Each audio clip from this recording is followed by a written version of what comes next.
Oh, oh man. Fuck me.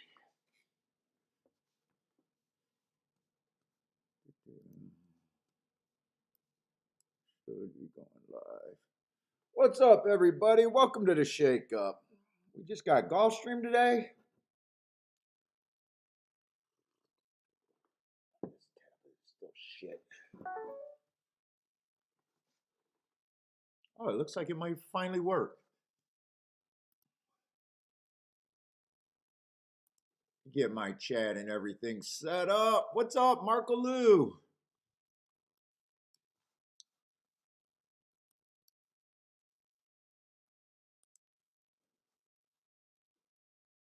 Let's see. So I think that's sent out. So all I need is the ADW. I've been trying to get the forms all morning for Saturday. All morning. From like 10 o'clock till now, still don't have the fucking forms. My laptop's driving me insane.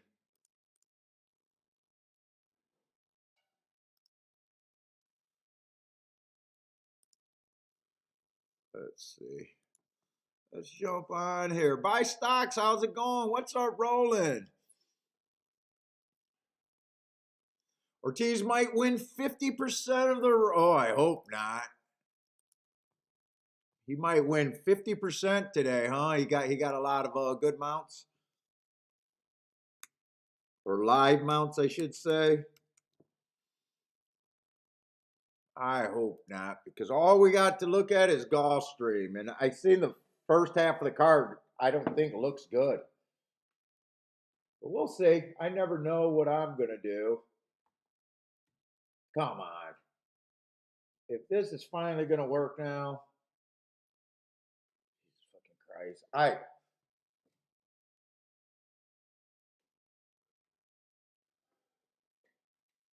I hate fucking Windows shit. It's the biggest piece of shit out there. Anything fucking Windows is just fucking trash.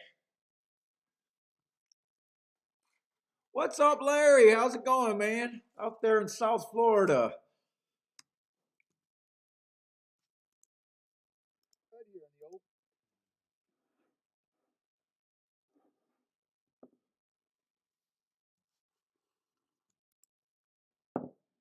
Oh, this coffee is trash too.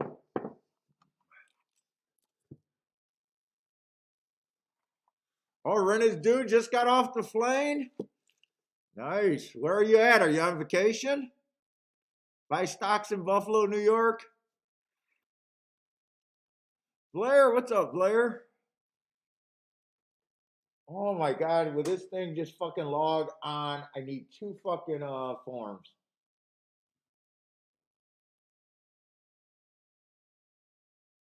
Oh my God, it might actually work. If this works, I'm gonna have to do this live. I'm gonna have to do this live. Oh my God, I finally got to the website. Holy moly. I know why my wife has to work a 40-hour work week. All her shit is done on Windows. That's why half the time she's on her fucking phone. I guess everyone that uses Windows just fucking sit there and waste all their day. I could probably do her job in a fucking hour on a fucking Windows. Actually, I said that backwards. I could do her job in an hour with a fucking Mac. I'd be the smartest guy at the company.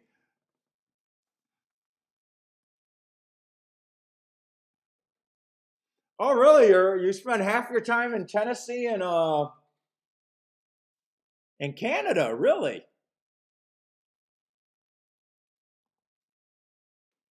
So let me ask you then, who do you bet through? I would do all my bets through whatever I go through Canada, right? Because you don't have to pay income taxes when you're right.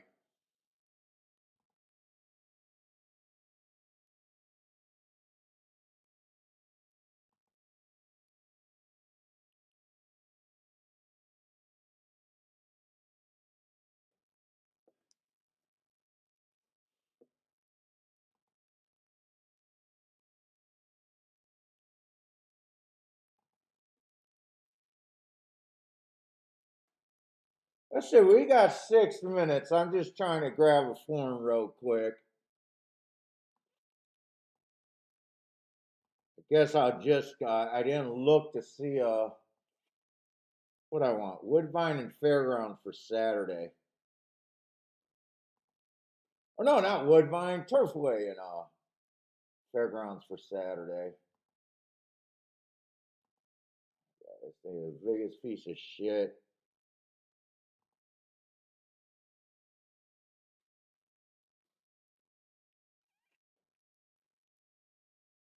What's up, Jetty? How's it going? Aussie brother, what's up, man?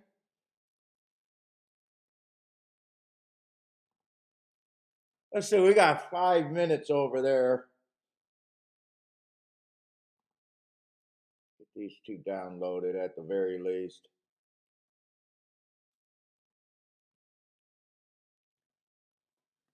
All right.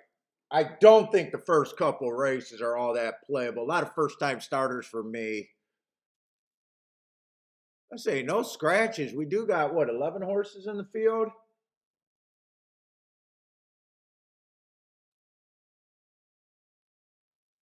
Maiden claiming 50,000. Come on, download, you piece of shit. All right, that should get them download.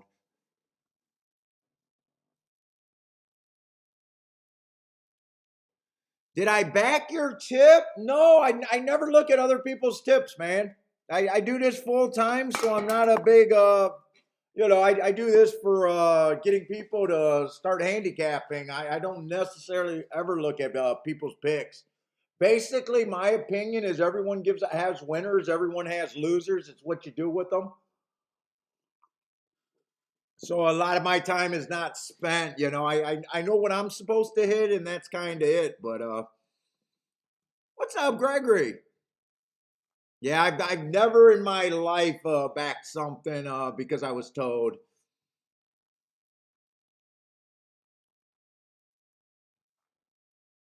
I don't know if I have a play here, to be honest. Let's see. Lightly raced horses. The one stalking closing day, first time he ran, slow, slow, slow. I don't like that he didn't get in position at the top of the stretch, but he still ran, lightly raced. Got money twice. I got no problem with him. Two,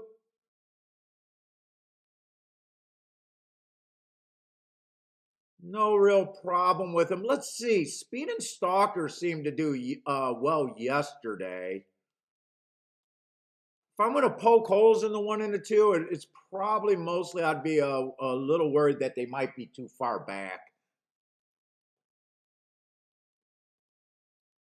Three's going to be the favorite. I don't have a real problem with him. That race on the bad rail, that was a nice race.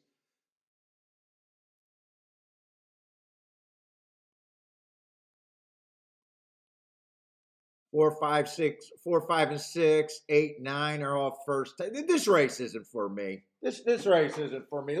I'm just gonna download this.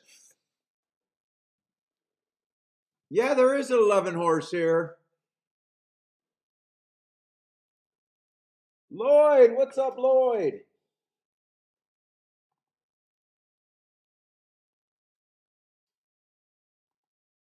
I can't believe it finally got on.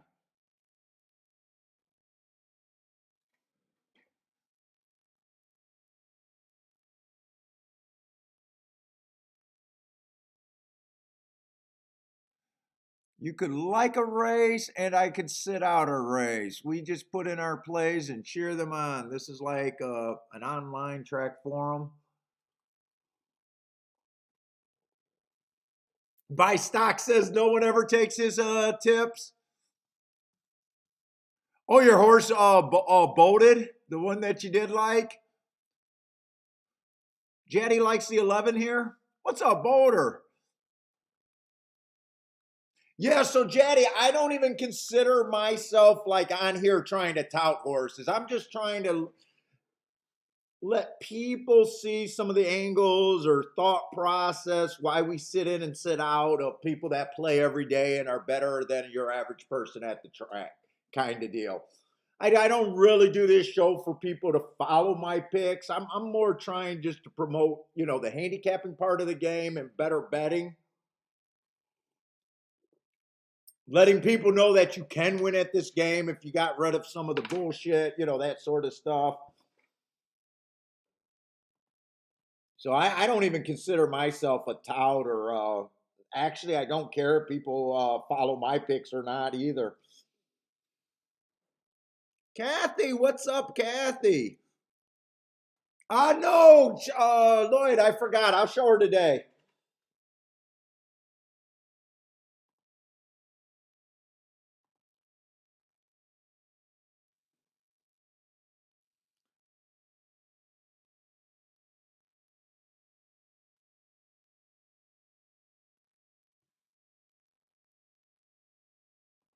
Let's see. Options.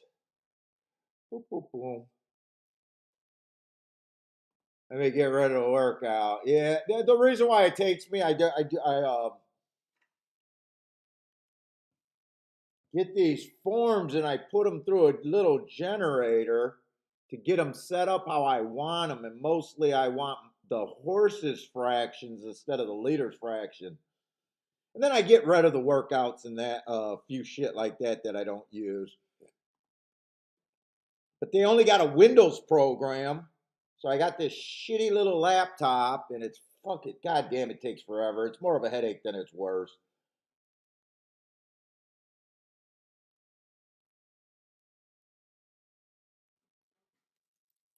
I've been one. Let's see, 11 and 5 for Jetty. What's up, Mr. Guitar? Likes the 1, 2, 3, 8 here. Larry's starting a pick 3, 2, 3, 11. Who else got some plays here? All right, which form was this? This is Fairgrounds. 3, 2, 5. All right, hopefully that saves.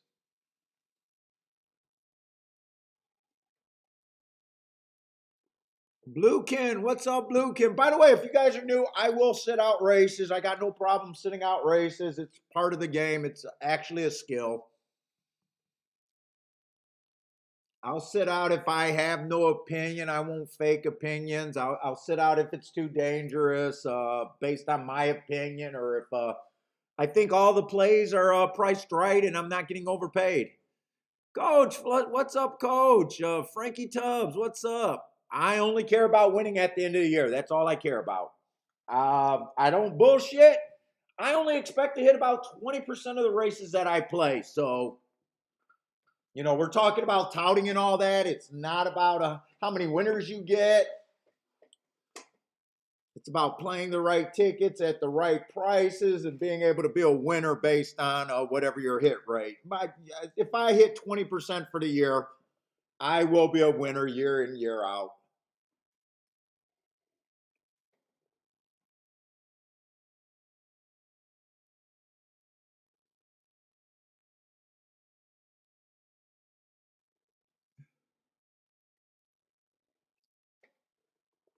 But that's my approach to the game. So I'll bet against my top choice all the time if I think there's better math problems.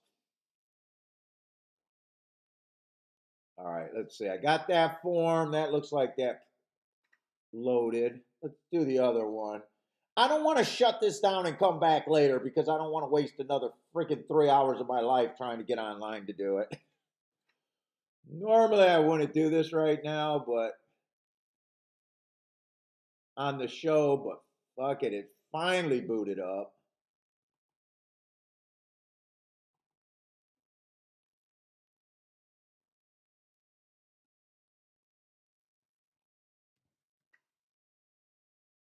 Is that going to be 325? Let's see, they are loading in the gate over there at Gulfstream, though.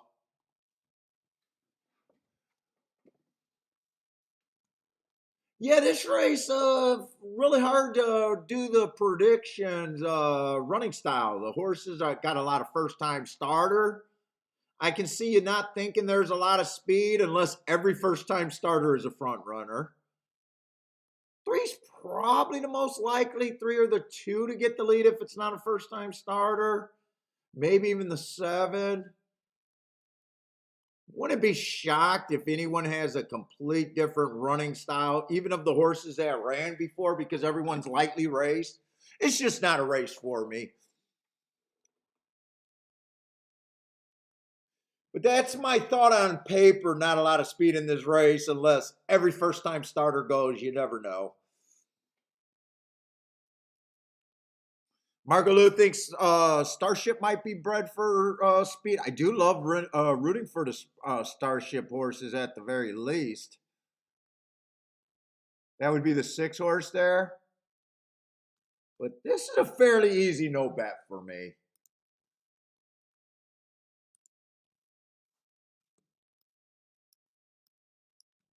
Didn't even feel like working through a betting line because there was so many first time starters. I'd just be giving them a random number. Gas station sushi, what's up, man? Likes the 6 and the 7 here. I think Marco said something about the 6 too, if that's a Starship horse.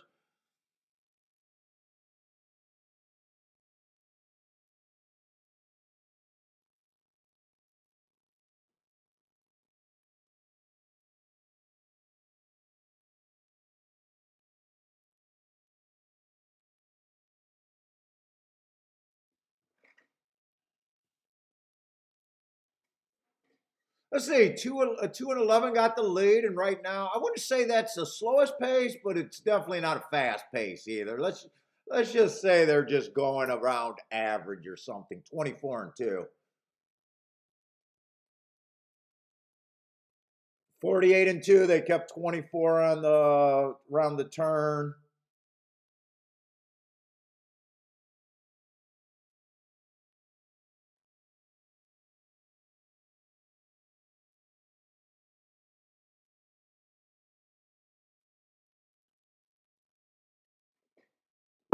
I guess those Keurig coffee things are really a single serve.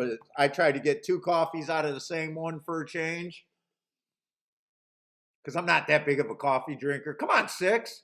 Was it 6 one of the ones that a lot of you guys like? Marco Lou and I think Gas. Come on, 6. Gonna get second. 2-6. 2 did go wire to wire. Gonna be a very nice exacta.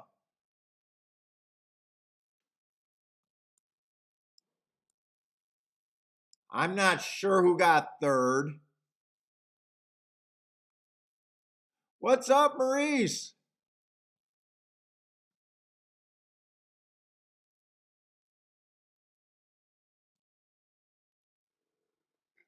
Two, 6. Who got third there? Attila, what's up, Attila? 2-6. I still can't tell who got third. Mr. Guitar with the boom. Nice, nice. What did Mr. Guitar have? Win, exacta, what? What did he have?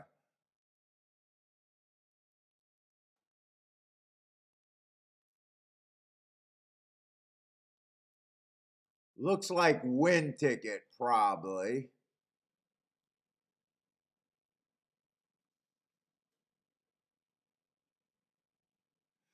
Marco Lou, Paul has an imaginary friend named Gas. I'm going to have to talk to Gas. I want to find out what's the deal. Me and Gas is just doing a private show. Gas ain't sharing with you fucking bums. He ain't got no time for you guys.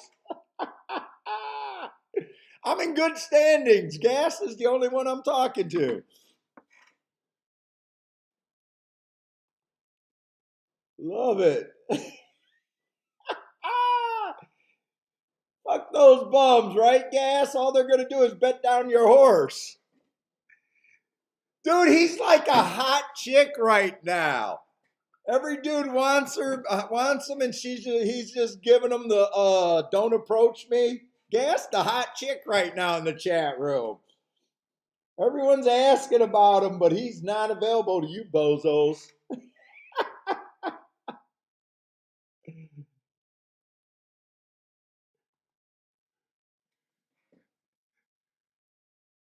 What's up, Gregory?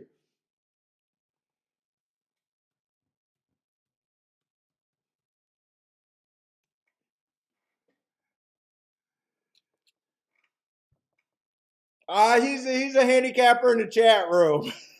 he's, he's very good. He does a show on Fridays, but I think he's on a hiatus.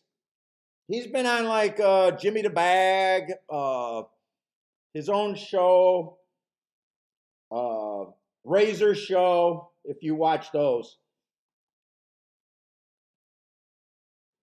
come on. Let me just send this email, and I'll promise I'll be done being distracted. Gas is Paul's imaginary friend. Maybe I am losing my mind. I might be losing my mind. Maybe Gas doesn't even hang out, and I just adopted him as my imaginary friend. Maybe I am losing it.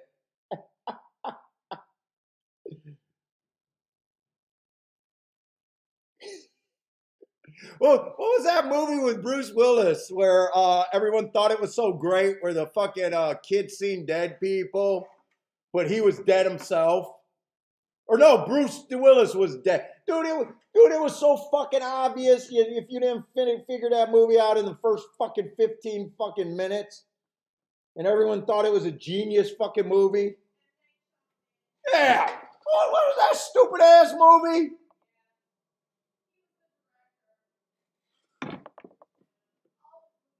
Oh, it's so crazy. Oh, at the end he was really dead. What? He couldn't open a fucking door. What the fuck, you morons can't figure that out? He's a genius. That's my Gas. That's my Gas. Only I see him. Oh, Fight Club, his imaginary friend too. I didn't like Fight Club either. Yeah, I know. I just say I wasn't a fan of the movie. Oh, you didn't like Fight Club? Oh, what the fuck? You already were with the top of the food chain at that time. You had no room for Brad Pitt fantasies when you got Arnold over here.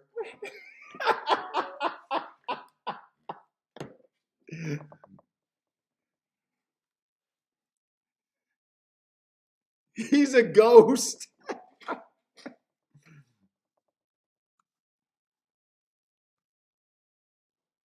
Okay, let's see. All right, I did not play that race, did not handicap that race. Just that race wasn't for me. I got really no problem, no matter what happened in that race.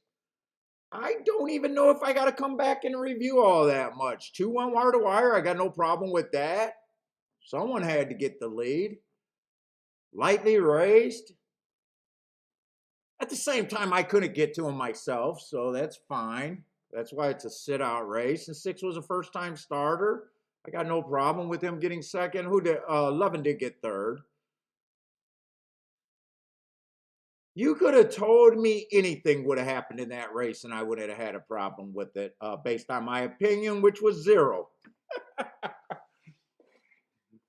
So I guess moving on. Although I'll say that, hey, nice not to see a super chalky race to start out the day. Let's see. Second race of the day is a 5 furlong work, or 5. Wait a minute. I'm in the third race, first of all. All right, no. Second race is a full 9-horse field. They all start at 13%. Oh, this might not be. I thought the early races were bad for me. This one might not be unplayable for me.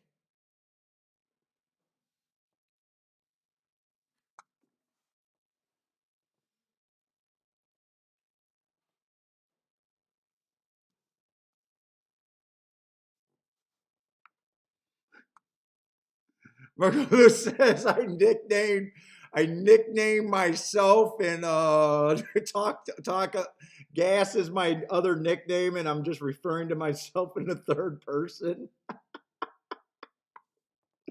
I did. Hey, Marco Lou, I did leave Woodbine and took my talents to South Beach, right? Isn't that what? Who said that? Oh, to take my talents to South. What did a basketball player say that or something when he left the team?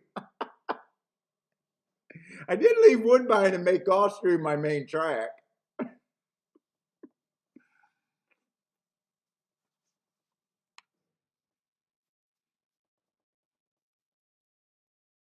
Let's see. We'll start with the chalk because I've been liking spending more time on the chalk. Well, he's in the one hole. Let's see. This is going to be a torpedo route. Mostly stalkers with a little bit of closers in the mix is what I'm looking for. Very hard to go wire to wire unless they get at 25.50 for the first two calls.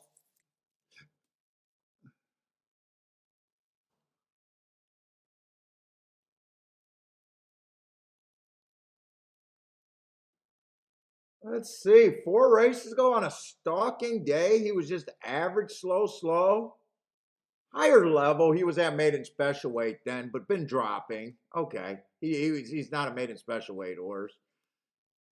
Next, three races ago, early pressing day. He's not a $35,000 horse.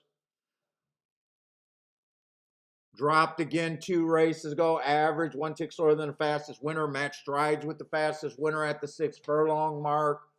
That might have been a premature move right there. His best race was at the basement. That race doesn't blow me away unless the other horses look so bad. And then last race stepped up a little bit, but basically one step above the basement. Ran a third. Doesn't scare the shit out of me unless the horses are bad. And that's kind of rough to say because when you say that right off the bat, it'd be hard to think that the one is an overlay at 9-5 when that's your first thought, that the only way this horse could be a favorite in a race is if the rest of the field looked bad. By the way, if you guys are new, it looks like I do a lot of work. All I do is mark my form. I don't do any handicapping the night before, the morning of, anything. I have no idea what's going on. I put in my shorthand, that's enough. So if it sounds like, I'm looking at the race for the first time, I am. If you're here hoping that I got a can't hit fucking chalk that's supposed to be a winner in the 9th race, forget about that. I'm not the guy. But yeah, I'd be shocked if I think he ends up. If he's a favorite, it's just that bad of a field for me. Let's say the 2. I can't legitly get to the 2 reasonably. In fact, he's so far, other than the class drop, he's so far from me being able to get to. Just a class drop is not enough for me. I need more running lines. That running line was so bad. Now it's dangerous to just say that I think his chance is a 2% chance, but I need at least 49 to 1 to bet him. I'm that far away from even trying to bet him. So, it's not only the horse's chance, but it's also how close I spend my points to how close I think I can reasonably get to him. And there's no way I can reasonably get to this horse. The red scribbles are just my shorthand from my notes. That's all it is, Jaddy. It's just my shorthand. Whenever you hear me reading what a horse did, it's just me interpreting the hieroglyphics there. Like 2 races go on this 3. I got that it was a stalking closing day. That's what the STCL means. And I thought the pace was average, slow, slow that day. So that every time you hear me read something on a horse and saying it like I'm not processing this information and I'm not grabbing it out of the air. I do grab it from my profile, my notes. So let's see. Last race, match strides with the slowest winner of the day. Average slow.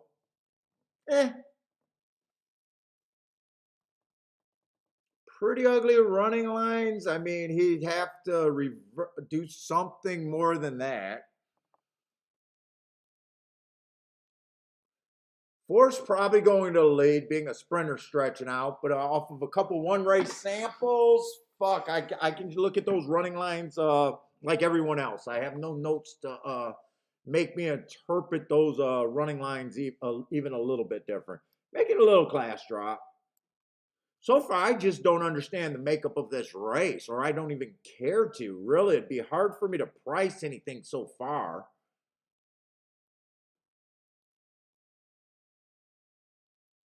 I'd say the 5 at least looks like a little bit of a live body. 4 races ago, early pressing day was just slow, but I do like the fact that he was able to get one length at the top of the stretch and finish second on a slow pace, but he did it. Sign of life at the very least. Next race, he chased the slowest pace of the day. Still got second, got in position. This horse, if he finds a field weak enough, could possibly win. Last race he ran against the inside stalking closing day. He had the 5-hole. I gave him an asterisk. I just don't know if this is a field. Eventually he'll find a field weak enough.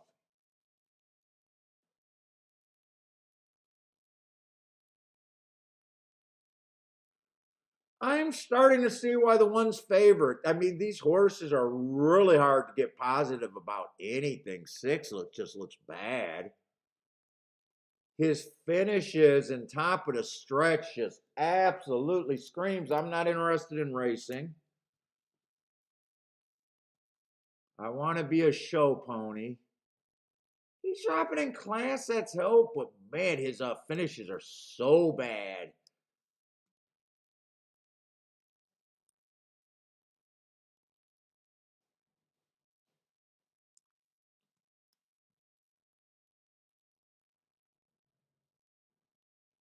Seven? At least the 7 ran 4x3 one race. God, that's his crowning achievement. Oh my god, these are kind of rough.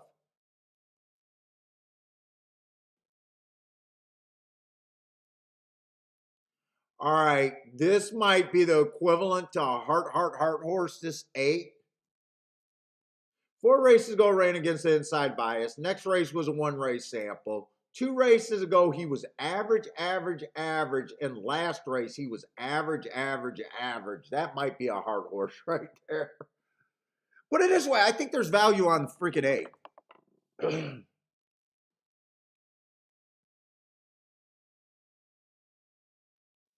I can't get to this 9 either. I mean, some of these horses look that bad.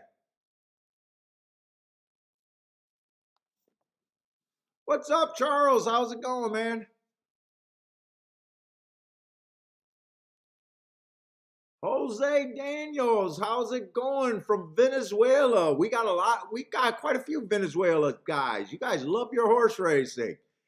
Actually, you guys are beating Canada for the number 2 country that watches the show. Venezuela represents.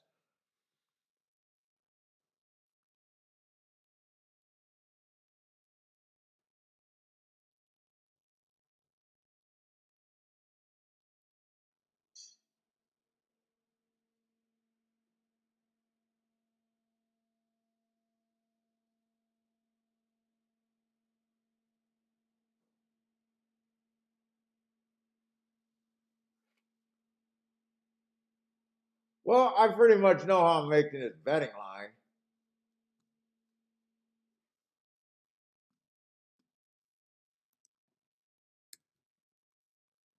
They are all not equal.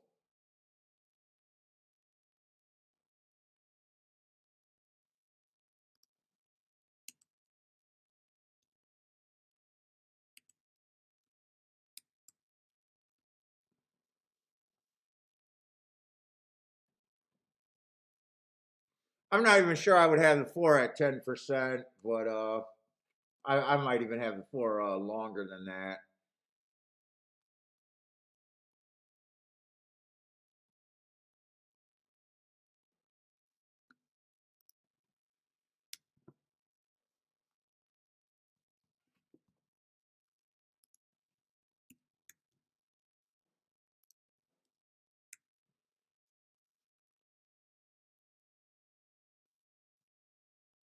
Boy, that's pretty close.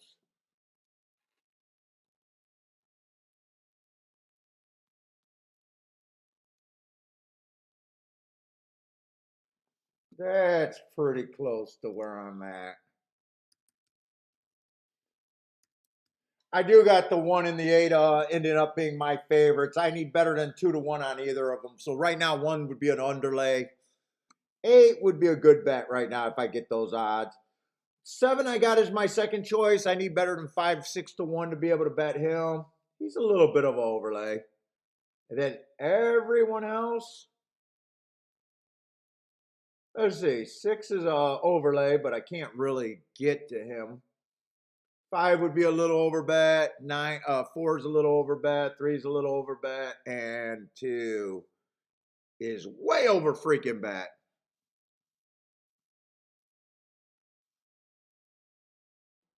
Jaddy, I told you it's my shorthand. You hear it when I read it. I don't have time to. Well, I do got time. I just don't feel like going in and saying everything.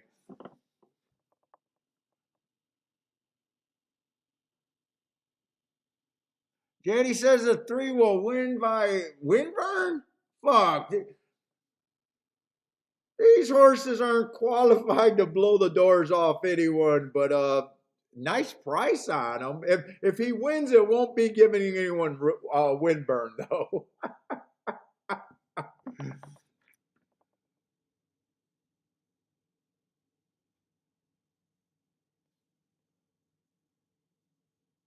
He's slow.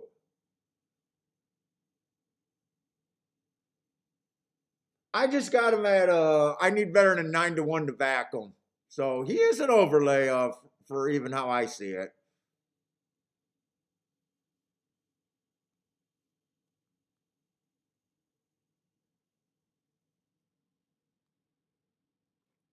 I don't see a lot of pace, and I'm not sure where the pace is coming from either.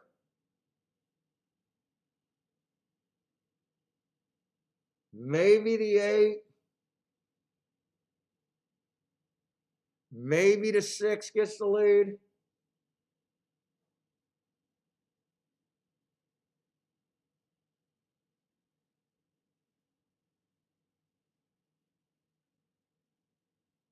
A 4 would probably be the most likely. Let's see, I'm still deciding if I'm going to do anything here.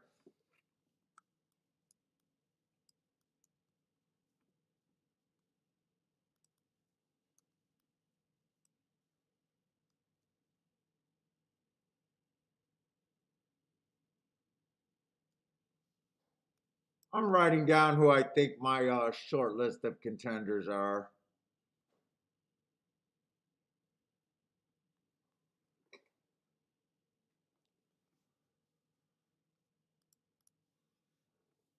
See if what's up, Ryan H?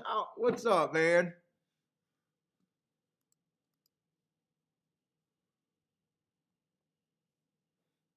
8118. I obviously would not play that exacta. Let's see. 8. If I get 4-1 or higher, 8 is worth a win bet.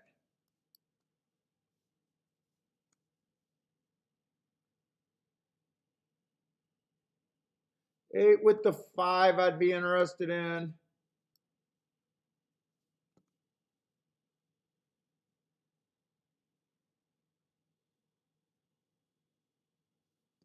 8 with the 6 and 7, I would be interested. I just can't play the 8-1-1-8. Let's see. If 1 wins, would I be interested in the 5? Yeah, I probably would. I'd probably be interested in the 6. I'd probably be interested in the exact same. The lowest one here is paying 24-1.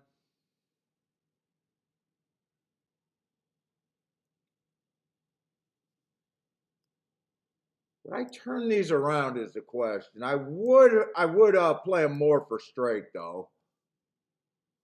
And this is not a 1-1. That's supposed to be a 1-5. I think I would turn them around though. But I would play the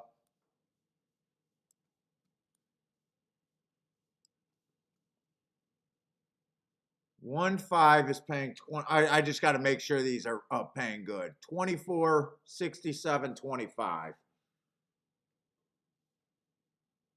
And 8 is definitely okay.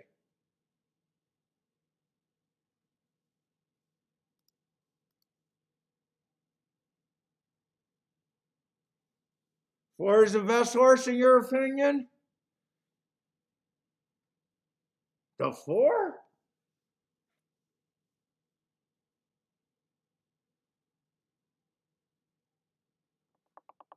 Yeah, well, I know why I'm hard on him. I don't like speed horses stretching out on the Tapeta.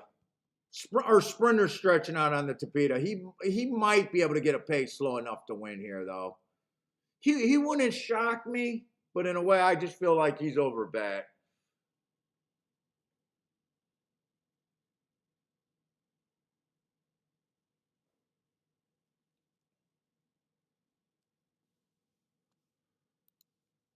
Let's see, Larry's alive in his pick 3. Good luck, Larry. To the 148. Earhand, what's up, Earhand? Mana, hopefully I'm saying that name right. Likes the 2 here. What's up, man?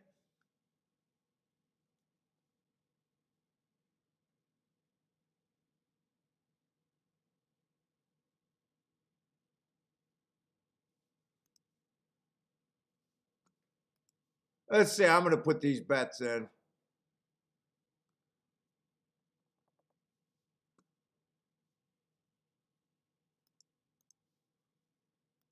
And it does look like I'll be able to put that win bet on the 8.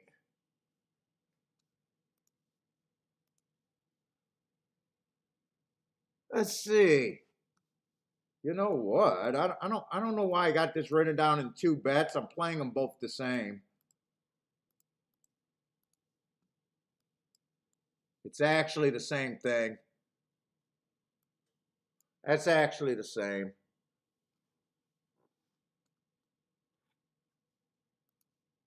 But I do want them on top for more. Oh, wait.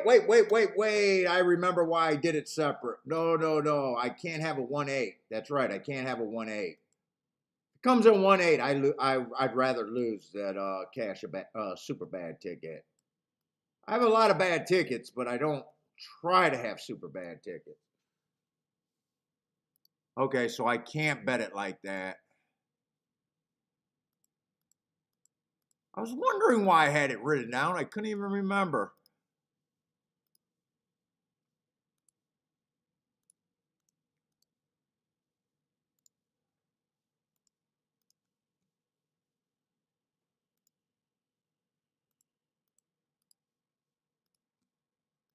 And I'm not, this is going to be in my playback category, by the way, if anyone cares.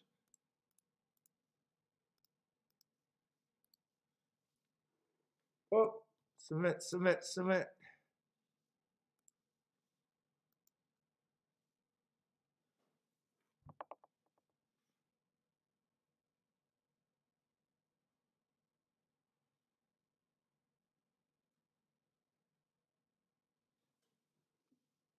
Yeah, so Jetty, hearts are my best marks. So slow, circles are slow, too slow to win. A is for average on my thing.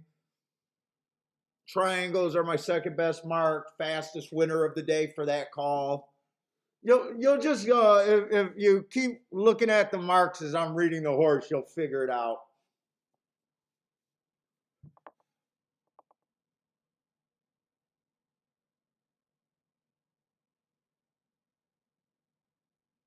Let's see, Gas likes a lot of you guys like the 4 and the 9. Tilla likes the 4. A lot of you guys. What's up, Vuctron? Vuctron's on the 4. Larry had the 4 in his combinations. JN, what's up? One with the 5-7 in the exactus.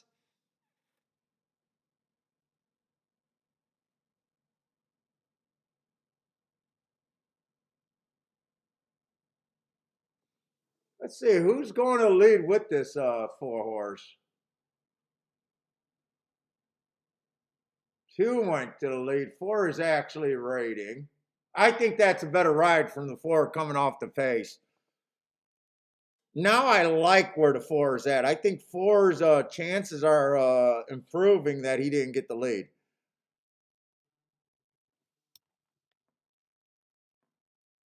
These people keep calling me, and why does my ringer not come on? 24 is generally too fast.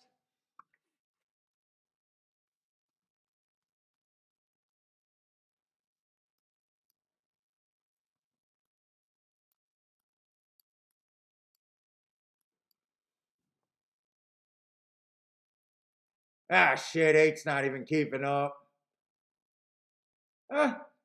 I can't tell if 8's keeping up or 1. It doesn't look like any of the horses that I need are coming.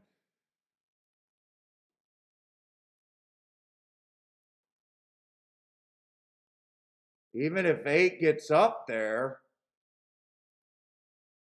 I don't have a 2, do I?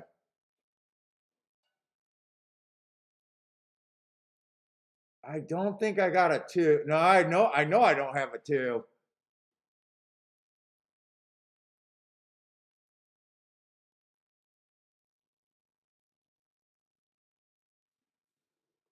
Two eight one?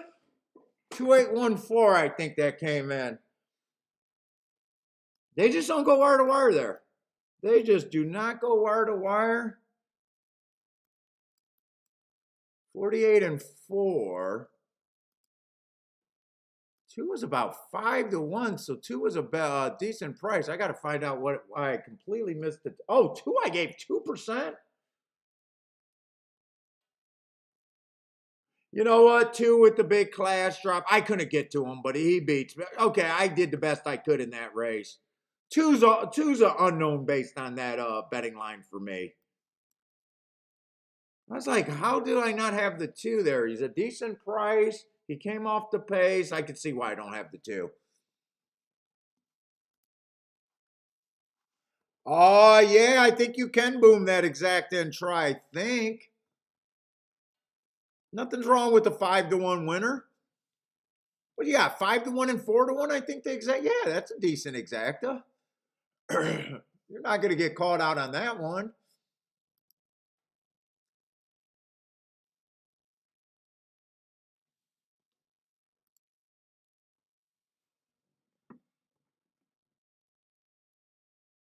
Yeah, class is class, but that running line was so ugly. I don't give a lot of people have different thoughts of class. I don't call a horse class unless he gets a win or did something. Because if the 2 doesn't win there, you'll just say, yup, he needed a drop and he never belonged at maiden special weight. When he wins the race, people come back, class is class. I just couldn't take him at that price off of that running line. I got no problem with him winning though. Other than he beat me there. Other than he beat me.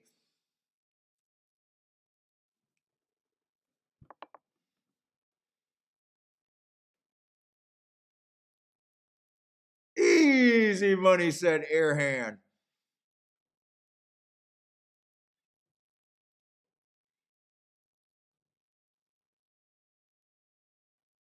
There's gonna be an inquiry here. I don't know. I guess I wouldn't mind if they took him down.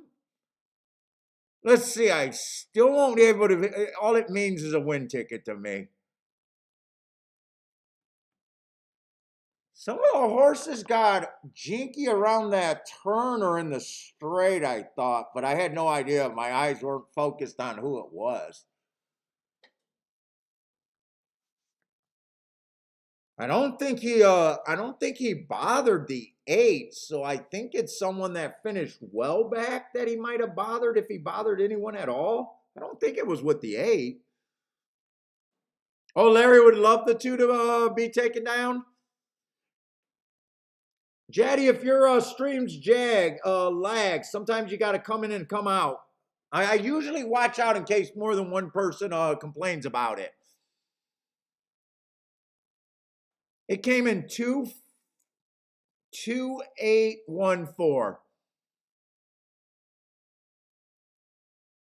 Marco Luz said the 2 made some room for himself.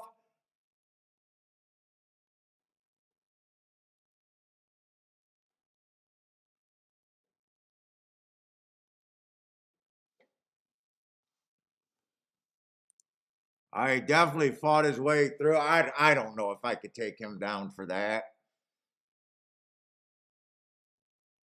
I don't think I'd take him down for that, to be honest.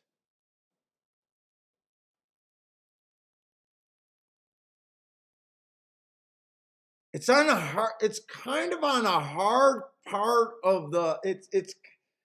I think if it looks worse than that, it's where they don't have the camera. It's where the camera kind of shuts out.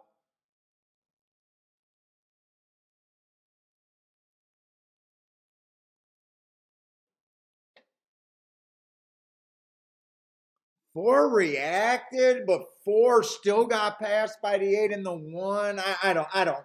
I don't think they take him down for that. I really don't.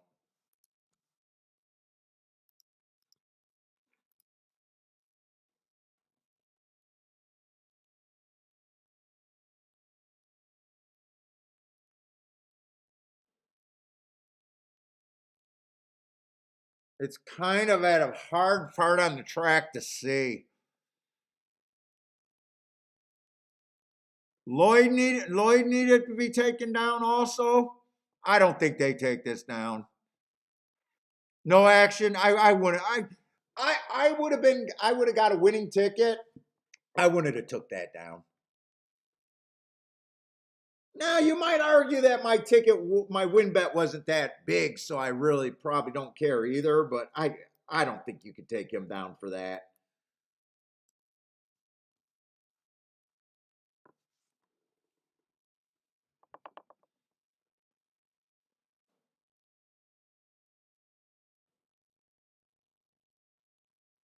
Yeah, losing an inquiry over there, disqualification or moving them back. Aussies uses what do you guys use for that when they change the placement?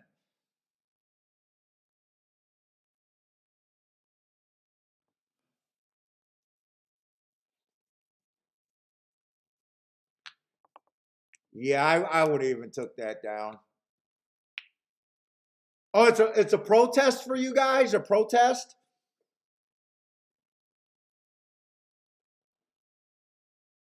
Nice. Well, not as nice of an exact as I thought. Well, a useful exact at 23 to 1. That's right. They were only 5 to 1 and 4 to 1. Trifate 37 to 1, but I kind of thought that would have been crazy with basically the 2 favorites being there.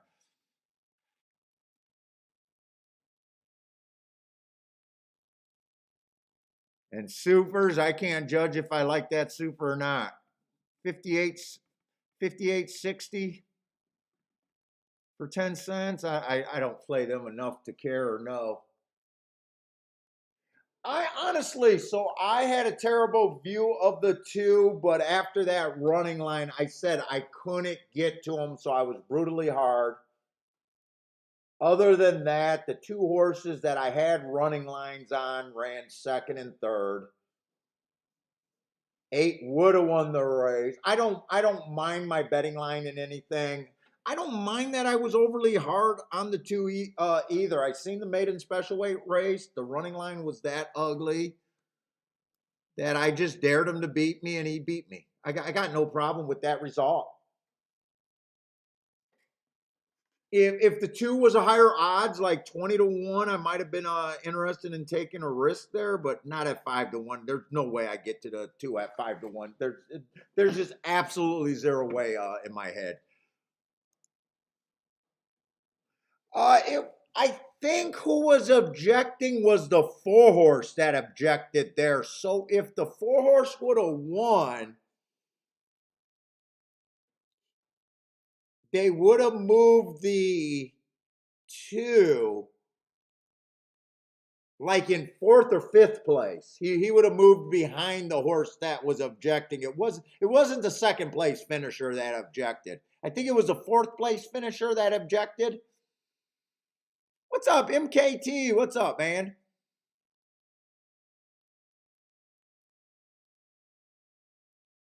Oh, you think that was underpaid on that exacta?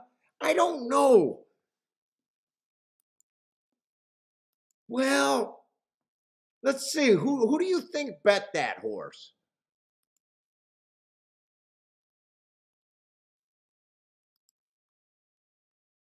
Who do you think bet that two horse to that price?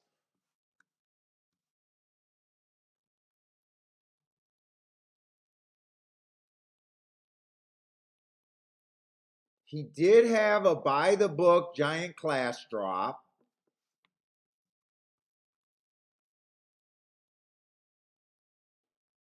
Dude, that almost looks like Barn and Sharps right there. Barn and Sharps. That bet the two. That's not a horse that the casuals bet. That's probably Barn Money and Sharps.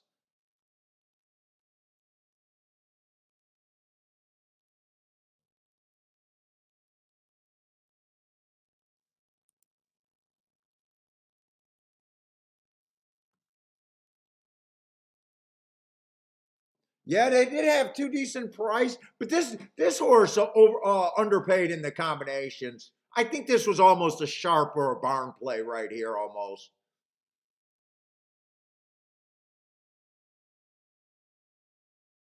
What was his morning? Well, he did have a 5-1 morning line. Actually, he didn't even fool the. You know what? He didn't even fool the. Somehow he didn't even fool the lines maker.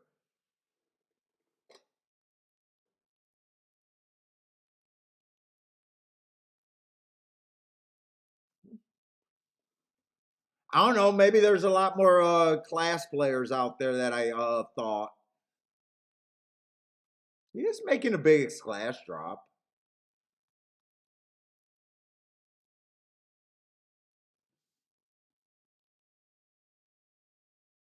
So what would he have been? Would that have been a first ABC? Is that what that? I think that basically was ABC though, right? One was A. Yeah, that was actually an ABC ticket right there. Oh, you seen the payouts if it was going to pay the other way? Yeah, that's a big difference, isn't it? 56 for $2. Well, what is that? An $8 difference? Oh no, 66. I can't trust my vision.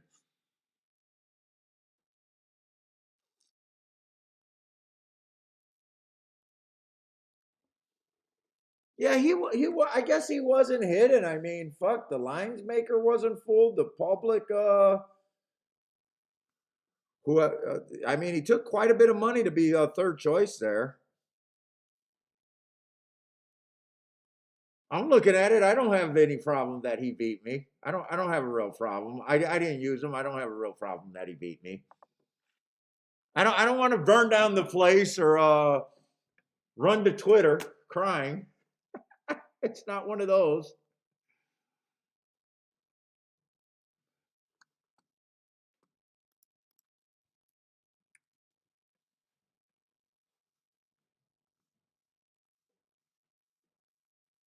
So it was paying quite a bit more the other way around. MKT says. Oh, Jayen's correcting me. Nobody objected. It was a Stewart's inquiry.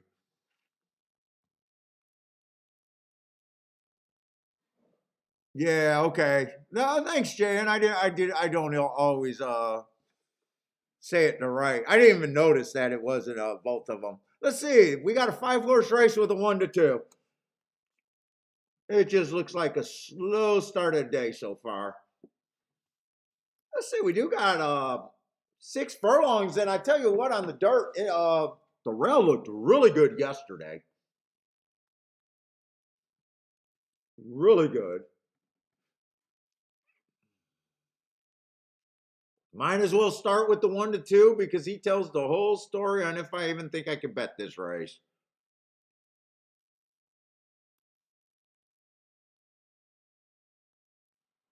Let's see, 4 races ago, went too fast to win. Yeah, no problem with that race. Actually, hearts are my best marks. I expect a horse, if he gets a bump off the heart, to even get a giant speed figure or win within the next 3 races. So that was 4 races ago. Instead of winning the next 3 races, he won all 3 of them. Uh, 3 races ago, speed favoring track, match strides with the fastest winner, which he was average. Average, probably one under wraps with the 7 race lead. It looks like he puts away a little. He did go to 6,000 to win, but then he went back up to 16,000, won the next 2, fastest winner of the day again.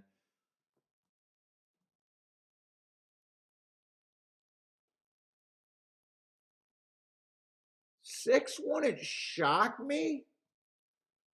But normally I'm trying to beat 2 to 1. I don't try to beat 1 to 2s to get to 2 to 1s. That does nothing for me. So I say, to me, 6 is not even a pay raise. Why do I care?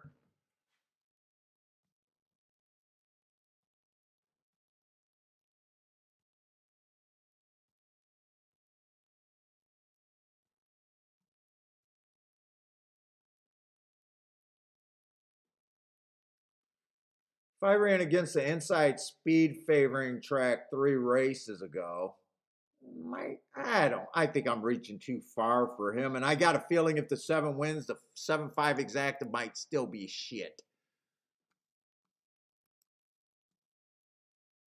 Let me just look at those. Actually, 7-5 is paying 35 to 1. I thought it was going to be a lot worse.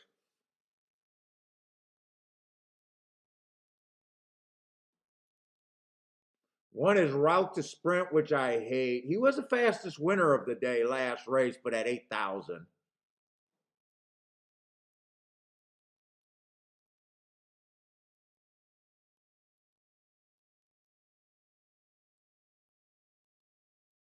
Well, it's pretty simple. For me to do anything in this race, if I use the 7, only the 5 can get second. Or I try to beat the 7. I can't reasonably get to the 1 horse. Well, no, I don't like Route to Sprint.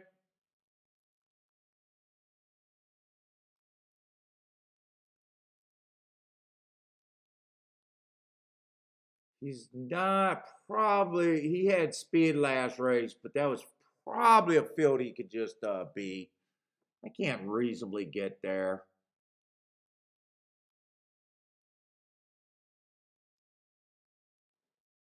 Really, I don't see anyone in the field. Look, I think he's a coin flip. I don't give a horse more than a 50% chance to win because I don't know why in hell you pick horse racing if you want to bet low propositions.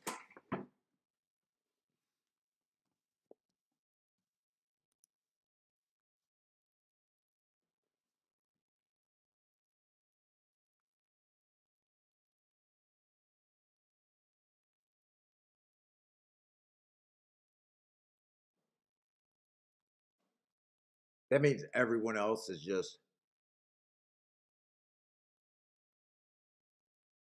Z. What's up, Z?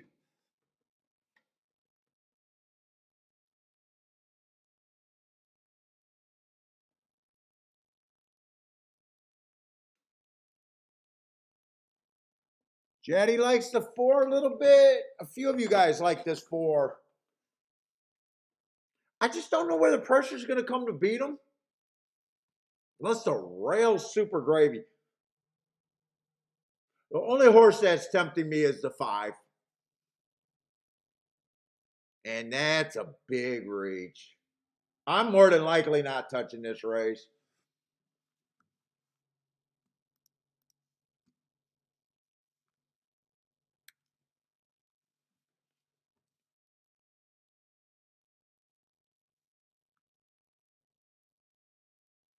I mean, that's what the math ends up as. I'm not even going to separate those horses because I don't care.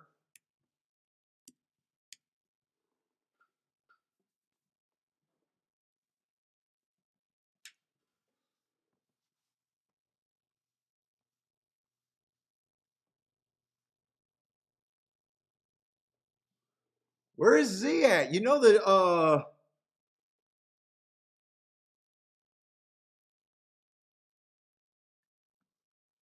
two's scratched, right? Or are you not looking at Gulfstream? Maybe you're not looking at Gulfstream. 2 and 3 are scratched there.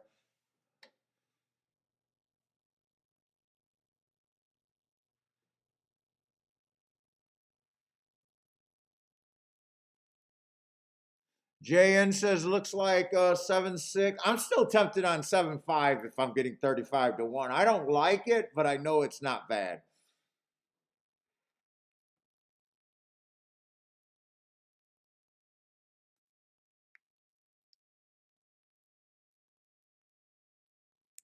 $7-6 is being hammered at $3. 7-1 is 7 and 7-4 is 10. I'm curious to see what the Fools is. The exacta Fool is already 19,000.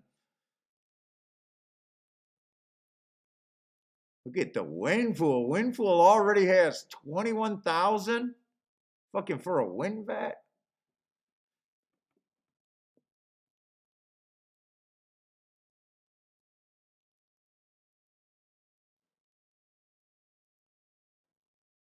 Oh, so you guys are looking at Oaklawn. Okay, I was wondering.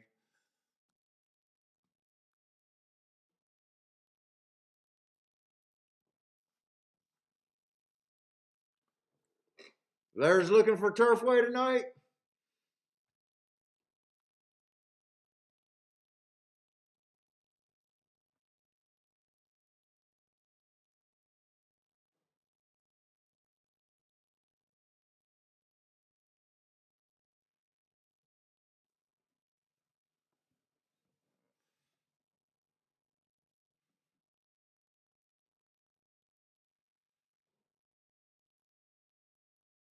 Marco Lou's not interested in this race. I'm trying to talk myself out of it, but I might be playing it.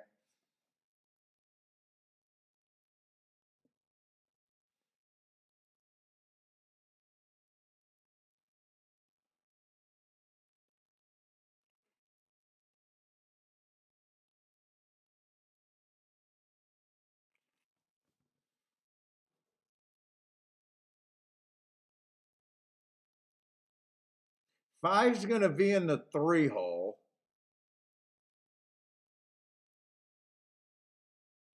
I just want him to kind of suck up and get there.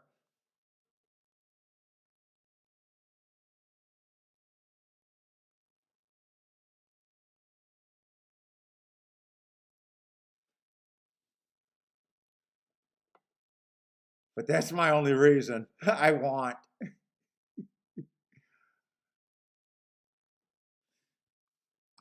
And I don't think I think that should be paying about 18 to 1 on that exact, the 7-5, not 37 to 1. I think I take that. They are hammering the 7-6 down to $2.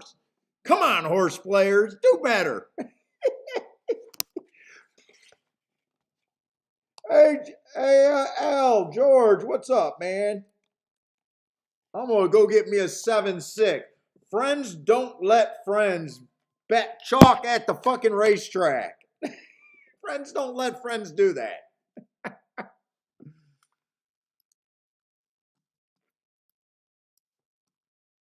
Oh my God. There's some old dude at Florida right now saying, honey, will you go get me a 7-6? I can't get up to get this great betting betting opposite.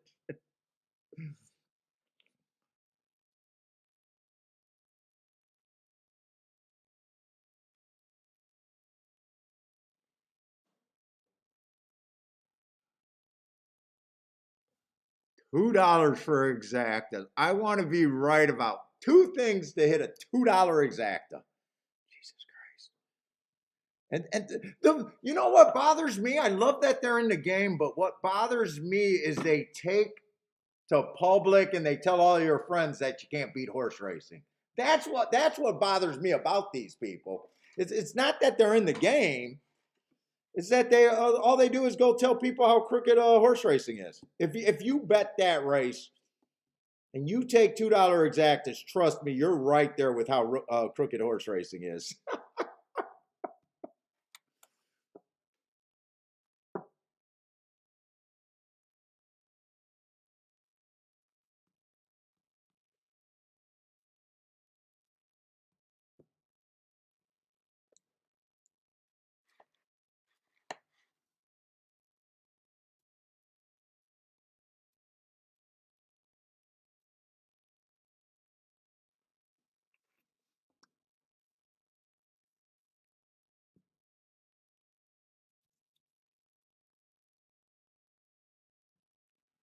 Let's see here. Rennes Deuce said do a Staffy exacta or Ortiz. Who is Ortiz on?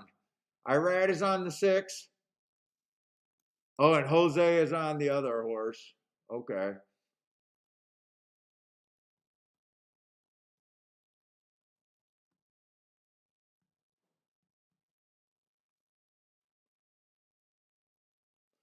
I'm going to fuck around and do a play bet here. Really, I could go 5-all. Whoa, whoa, whoa. Why do I always write down wrong numbers? You know what? It's easier for me to do it this way. Play them on top for a little bit more. But then I'm going to come back and play 7-5 for even more. In my opinion, is I don't think this exacta should be playing 36-1. I don't like the 5. I don't like the race.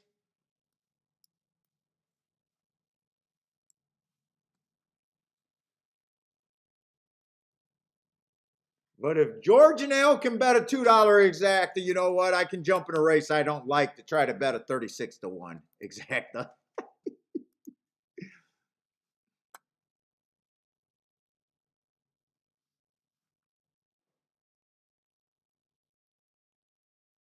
By the way, who's the Saffy horse? Oh, Joseph Saffy is with the 1.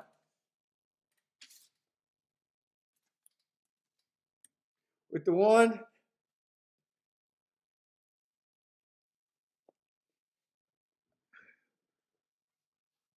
Let's see. By the way, I didn't bet nothing yet.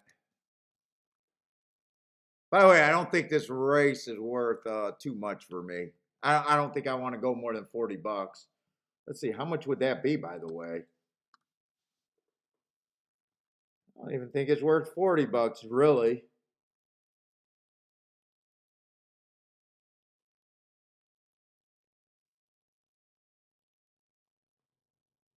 So let's do the 5 on top first. That would be just $5 exactas. That would be 10 of it. I don't think I want to put more than 40. I'm playing this race basically for free. Oh, and then I put 10 on top of the 6, 7 on top, and then another 10 on the 7. That's $40 right there. 6, 7 on top of the 5 for $10.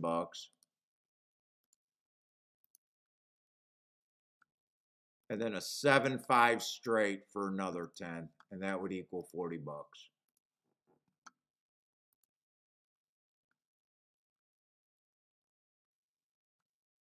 Voter likes the 1 and 7. 1 and 7's.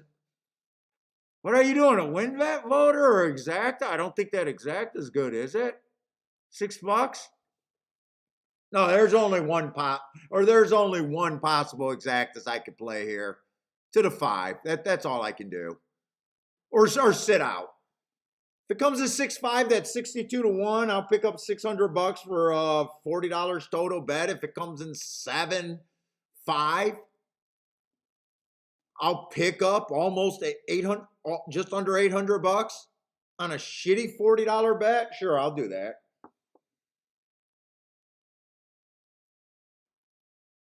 And if I'm wrong, it's not even painful.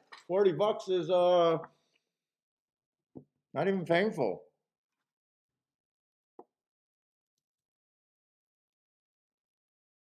Oh, we need 26 more likes. What's up, Nathan? How's it going? Yeah, 5 I was hoping would just be close enough to suck up. He's not running at all.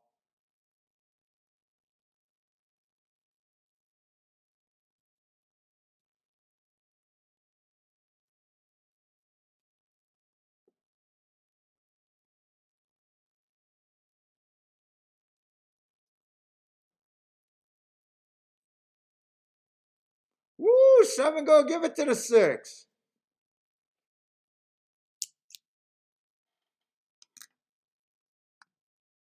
Well, that moved up to a $6 exacta. Andre, what's up, Andre? Blair with the let's go.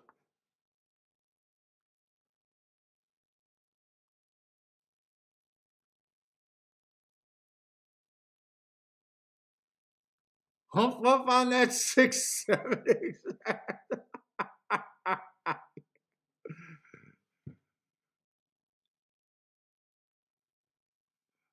I don't care how many times you had it, it could not possibly do nothing for me.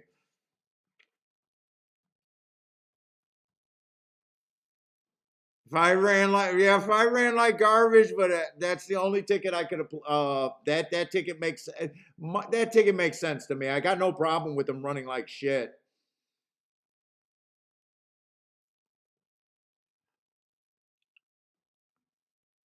6-7-1, maybe 6-7. Yeah, 6-7-1.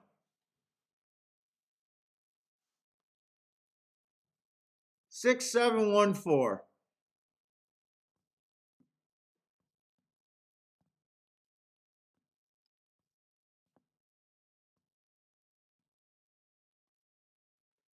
Not a fast start or half, but they stopped the clock going pretty fast there.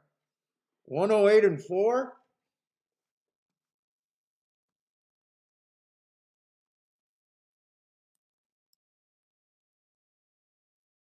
Roland says nice. At least the 7 lost.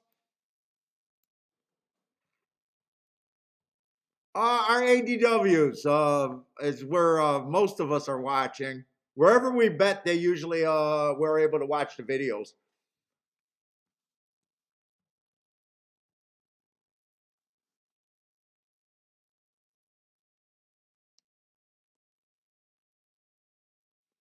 Irad Vita's brother couldn't even let his brother win on a 3-5. I own you, Jose. I own you.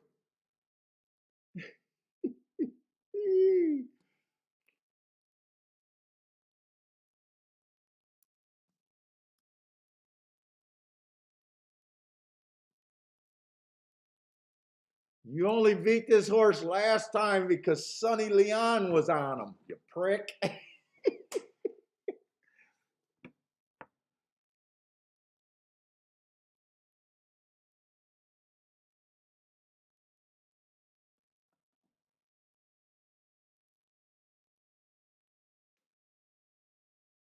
By the way, is this pick 5? This pick 5 might have a little bit of upside.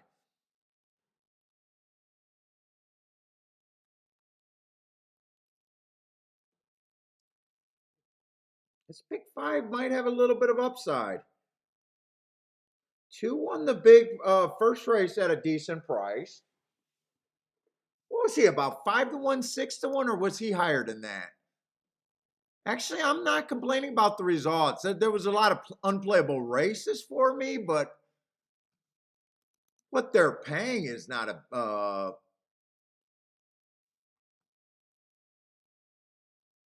Let's see, that was a 5-1 in the first race. Another 5-1 in the second race. I could see a lot of pick 5 players missing that too. I don't know. He was bet down to third choice. I could see a lot of people just going with the 6-7 or just picking between the 2 here. 6 might help in that pick 5. They did beat at least 2 very big bet chalks today.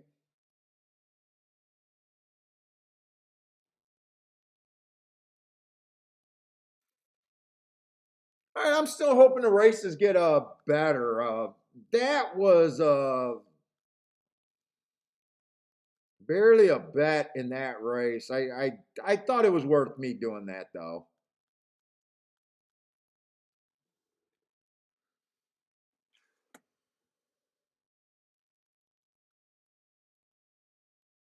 So I've had two races out of three so far. But hopefully the real betting is going to start pretty soon. Hopefully the racing gets better.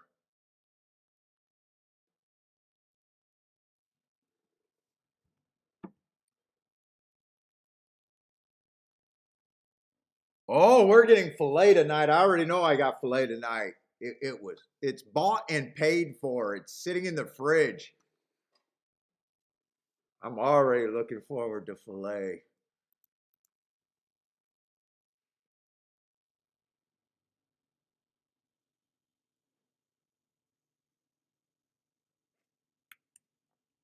Let's see, I want to make sure those forms got sent over. They did. Sweet. Okay.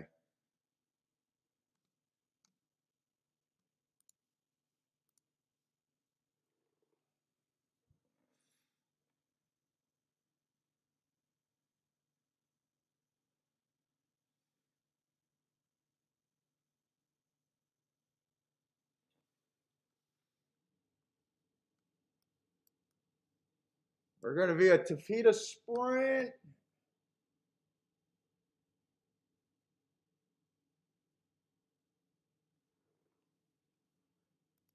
Six horse field.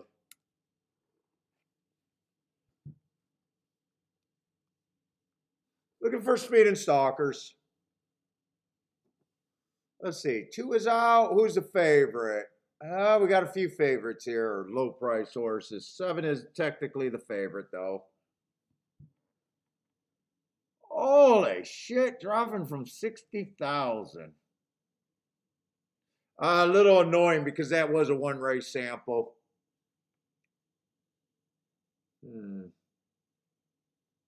Godspeed. Oh man, I'm too tired to. I don't know how to tag people in the chat room. That's a huge class drop this horse is making.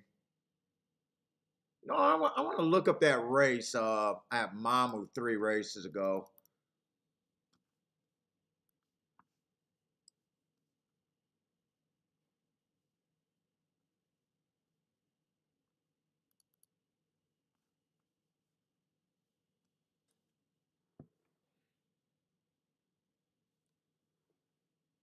He was off a long time too.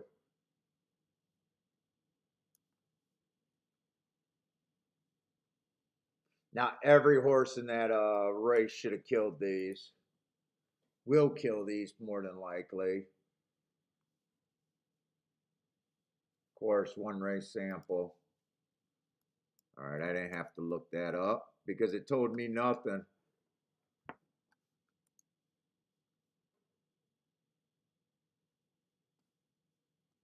Oh, what you got, Andre? Did I miss your bet? I just seen you come in and said hi or something. Let's see. Did I miss your bet?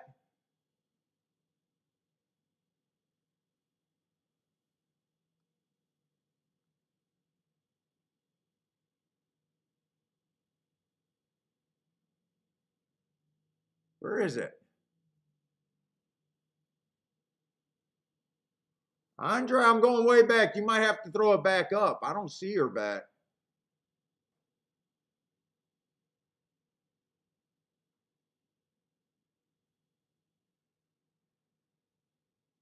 I don't see your bet.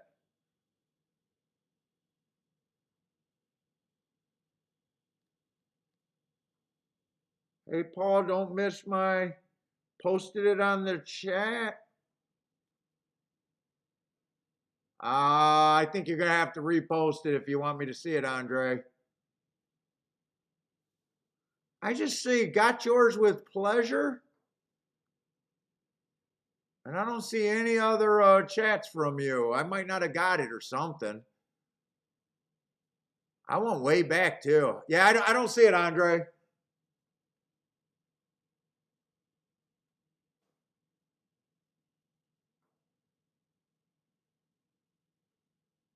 I'm going way back.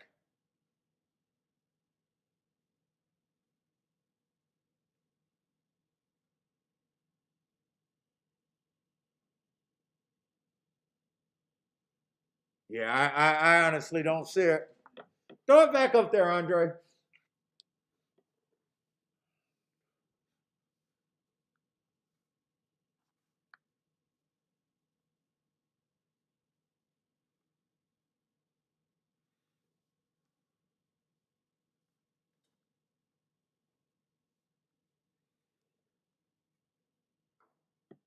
Oh, you like the 6 here?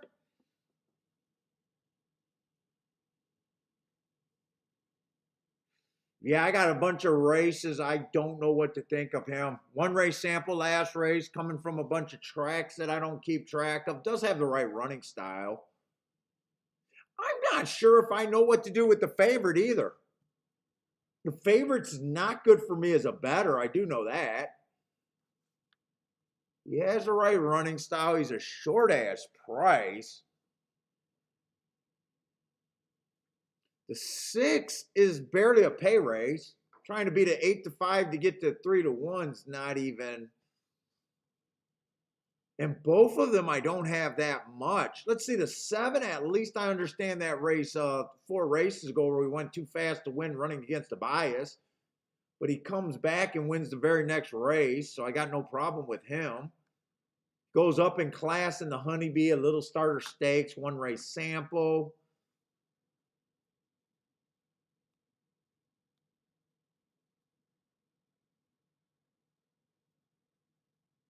What's up, manager? What's up, man? Marco Lou likes the 3 here.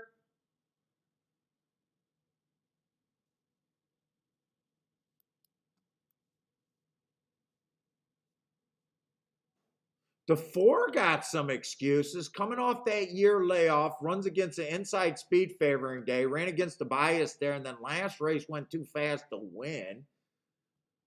But his finishes and top of the stretch got a lot to be desired.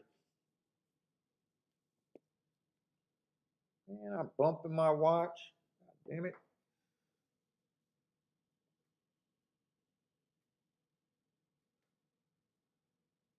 You like the 3 there?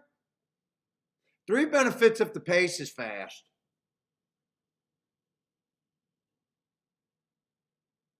4 races ago, I ran against the bias on a stalking closing day. I like that race. Comes back on an early pressing day. Was a little far back. I don't mind that race. Just missed. He runs. 2 races ago, stalking day was more of a closer that day. I like that excuse there. You got horses like the 4, who's probably fast as fuck. 6 looks fast as hell, and the 7, where I could poke a hole in all of them. 7's making a crazy drop here. Crazy. Almost too big of a drop. 6 is coming from a bunch of minor league tracks. I don't have marks on. I just don't completely trust him. Plus, he was all the way down to 10,000 and couldn't win last race. That's my hole that I would poke on him. And 5-2 does nothing for me as a bettor. Unless I got something to pair him up, and right now I have nothing to pair anyone else up. This almost looks like a race that's just kind of boring and unbettable for me. Where even if you're right, I don't think there's that much reward here unless you're on Marco's 3 horse, or you definitely need the 3 or the 6 to do something if you want something to happen here. 4's not tempting enough with me with that heart. I could see the 4 horse winning, but at 9-2 is probably not that tempting. Not with those 2 bad finishes after a year layoff.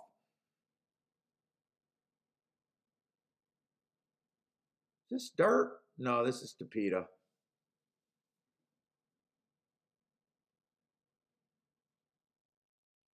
One doesn't look bad.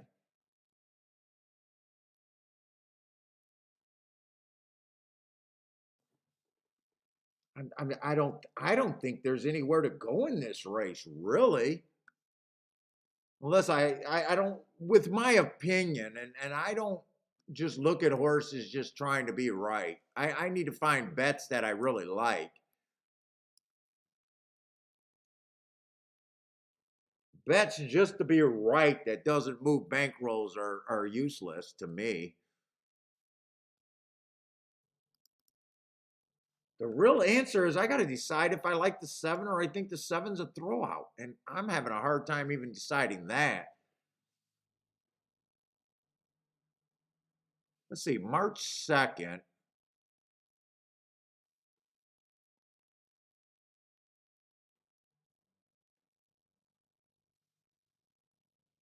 I think seven either wins this race for fun and doesn't run at all.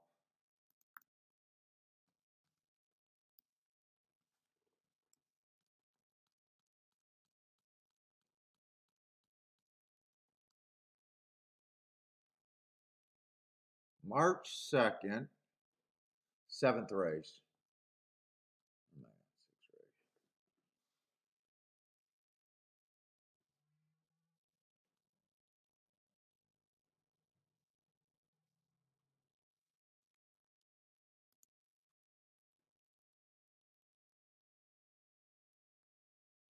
I mean, every horse that he ran within that race beats this race. Who won that race? Love and Money won that race.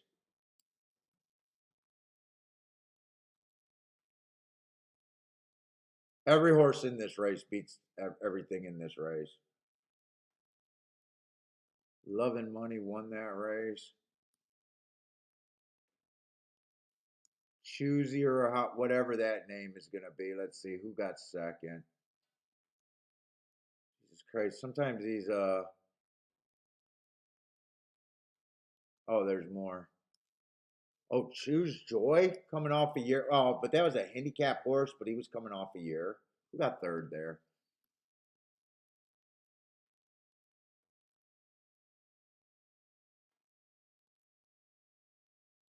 The nine got third.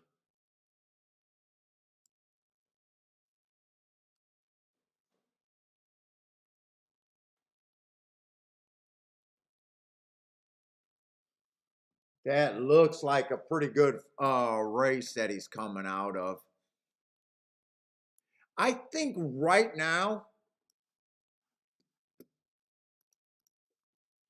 to me, I think seven's only problem is worrying about the health of the horse on the class drop if they're getting rid of him.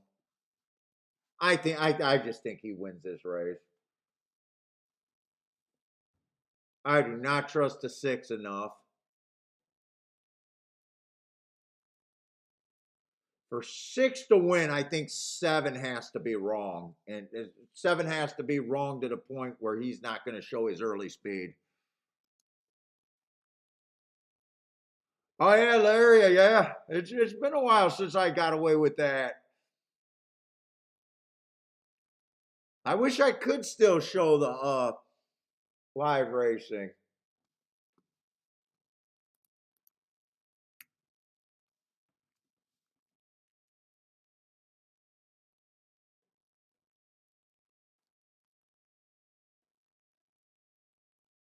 Six, I really don't trust. He can win, but I don't trust the six. I mean, I'm in my head, I'm kind of hard on the six.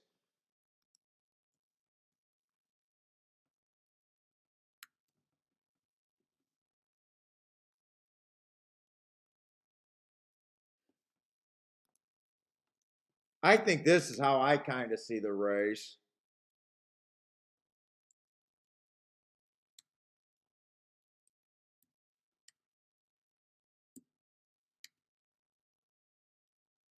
A little high of a betting line, but only by 2 points.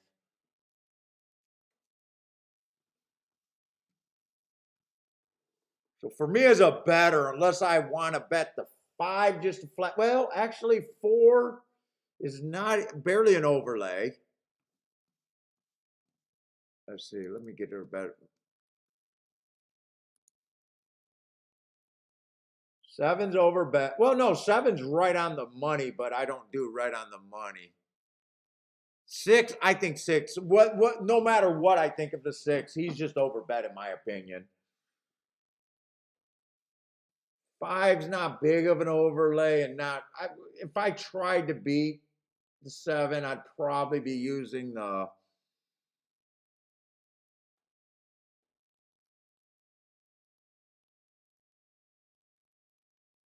I think I'd be on the one or the four trying to beat him, or even the three coming off the page. I don't think this race. Are you I don't betting think on I this got a race? bet here. No.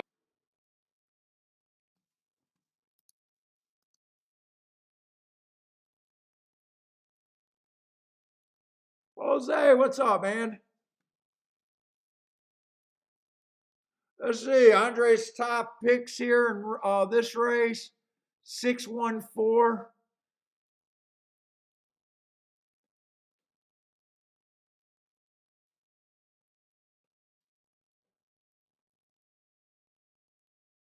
Attila Gulfstream, 7 horse, sharp bullet. I do that. I'm kind of leaning towards sevens, the horse here, unless they're just trying to dump them completely. I just can't get around them. And I think that just makes me sit out here.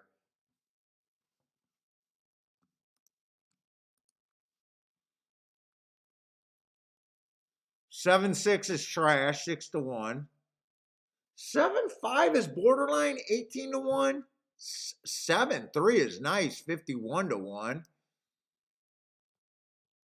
7-1 is kind of trash at $11. 7-4's on the weak side at about 15-1.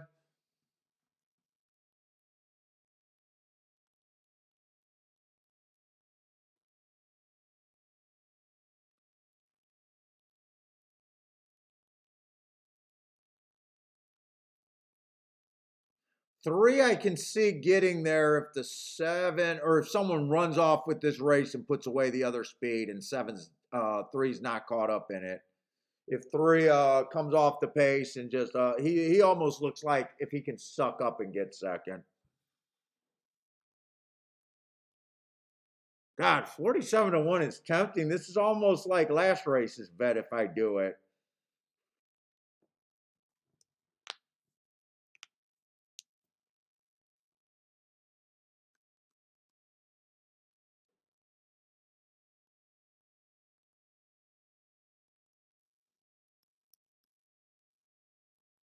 By the way, I want to look up the form on that full horse. February 17th, I want to look up that form. I want to see who was in that race. That race, now that I'm looking at it, could have came up tough. Is that February 17th? I just want to see what was in there. Fifth race. That was a $35,000 claiming affair.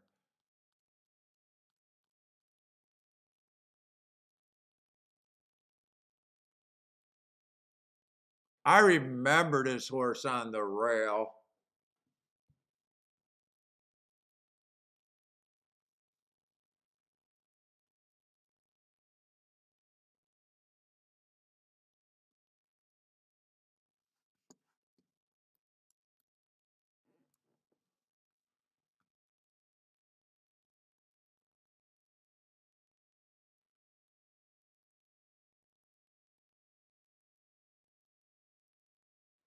Horse that won that race was just a $20,000 winner.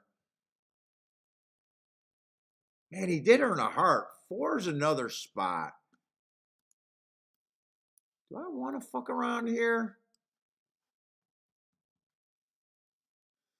7-4 is paying 14-1. That is kind of like if the seven runs, I think the four goes away. I think I am going to fuck around a little bit, mostly because I'm bored. I'll turn that around, but I'll play the 3 and the 4, or 7 on top for more.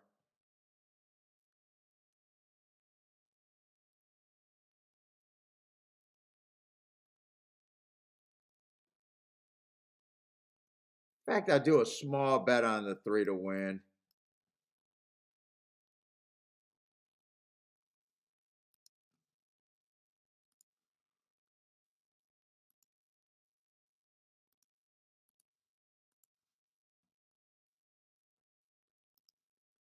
Let's see, do the key box first and then the straight ticket. That'd be the easier way. Back to key box.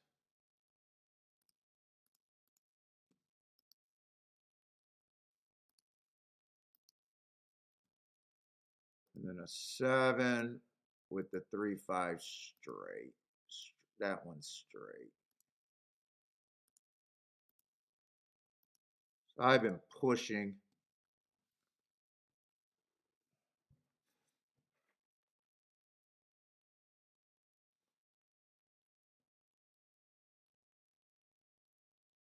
Blair likes the 167 here. I'm kind of hoping that the 167, maybe I should have did the 5 to win too. I'm kind of hoping that the 1, the 4, the 7, and the 6 are all gunning. And 3 and 5 soak up for in the money. Maybe I should have boxed that 3-5 in case that scenario happened and Dutch the 3 and the 5 to win. But I didn't think the race was worth that much to me, really. This is just another playback. What's up, Jeff?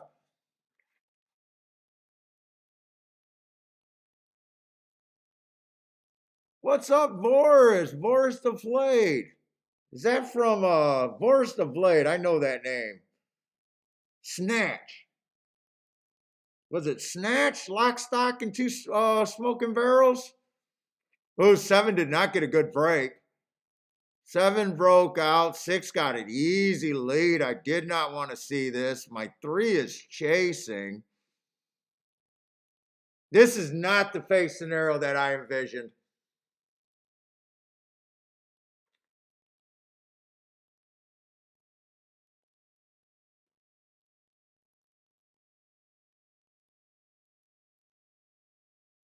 Come on, 3. Keep the 3 running. Nah, 3 ain't got enough.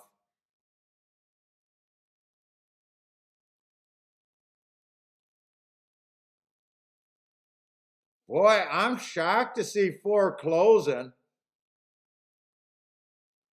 I don't know if he's going to get there. He did get there.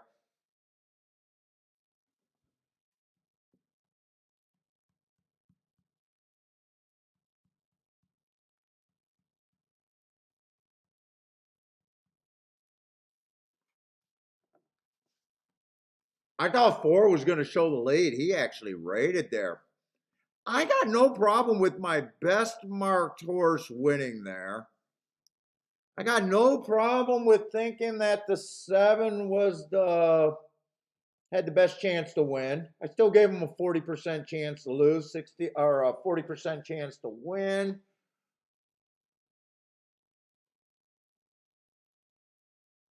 Four, I couldn't have done a win bet at 4 to 1. I need better than 9 to 2. I'm a little surprised that the 4 came off the pace though. 6, I never trusted the 6. That was probably the best part of my betting board is not liking the 6 really at all. He did manage to get second though. Well, yeah, play bet for me. I'm just hoping the card gets a little playable for me. So far, I played 2 races that were pretty close to unplayable out of boredom, and I did play 1 other race. So I played 3 races out of maybe 4 offered. Rolling with the nice call.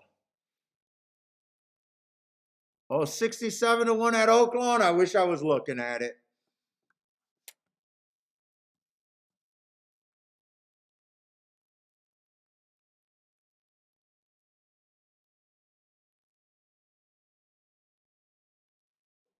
But Boris the Blade, that's the what was that? Was that the Mad Russian in Snatch? Boris the Blade.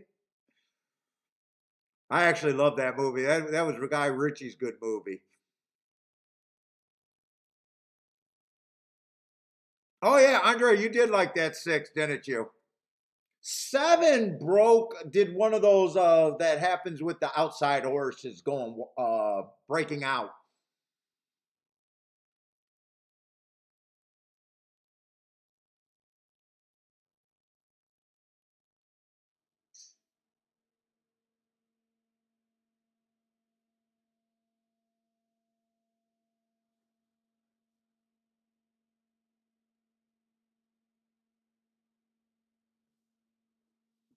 Oh boy! Oh boy!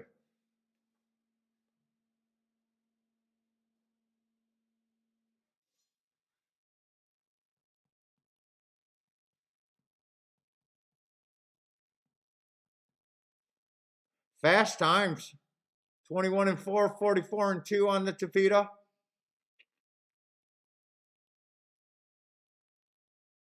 I didn't quite see where the 4 came from though. I imagine he was at least 3 lengths behind, if not farther. Oh, the Mad Watcher, the Mad Russian from Snatch.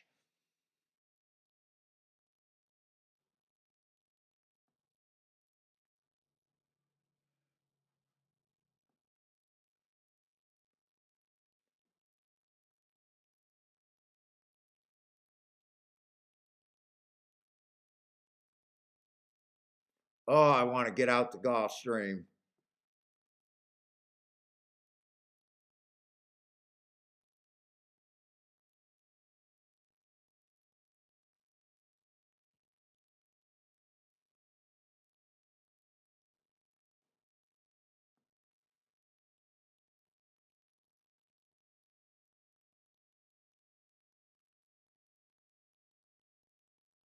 No, I honestly I shouldn't have. If I would have broke down the betting line, possibly farther than that. But no, not if I gave him an 18% chance to win and I'm getting 9 to 2 as fair value. I should not have a win bet at 4 to 1. Unless that happened in the game. If he's 10 to 1, I'm betting. I don't even got to think about. But no, I shouldn't have had a win bet. I'm supposed to lose that race there. I got no problem. If that's the percentage that I finalized, 18%, I'm not supposed to have a win ticket at 9 to 2 or at 4 to 1.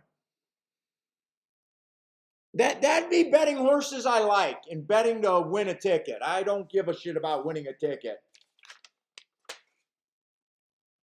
Not afraid to lose in front of people, but by math, that would be a bad bet. Now, if he was 7 to 1 going in the gate and he ended up at 4 to 1 when I don't have control, that's fine. That would be a fine bet, and that was the right move. But no, I'm not supposed to have a win bet. Now I could have keyed him, but I don't like the six. You know what I'm saying? So I'm not supposed to have a 4-6. I don't like the six.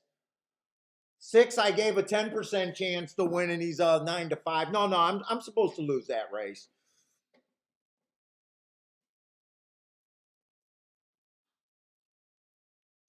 Now, if you think he had a better opinion than I did, if you thought he had a 25% chance, you might say, if I thought he had a 25% chance. Now, I still don't like horses that are only a 1 point overlay for a win bet. But no, I don't really think I should have bet that. What's up, Kathy?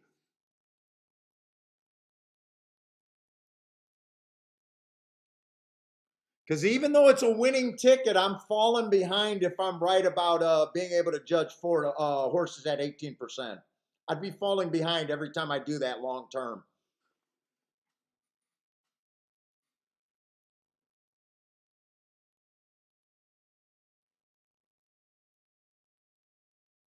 So many people think this game is picking winners. It's not. We're just playing a math game. Picking winners is bullshit. Everyone picks winners and no one does it good enough to be a long term winner.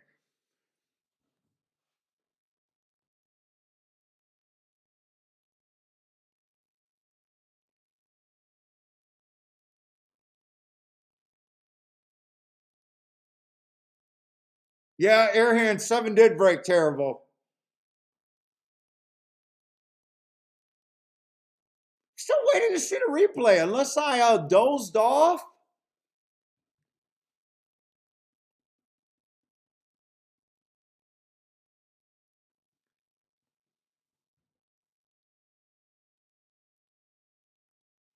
What do you mean by can you bet all up over there? You mean every horse to win?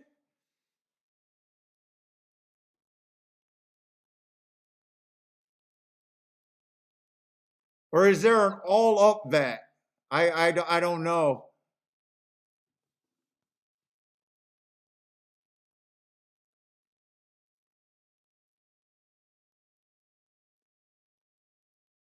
If all up's a bet, I don't know what that is. Yeah, we can bet alls there, but it should not be in a player's vocabulary for the most part. At your odds in the U.S., well, don't tell me that, Boris, because the taxman would own me basically a helicopter. So I pay taxes on my winnings every year. So don't tell me you can't win. But yeah, you can't win betting wrong. You can't win betting horses you like. If I played overseas, I would be limited, no problem. They would not let me crush them 20 to 1 after 20 to 1s for very long.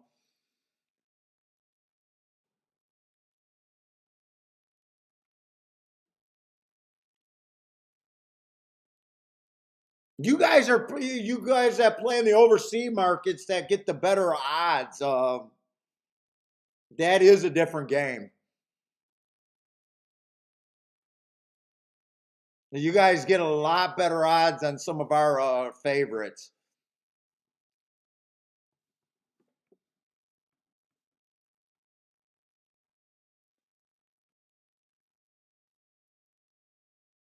Well, when you use math and everything on your betting selections and aren't scared to lose and more worried about proper tickets based on your opinion, the game's not that hard. At the same time, I'm only going to hit like 2 out of every 10 races.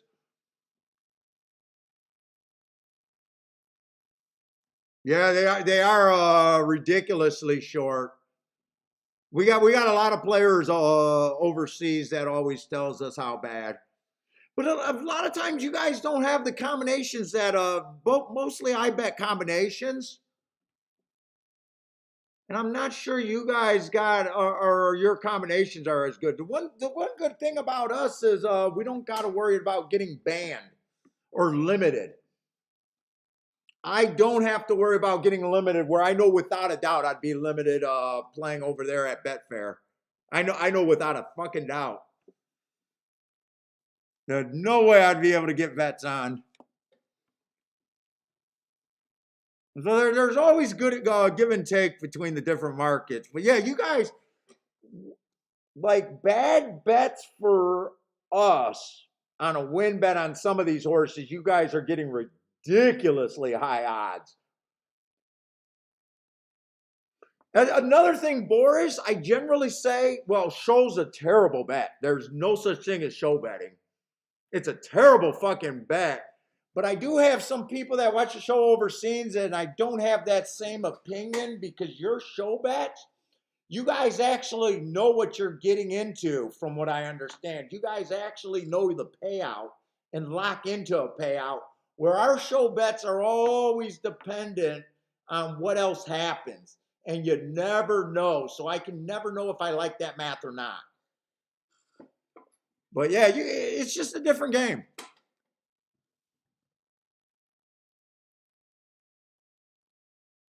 Well, put it this way, Jaddy, I have to win a few 100,000 a year just to break even. Before I pay taxes, I got to cover my handle. So most I ever won in a single race was 66,000. I've won some tournaments. That was a pick six ticket that I won on an $18 bet. Usually 10,000. Everything that I say is a Rolex day is a $10,000 minimum. That's my like standard. I expect to have 5, 10 Rolex days a year. Most of the time, you're just trading money, win a few hundred, lose a few hundred. Most important is figuring out how to get to those very big days.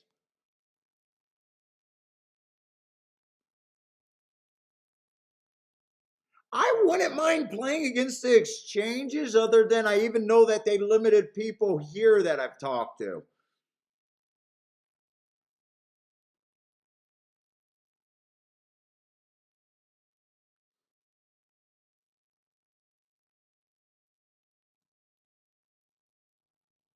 Yeah, I've been doing it longer, Jaddy. I've been doing it longer.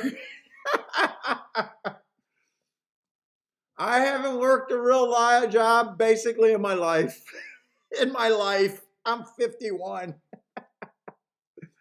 But nice. No, it's absolutely achievable.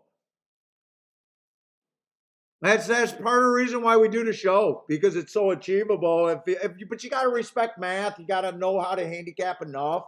You got to know what's a good hit rate to begin with. Most people don't even know what a professional does. I don't hit any more winners than anyone else out there. The easiest way to improve your game is being able to hit at a higher average mutual. Price is everything.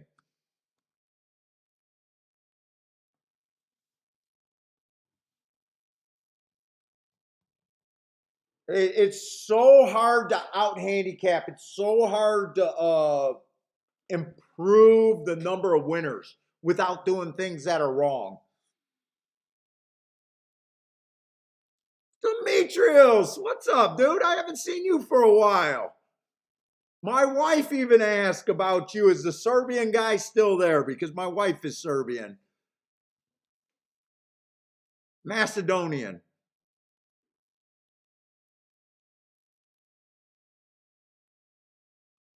What's up, Maurice? Yeah, we're doing good, man. We're doing good. Kind of a boring card.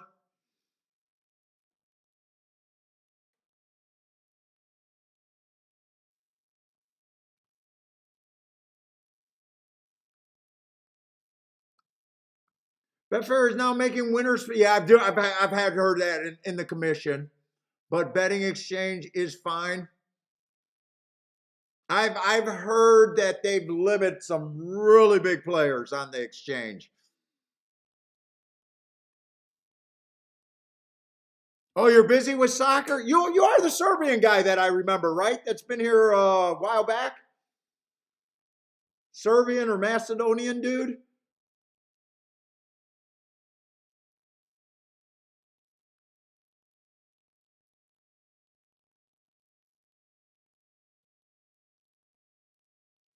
All right, we're gonna go. Welcome to the show. We got some new people in here. So welcome to the show. I'm just covering Gulfstream today. Usually we got two tracks going today, but on Thursday we've been mostly concentrating on Gulfstream in Tampa Bay. We've been doing this for a long time. There's over 600 videos out there.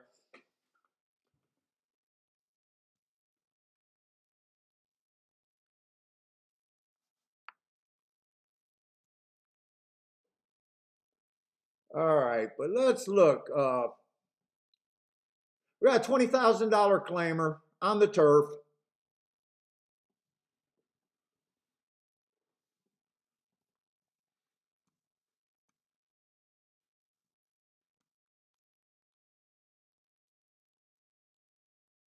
Probably still looking for stalkers. Yesterday's speed was okay with some stalkers.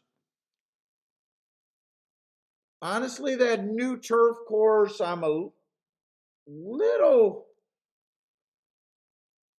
It's not the surface where I want most of my plays to be played onto the routes. Gulfstream, I'm mostly interested in the Tapeta and really the dirt. Turf and turf sprints, but turf routes for me are kind of soft right now.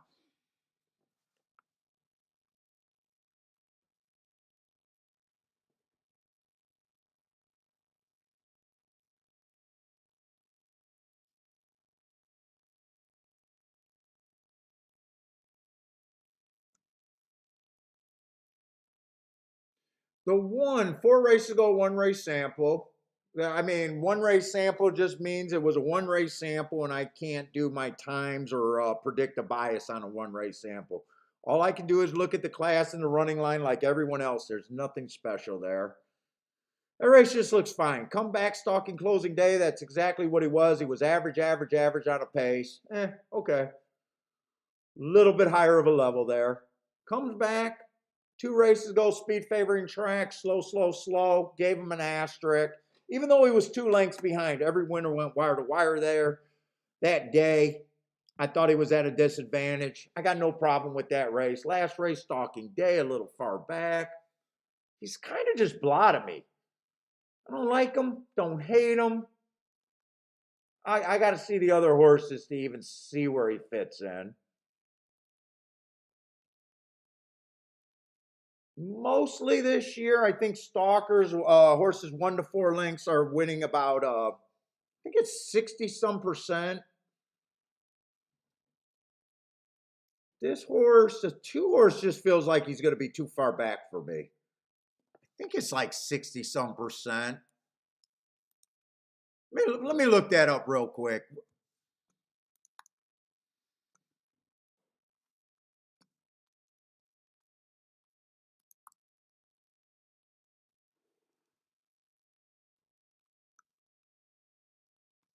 Last week, 75% stalkers, 1 to 4 lengths off the lead. 0 horses went wire to wire and 25% closed, 5 lengths off or farther. For the meet, it's been 60% stalking. Wiring, 19%. Speed did okay yesterday, but for the meet, wiring been kind of weak, 19%. It seems like when speed does good on the turf routes, it's like good for a day or two and then it disappears.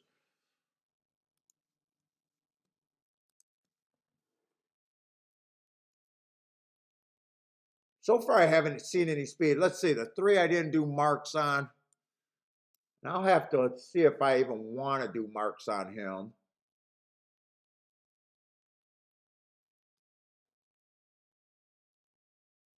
For probably going to be a closer, stalker at the best. Let's see, 4 races ago, he earned one of my best marks.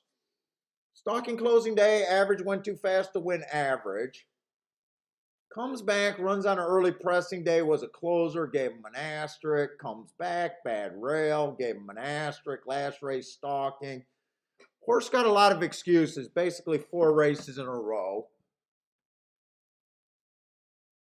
But he's still taking action at 7-2. 7-2. Yeah, I got a feeling 7-2 is not going to be an overlay in my book.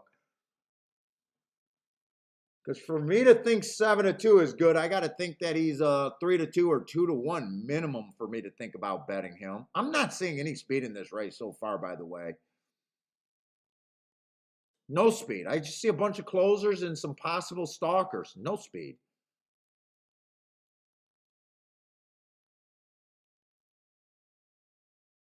Eight might be the closest thing to getting the lead here. I'd be shocked if this pace is that fast, actually. Let's see, I need to start with the favorites because I went through this whole race, and this race is really blah. Let's see, 7's taking a lot of money. Gonna be far back. Taking a class drop. Ran against the stalking trip last time. Has a hard time last 4 races getting position at the top of the stretch. 2 races go slow, slow, slow. 3 races go just slow, average, average. Still can't get in position. I can see this horse winning, but fucking 3-1's not for me on him. In a way, I think the class drop is the best he got going for him. Or she got going. Let's see, the other horse who else is taking money? The 4?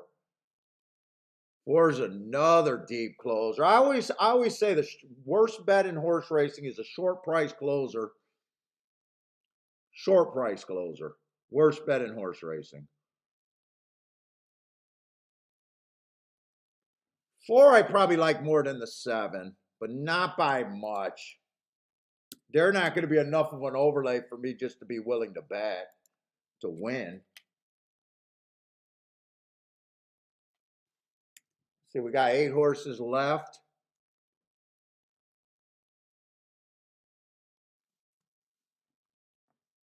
One horse would be a bit of a reach. I think 9-1 minimum.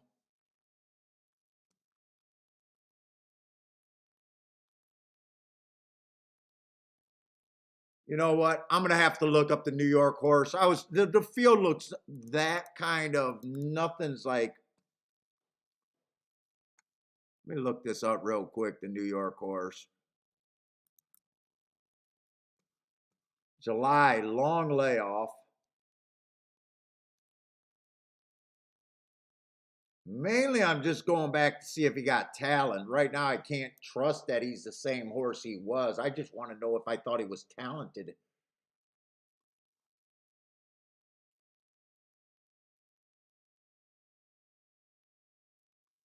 He would have went too slow to win that day.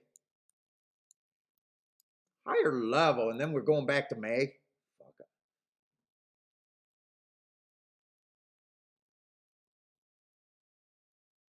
Back to May.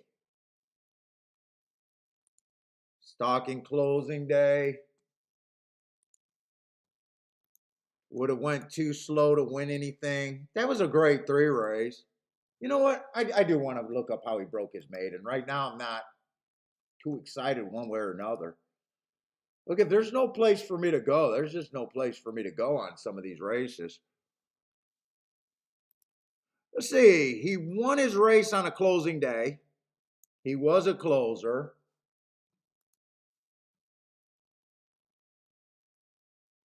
He was average, slowest winner of the day, running with a bias. I'm not that crazy about the 3. I do think so far the 4 to me deserves to be favored at the very least. He's a half a point overlay. That's not going to tempt me to do a bet.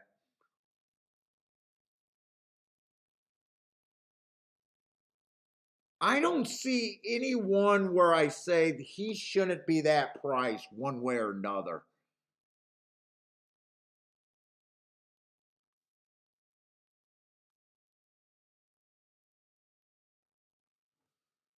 Well, you're going to bet on this race? I'm leaning towards this race. Just there's nothing for me. I don't know.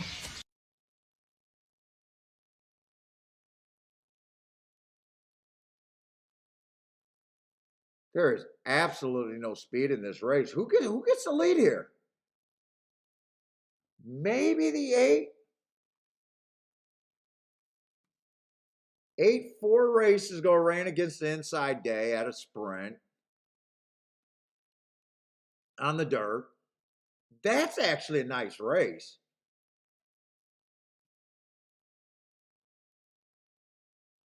This is only a second time on the turf. Last race on the turf, that was kind of a disaster.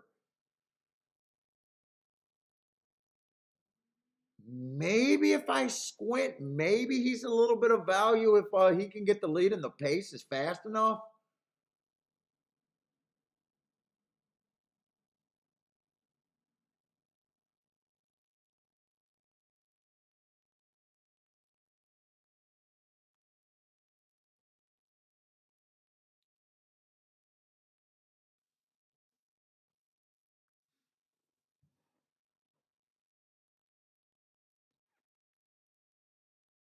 Ah, Demetrius, so you're playing the 4 horse, but you already know your place price. 1.9-1.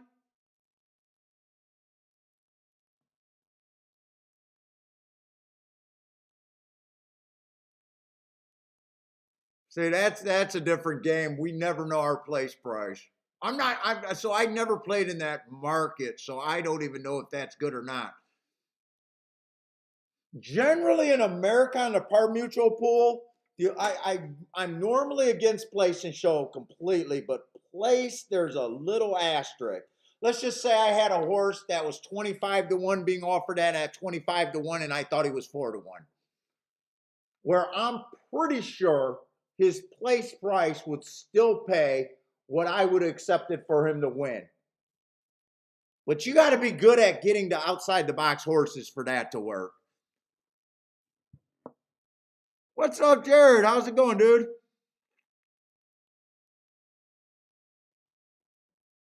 Let's see. Jaddy likes the 2 here.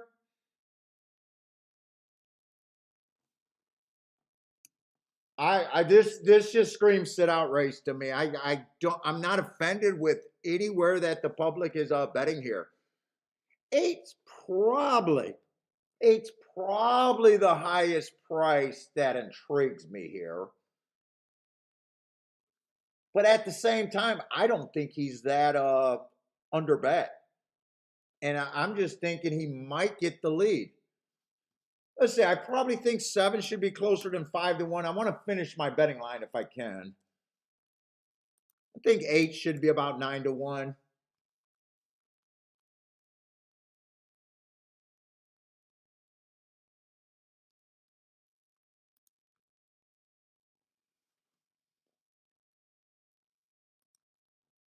Five more horses.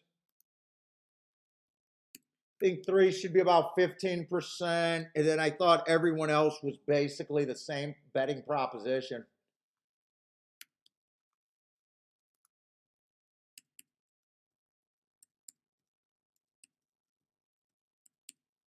That's my, I'm a little over my betting line, but that's roughly where I see it. Not a big opinion there. Easy, kind of an easy no bet for me there. Let's see, 8's nowhere near the lead. I thought that was his chance. I had a hard time even thinking who could get the lead here. 1 end up getting the lead.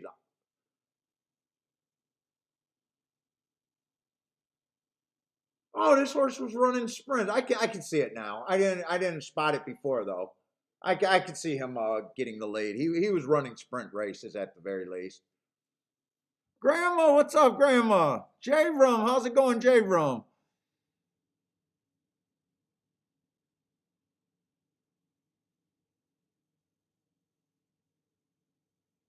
$23-1. That's definitely hotter than the face today of the other turf race.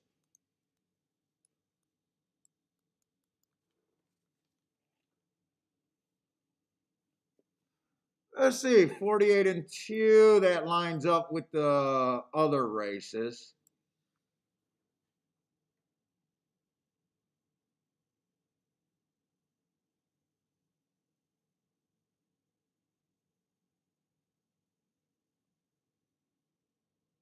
I can't find the 4.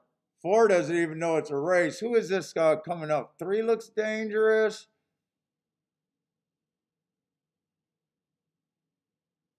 9 still fighting. 2 looks a little dangerous.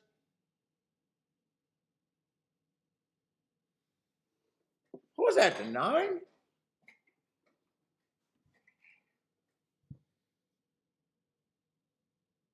My opinion of one of the favorites was terrible, but the other one was good.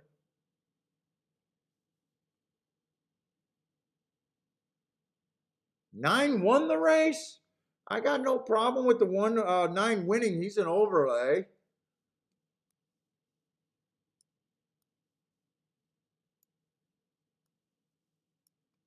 Who got second?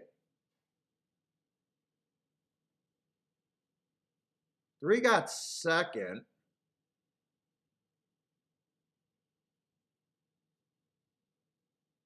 3 ahead at 15%, 5-1.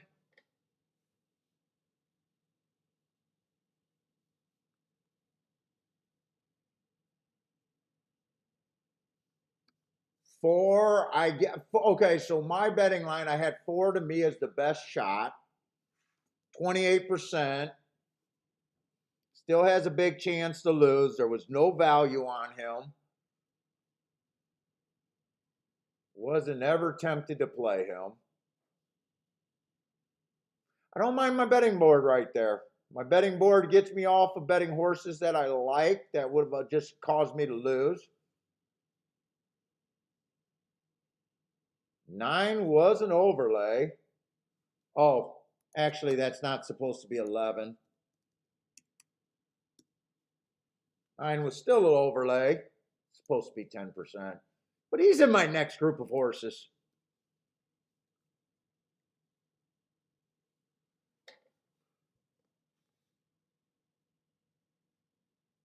Oh, really? Gas, you got the pick 5? Wait a minute. That pick 5 had to pay decent. You just wanted a bigger one? You just wanted a year income?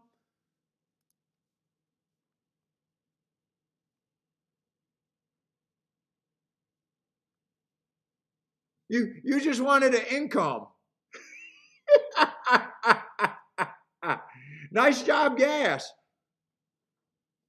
What you get it for, 50 cents then?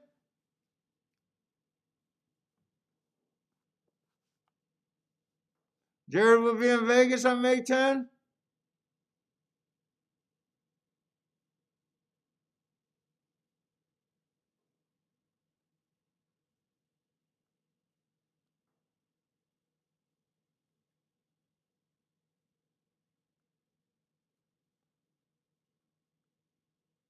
How much was the trifecta? Trifecta's got to be solid. You got every chalk out of there. Got third choice, getting second. What does this trifecta pay? Oh, we're still waiting on the photo.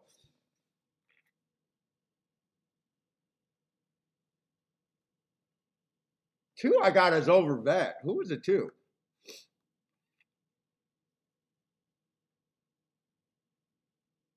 Yeah, 2 I didn't see where the edge was on the 2.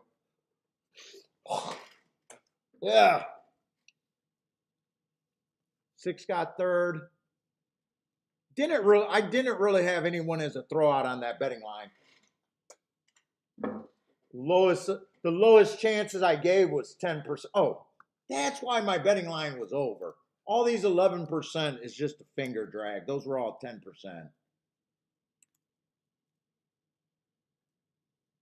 I was wondering why I was a little over on that betting line. There, that's better.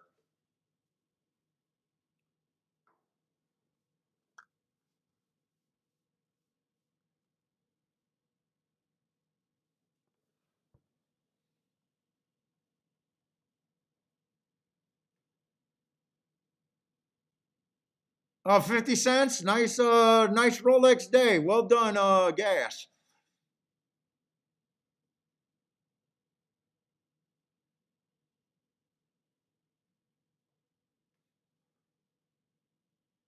Although I'll tell you what, from my initial thought on the first 5 races today, I actually think that's a very solid, on my opinion.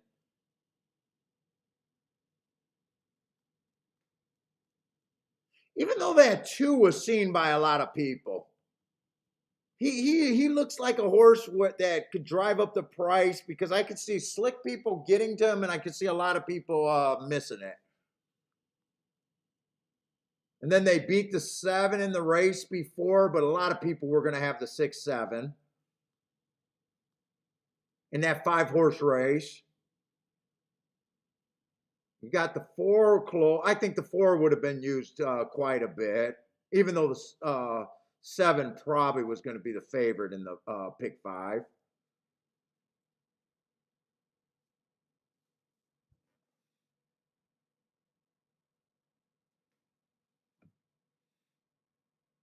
Masood, what's up, Masood?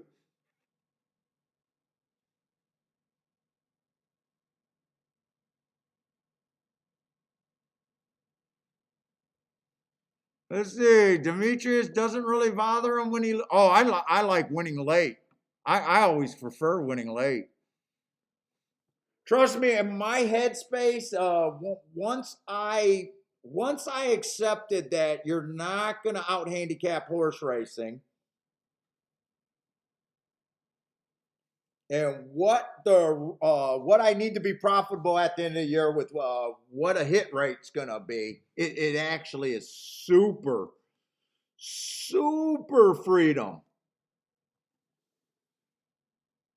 Yeah, no, dude, when you think about what you had to do there, I don't think that was that hard of a one to hit. I think structuring it, a lot of people could have made a mistake. But that 5-horse race, everyone had the 7-6.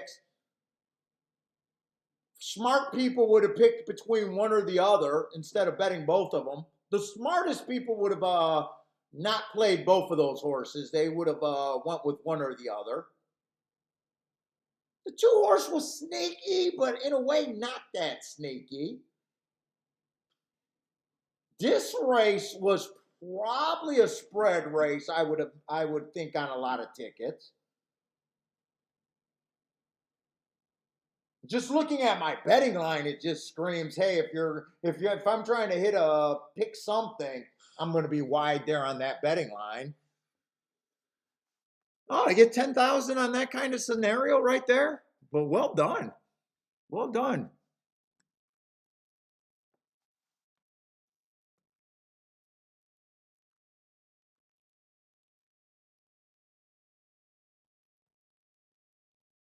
On $108 ticket.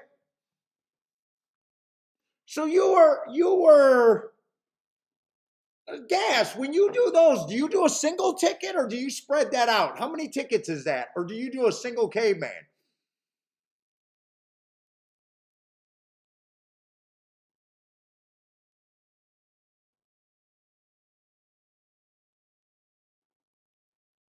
I could see you going either way. I'm not sure on you.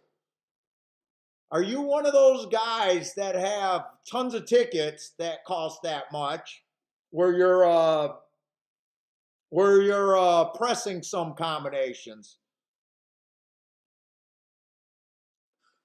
or are you a single ticket caveman, or does it vary?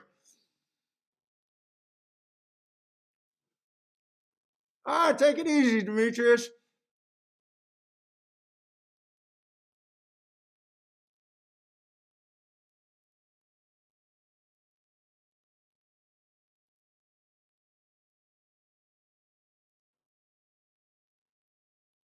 Well, Vice stocks, it's only 200. It's only 200 combos on a single ticket because a lot of guys press. Okay, but gas is telling us that it's a single ticket. Gas is telling us it's a single ticket. Yeah, some guys take that same budget and they'll press combinations.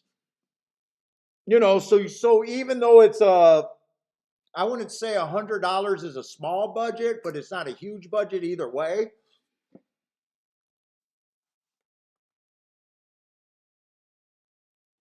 But yeah, he could have as little as 40 combinations with that, and with presses. But he said that it was a single ticket. Oh, you're flying over there in Denmark, huh? You know what? I got to go to the restroom. I got a lot of time for the next race. I'll be right back.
Okay.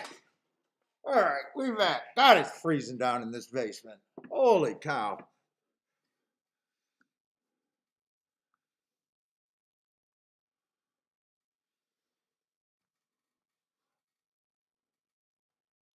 Let's see that exacta fade, nice, $89. Trifecta fade, 216 for 50 cents.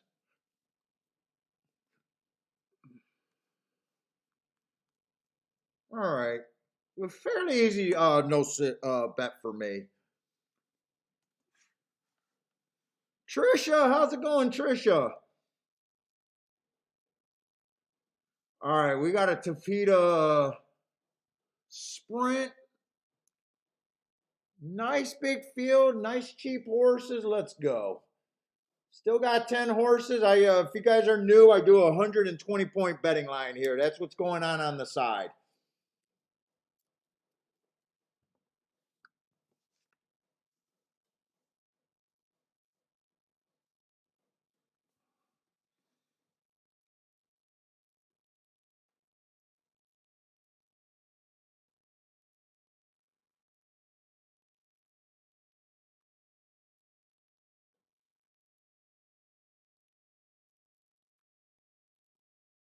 Oh, Gas, I think, had the nicest ticket so far today. I'm not sure. There hasn't been a lot of plays today. I know I haven't hit anything yet, Trisha.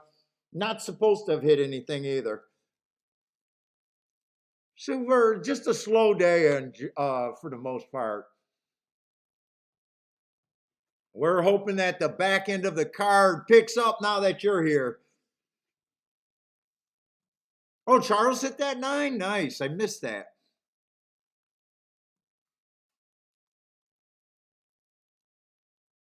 Say the 9 is the no, 6 is the favorite here.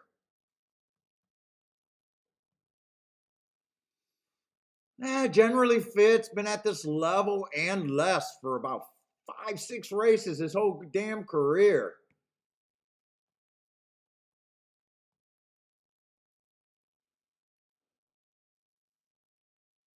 Four races ago, early pressing day was just average while losing. I ran second by a neck. I'm not going to be that hard on him there. Comes back one race, sample second. Another second. That was at least he ran against the inside stalking day. Right running style, wrong part of the track, still ran second, 80 cents on the dollar. Put it this way, this horse can win. I'm not too excited about him.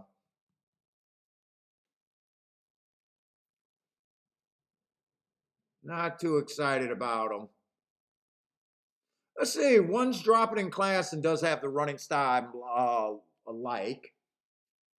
First race out, stalking closing day average. I can forgive anything first time out. Let's just say made it around the track. Comes back, turf route.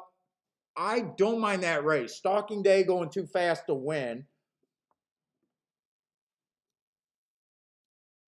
2 races ago, 1 race sample, and last race another. I hate his best races were at routes. I hate route to sprint. Tricky because he is dropping. There might be a little bit of value there, but I'm not sure if I can really get to him. I'll have to see where I think he's at. What's up, Crusader? Yes, Crusader, unless you're playing for the pool and the pick 6 jackpot wagers, it's a sucker bet. You're paying for takeout twice. You're paying regular takeout, and then you're paying to pay the carryover pool. So Crusader, I always say this. How the hell does that jackpot build? Think about it. How does it build? If you're getting taxed twice, how does it build? Why would anyone go out there and handicap what they like? Why would you have an ABC ticket when the goal is to win the jackpot? Because every time you hit a consolation prize where they don't pay the jackpot, you're getting underpaid severely. If I was a pick 6 jackpot player, all my tickets would be XYZ. I'd have no more than 1A on the ticket anywhere. And then it would be XYZ, XYZ, XYZ. Yeah, people hit the ticket and people hit it but it is a sucker bet. In fact, the ADWs, the people that know, tell you how bad of a bet it is. It actually hurts horse players. It's a terrible fucking bet. Unless you're the lottery winner that takes one of the giant ones. The pools on giveaway days, they got articles on the giveaway. The computer teams are winning like 70-some% of every dollar or something that they put in it on the giveaway days. It's ridiculous how much they're just taking the suckers' money and dividing it between the computer players mostly.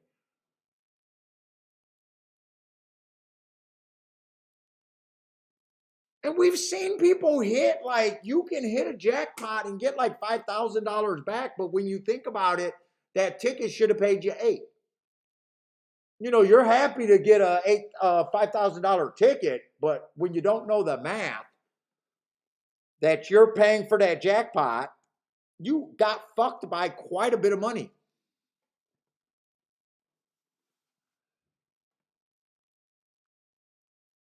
The payout days are kind of the only days, MKT, that you would probably want to go play it. Unless you are smart and just going XYZ tickets, XY, you should be playing to hit the thing. I don't know why anyone would do a ticket that, hey, it's not going to take the jackpot. Every dollar of every ticket should be played trying to hit the jackpot. If you're going to play the jackpot 6 ticket, you can't be afraid to lose, and that's how you got to design your bets, unless it's a carryover day. The fact that it gets billed is the fact that people don't even know how to play it.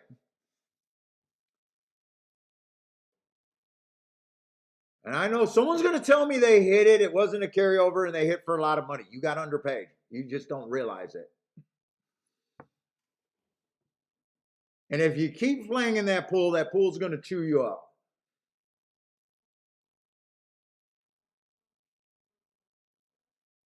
Let's say the 2, I think, has a better right to be the favorite than the chalk. He offers a little bit more value. I like that race 3 races ago. Those hearts were earned at a route. 4 races ago, he ran against the inside day. I think there's upside there. He dropped. He went too fast 3 races ago in a route. He then gets a stalking closing day, tried to go wire to wire. There's a big excuse there. 2 would not surprise me here. I don't know about 3 to 1 though. Not for me.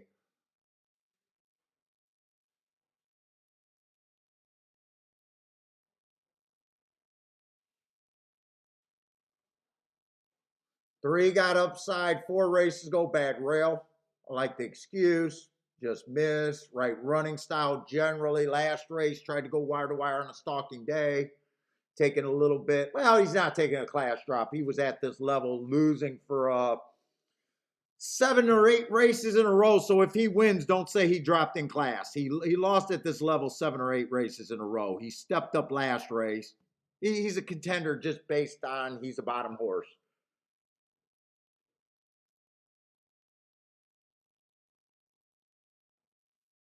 5, I don't like route to sprint.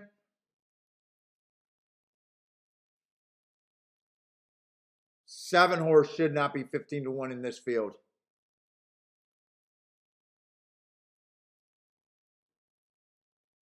He should be long, but I don't think he should be 15 to 1. I think 7's going to offer a little bit of value.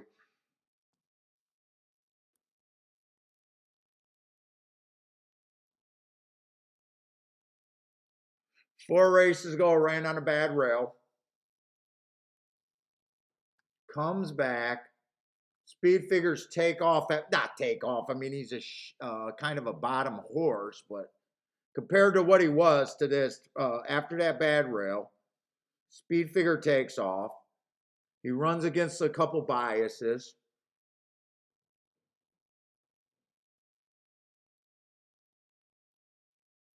8, I think, should be longer.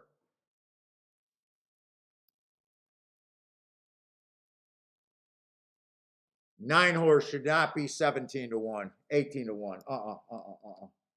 I might have to play this race.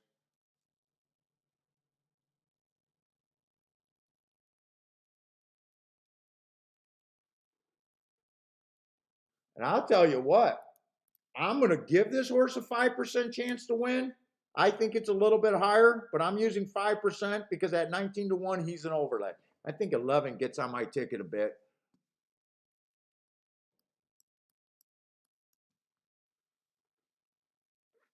9 definitely gets on my ticket, and so does 7. Everything else is those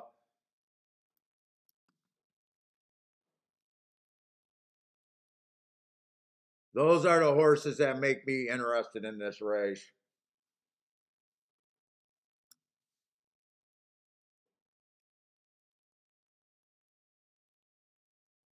They're the reason for me to be in here.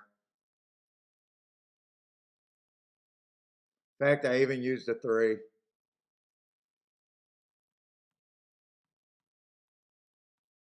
Although that's quite a bit.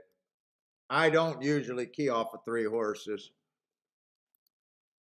Let me see what I can do with this opinion. Not much of an opinion.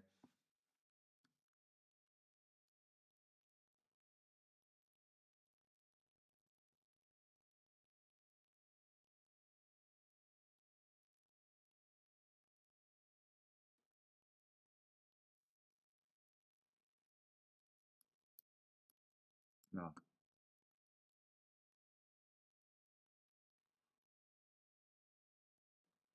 Who's the horse that Please Cats, or what is this P Cats horse?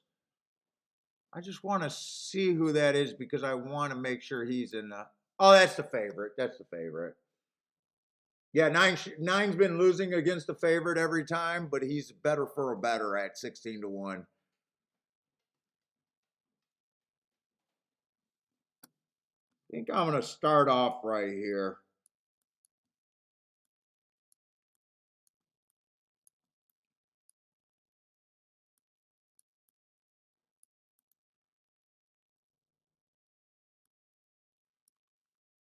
Was it really 265? No, I don't like the 5 horse. I think that's supposed to be a 3.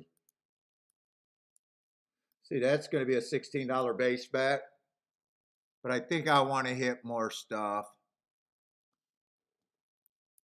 I even think I'm not going to be able to do the math because I don't got time to explain how a 3 horse Dutch bet wins or can be a good bet.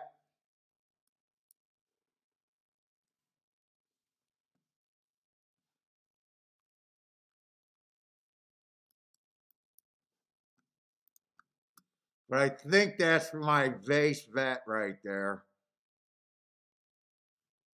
Oh shit, I'm in the wrong race.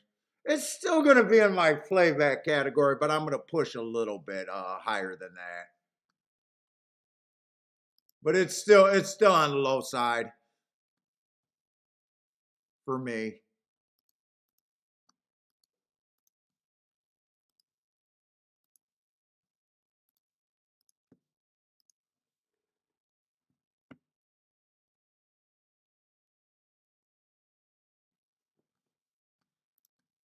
Let's see, exact key box.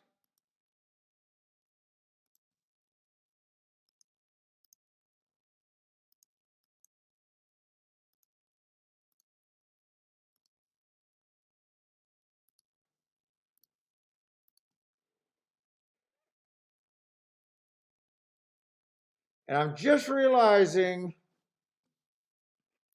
that the best part of my ticket, meaning the longest shit that I could possibly get to, is the best part of my ticket. That's how you beat takeout and win in a year.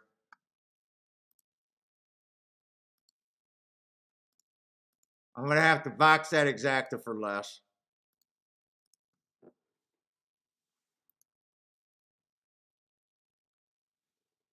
I do not think this 9 and 7 should be that long. Put it this way.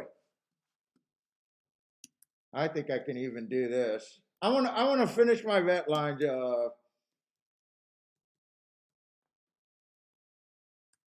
Don't have a real strong opinion, but I see some horses that I definitely don't think should be as high as they are.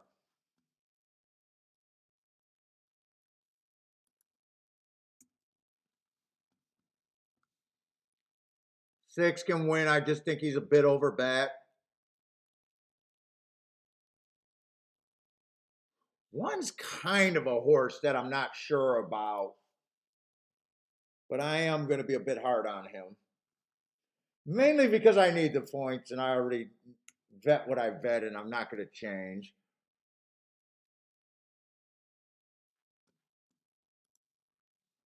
Four, I just can't get to him after those 2 races. 5, I hate route to sprint. And I really don't care for him. 6, I think, should be taking some money.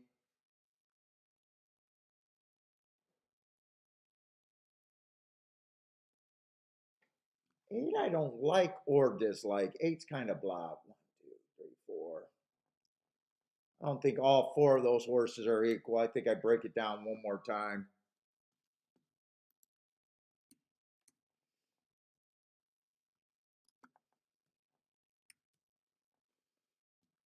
I'm probably good right there. I want to touch anyone for a win bet below 7-2. That's my betting line right there. So I do think there's a group of horses that have a best chance to win the race. I think that's 2, 3, and 7. Or no, I'm sorry, 2, 3, and 6. The next group I think got about 15%. That would be the 8 by itself. My bet, I'm not scared to bet 5th and 6th choice when I think they're being underrepresented or underbet. Is that 10%? Let's see, what do you guys got? Airhand likes the 5, 7, 8. I got a fire to that. I can celebrate for the 7 horse. 7 gets the lead. He'll be hard to catch. Well, the 1 horse, I wasn't sure. I either liked the 1 or hated the 1. And I just went to his best races were earned on the turf routes. And I decided to hate him. If he beats me, he's gonna be a horse that I seen and at the same time I couldn't pull. He was like a decision for me.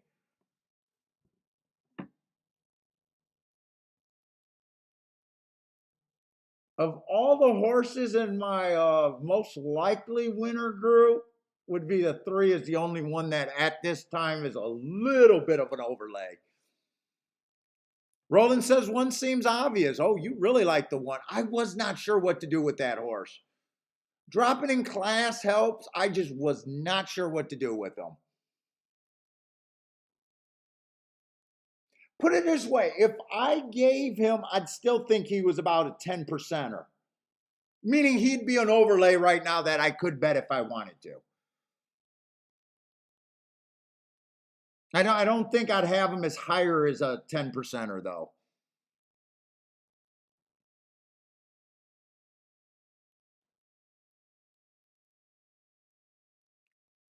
Nine ended up going from 20-1 to 10-1. That's not my fault.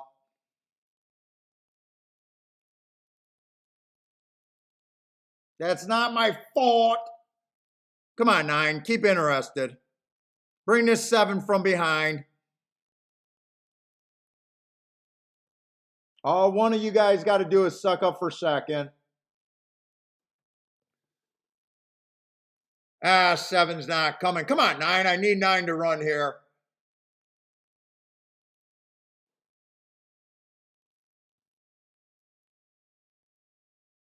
No. 6 closed that race? 6 closed that race? I thought, didn't I think 6 was front end? Oh, no, he does close. I was getting the 6 mixed up.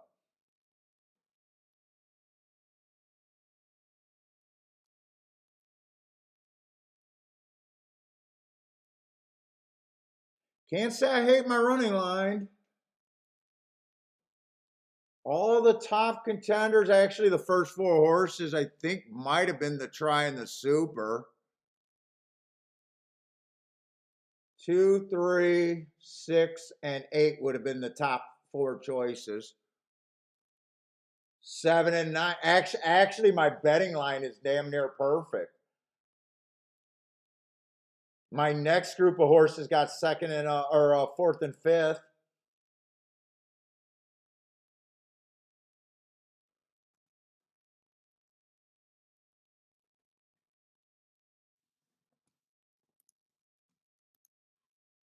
If I'm in that race, I'm not supposed to have a ticket though.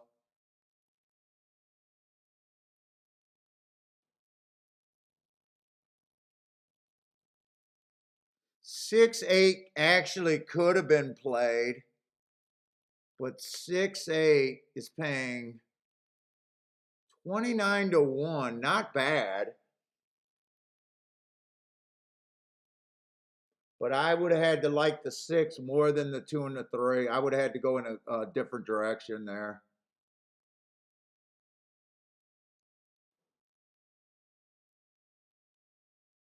Eight wasn't a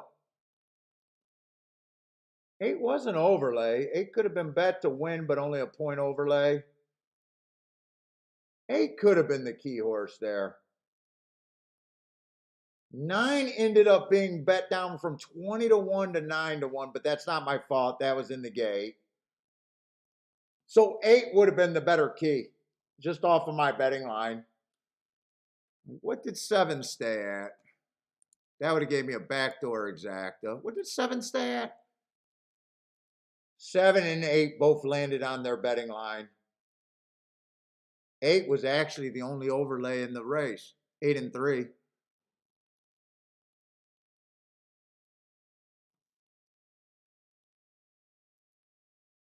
Nick D, what's up?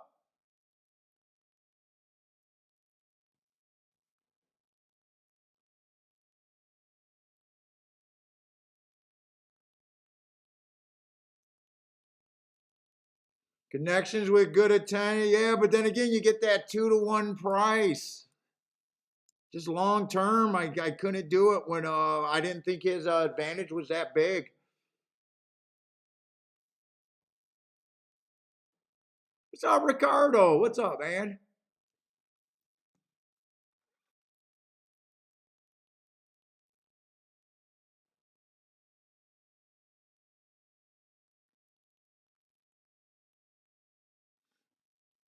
J Room like the 8? 8 made sense there. Greer, what's up, Greer? Well, slid in here. Oh, is that another Ortiz exacta? I can't wait until those two are gone for the summer. If it was, yeah, it was another Ortiz exacta.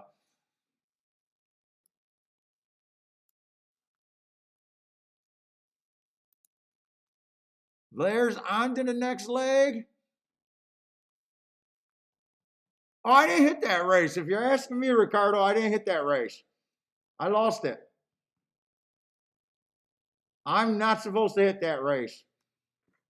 Well, arguably. I'm not supposed to have the 6 keyed. If I keyed the 8, I could have hit that race.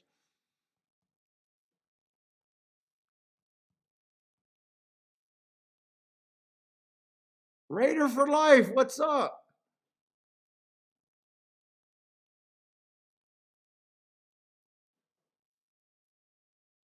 It was a maiden use who in the exotics?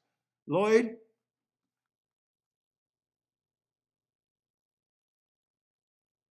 I couldn't have used the 8.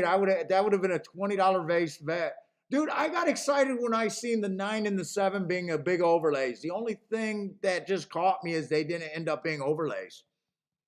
I got no problem with losing. I'm supposed to lose that race. I'm supposed to play to the biggest tickets I could possibly get to.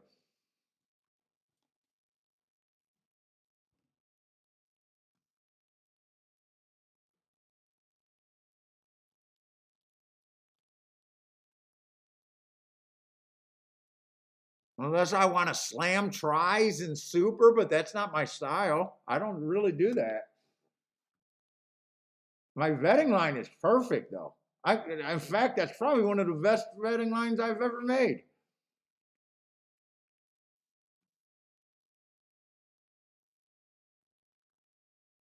You know what?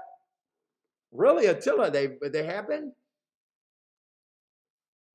I kind of missed that. Well, you know what? We did have a lot of slow races today. I mean, not slow races. I've had like a slow betting schedule. A lot of races that I wasn't interested in. I'm curious about that.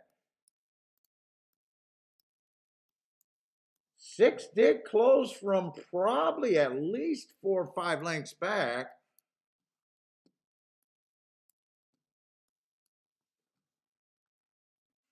Nick, I don't look ahead. There's no such thing as locks of the day for me. There's no such thing. I'm looking for mistakes. I'm looking for real tickets. I'm not looking for stuff that falls in that frame of thinking. I don't fall in love with horses, so you know if I love a horse and he's over bet, I won't play him. I want horses that are overlays. That's all I care about. So I have no plans because to me, picking horses without the odds is like playing poker and making calls when there's no money on the line. Everyone can make good moves in poker when there's no money on the line. Horse racing is about exploiting other people's mistakes. And if your opinion is a little bit better, that's all you need. Just a little bit better. Not every race, just long term, just a little bit better.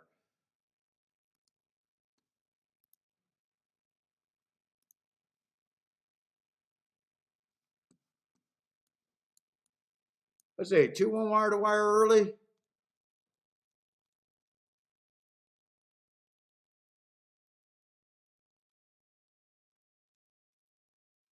Two stalked on the Tapeta route.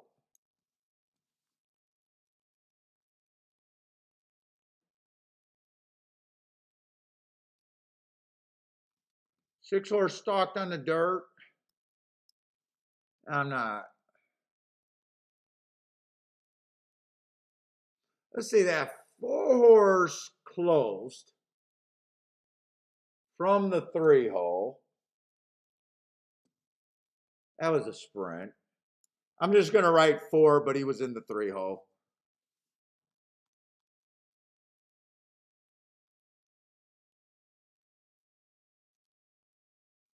Nine horse stalked. That was the only race to me worth having so far today. Is that 9 horse?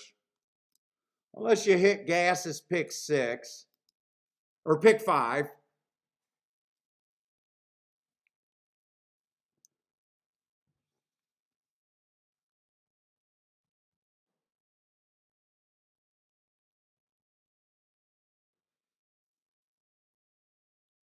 Well, the only problem with that, Jaddy, it's really bad. Can you, Paul or someone, can you help me doing an odds comparison, odds race? The problem with value is we're supposed to see value completely different as handicappers. Good handicappers can see each race completely different. What's up, In the Money Mike? What's up, man? Oh, Raider for life. We've only had the last 2 years. I only hit $10,000 races each of the last 2 years. Yeah, I'm doing another Derby show. But my Derby opinion is always terrible. My Derby, I've had huge days on air I've only done the last 2 or 3 derbies. I think 2 derbies on live. Yep, we'll be doing a live derby. I think last year I hit what was that? I hit a 42-1 over a 5-1 on a big push ticket. Hit that race for, I don't know, I think I hit it for I think it was pretty decent over a Rolex day. I think it was like 15, 19K I hit that for. I don't quite remember. And the year before that was another big one.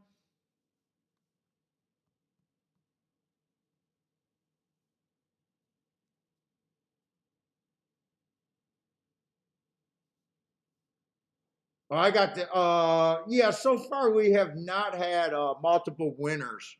Let's see, I did put this 4 in the wrong spot though. 4 closed. Did they show the replay? Attila, did they show the replay or did I miss it while I was getting the thing done?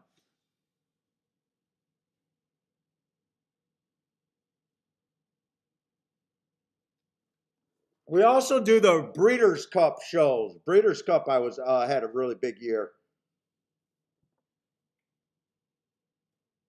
I think I only hit 3 races. When they're $200 exactas, I think it was.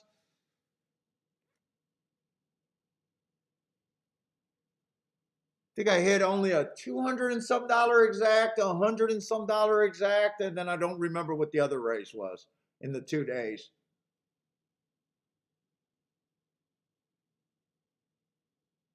I must have missed the replay.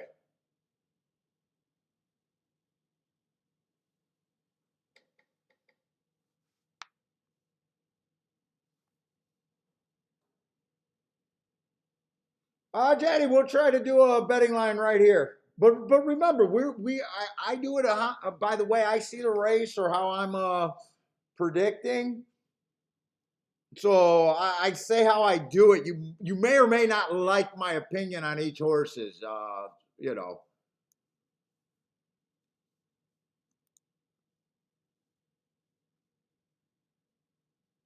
Yes, we've been doing the Derby prep. We had the Rebel.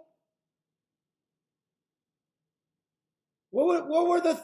Well, we hit the Pegasus. That's not a Derby prep. We had the winner for the Pegasus. We had the Rebel, the Risen Star. We had the Exacta hammered, or I did, and then in the New York one, I ran first and third with the win ticket. Florida Derby, nothing. With Florida Derby, I think Florida Derby was chalk. Look, if it's chalky, I got to let people that don't know me know me. If it's chalky, I'm not supposed to have it. If it's chalky, my decision is I'm trying to beat something.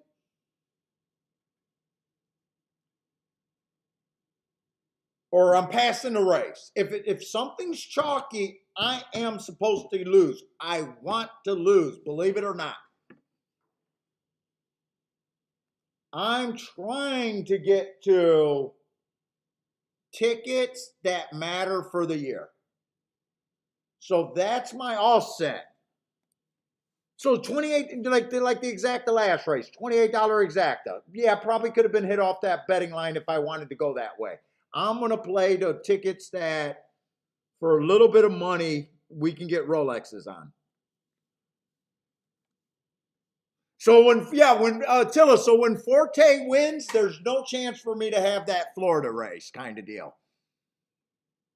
Although we had the 45-1 in the race before that I fucked up because I said, hey, win tickets aren't good enough. Let's play them in Exactas, and I missed the Exacta.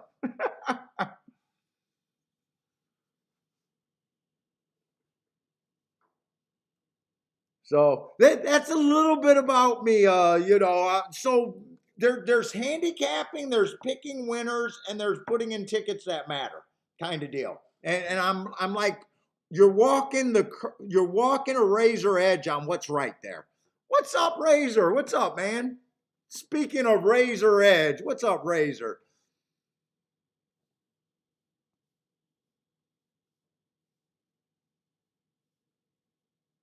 So I think most handicappers would be better if once they got to their top 3 or 4 horses to just automatically go to the higher prices one instead of playing like everyone else and playing the more logical ones. I imagine you'd be better automatically. You might not hit as many tickets, but when you do, you'll probably be better than the other way.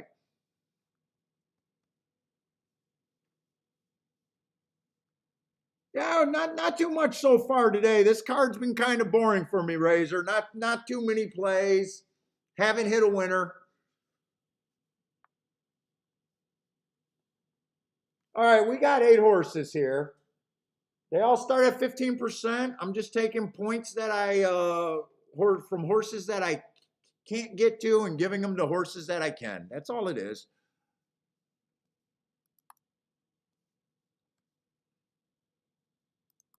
I do got to look up this Tampa horse real quick. And if this is a dirt race, it is a dirt race. So dirt race is my most interesting track at Gulfstream. Once you get to 7 on out, really hard to win. Always trying to push an inside bias there.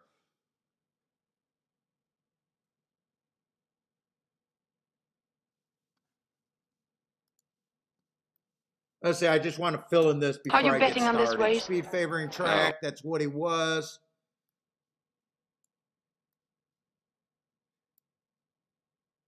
He was just average on a speed favoring track.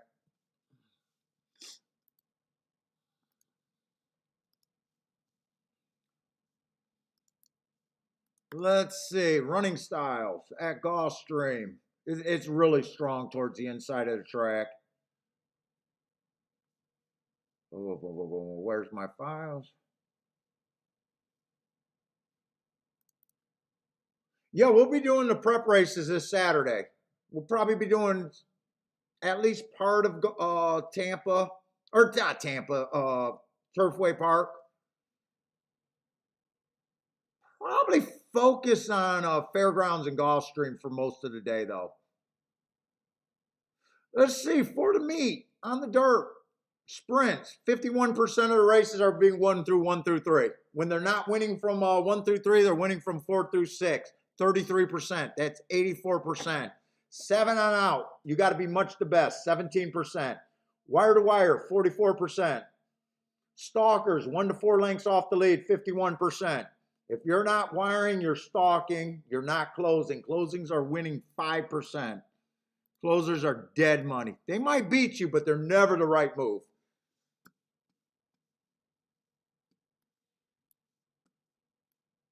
And a short price closer at Gulfstream on the dirt is just for the sprints is insane.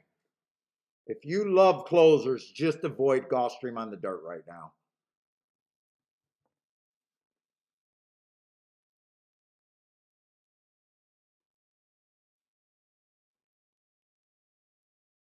Let's see, 3 races ago, early pressing day. Gave him an asterisk, wrong running style. He's a running style. He's a stalker at the best. Runs a risk of being a closer.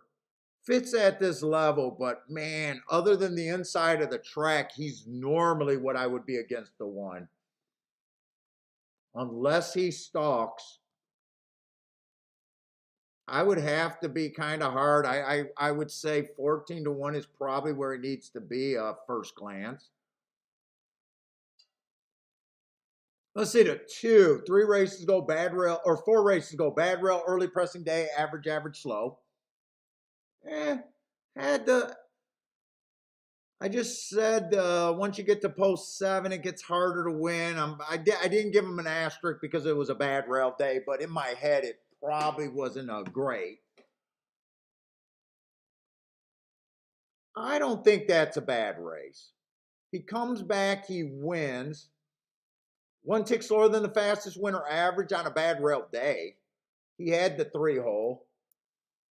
I think that's a very nice race. Tries 1X, wins, average, and last race. No shame in losing a starter stakes.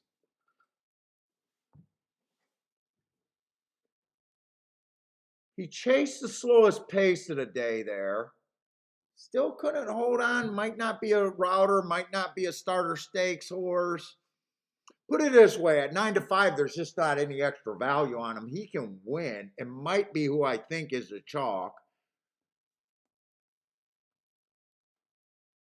But the most I ever give a horse is a 50% chance to win, meaning by the book right now he's an overlay, but I tend to need more than an overlay than that, unless I can pair him up with someone.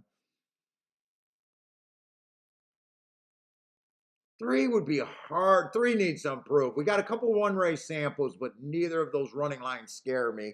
And last race he won, average, slowest winner of the day. He seems like more of a reach.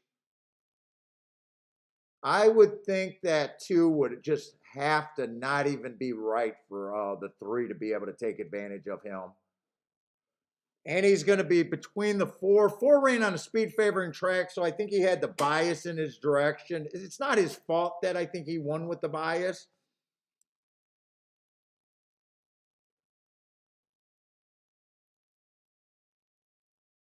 He'll be pressure. I think he's probably priced right. I also don't trust dirt form coming from Tampa to Gulfstream a lot of times. He wouldn't shock me, but I'm not sure if I think he's an overlay. 5 fits. 5 might be someone that I'm interested in a little bit.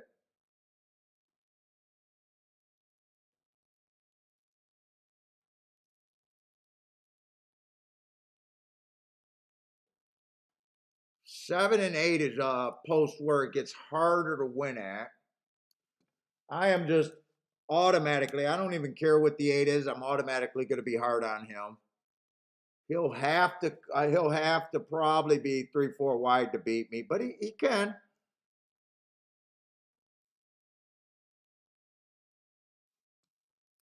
Seven, I'm going to be hard on him from the outside. I am making my betting lines like I believe the inside of the track is more than likely to be good today. Just the numbers usually just says you want to be inside. I could be wrong today though.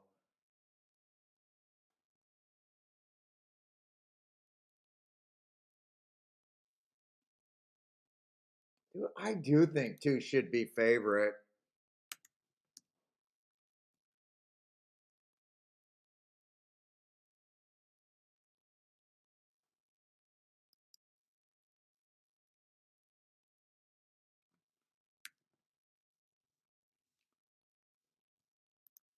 One would be an overlay at that at my thinking.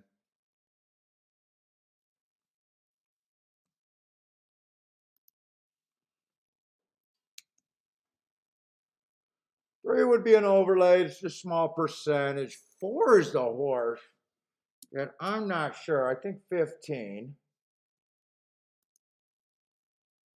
Wait a minute. Do I got enough for the five in the? I might have gave some horses too much.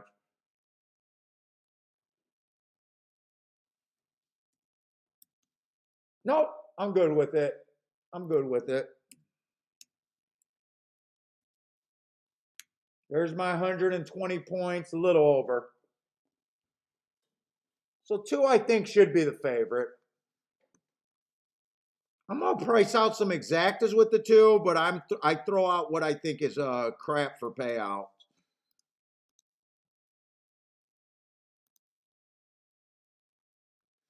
2-1 at 35-1. That's not crap. 2-3 at 49-1. I might be priced in on that.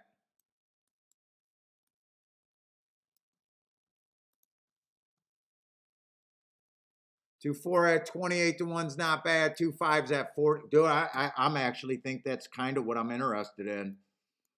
Playing towards the inside of the track. 2-6 is a no-go. 9-1. 2-8's a no-go.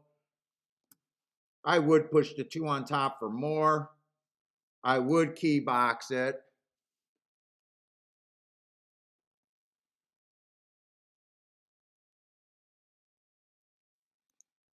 Roland thinks it's a bad sign if the yeah, sometimes it is. He got class. I would like the 6 if the 6 was a bit more inside. That's the only reason I'm letting him go and was harder on him. And he's still in my second group.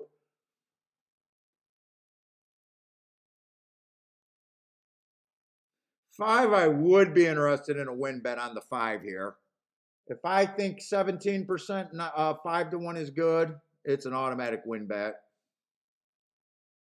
If they're going to give me 22-1, I take it. I don't even got to think about that. In fact, I think the 1's a win bet too.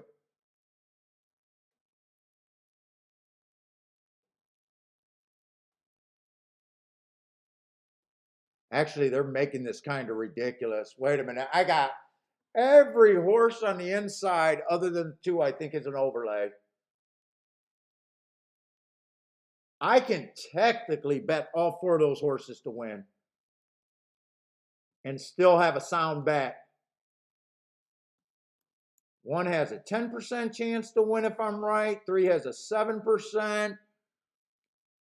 4 has a 15%. 5 has a 17%.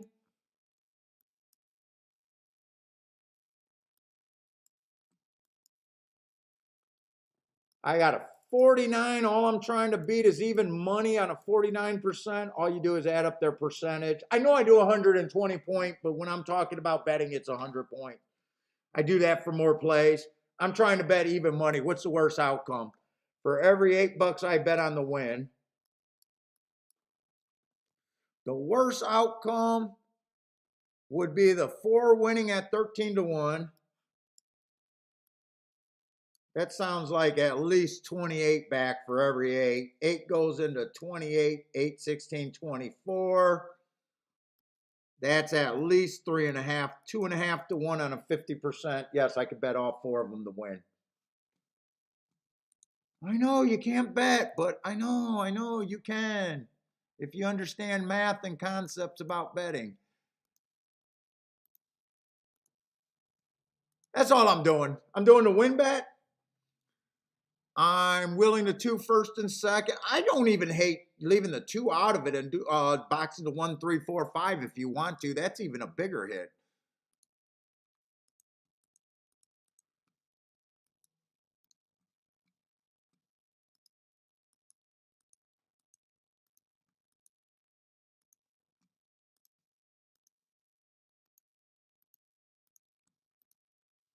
Oh, is this the race with Kiki Love in it and I missed it? Who is Kiki Love? Oh, the 6 is Kiki Love. Oh, she's going to be pissed that I didn't bet Kiki Love.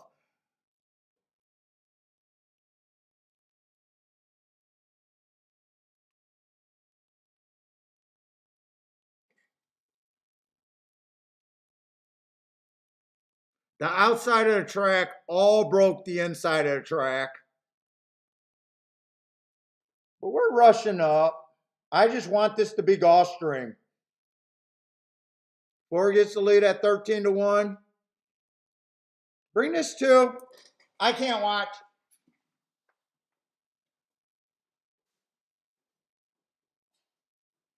Oh, let's do some reps.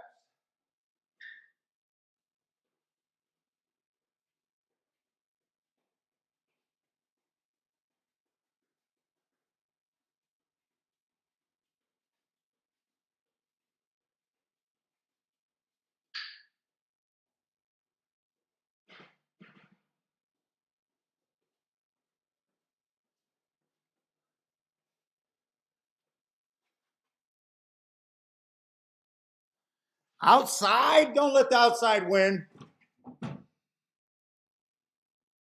Come on, one. No, one guy ain't got nothing.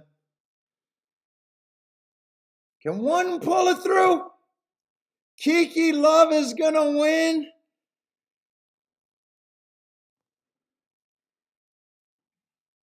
One got second. One got second. I'm going to be pissed that I don't hit the exacta.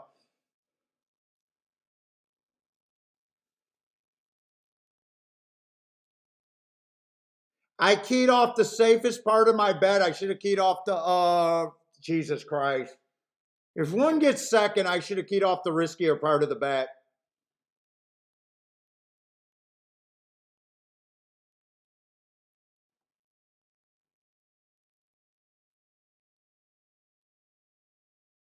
Does one get second here? I think one does get second. I think it's 6-1. I think it's 6-1-8.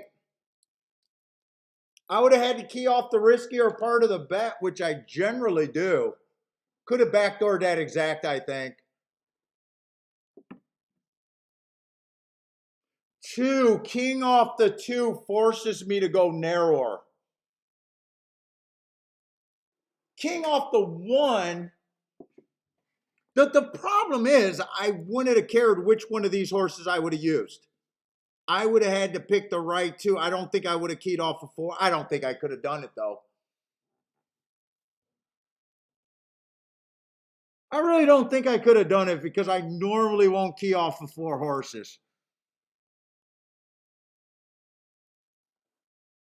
Dude, just knowing Gulfstream, you can't win from 7 on out generally. Yeah, 1 I got at 10 to 1. 23 to 1, I did a win bet on the 1.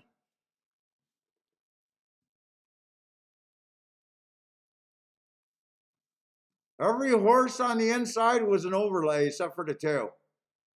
I wish that was 6-1. Or, I'm sorry, not 6-1, 2-1. And really, I got 6 as my second group of horses. I'm making good betting lines today.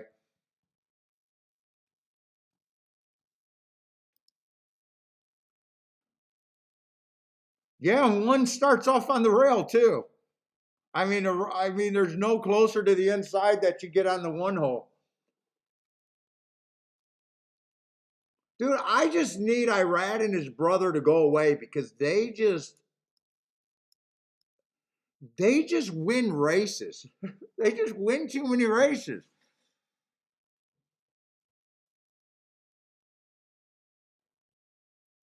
Let's see, Jay Run started a victory with them.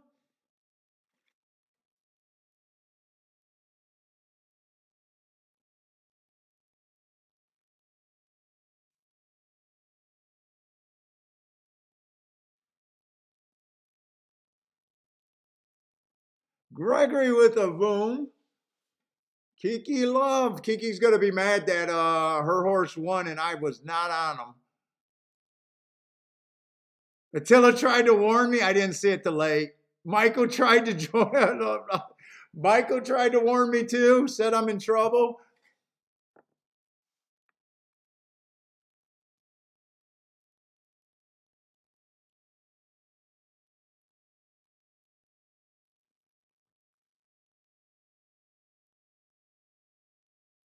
Oh, that is a ticket that's in my wheelhouse too.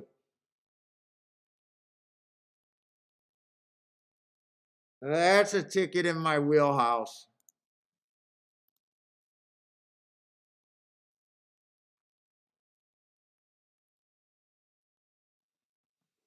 Almost a 50 to 1 exacta.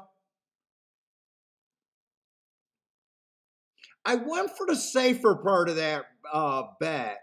I know why I did it because the 1, the 3, the 4, and the 5 were all just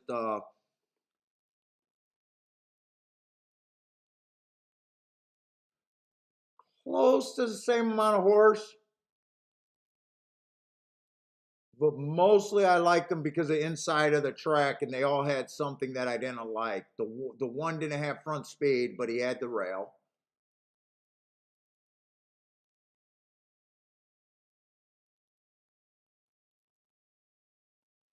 So he wasn't the safest key. He was a big overlay, 13-point overlay.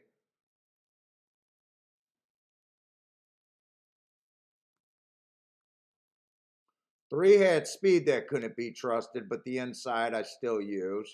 I do that bet at 30 to 1 anyways. Four only ran one race, got the lead, wasn't good enough. And six was just too far off the rail for me to like completely. Even though I got him and the five as the next best things.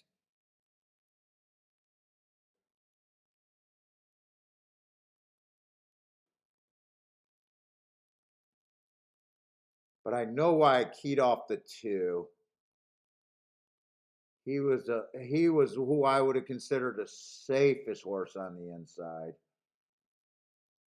And every time you pay for safety in horse racing, it's always bad. It's almost always bad.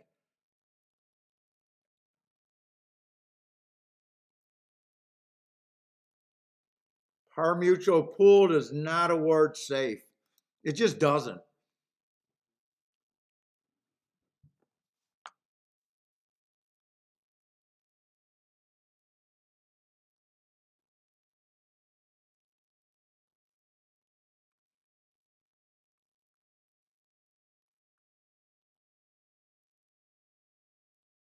Yeah, I might be sleeping on the couch or the basement tonight for not vetting that horse.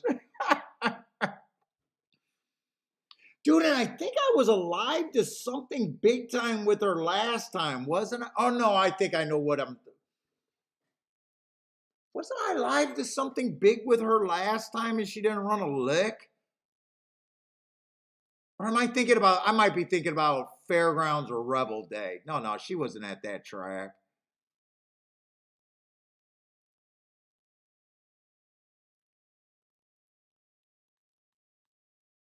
Was she the horse I'm thinking of, or no? No, she's not the horse I'm thinking of because the horse I'm thinking of earned a heart. She's never earned a heart from any of her recent races.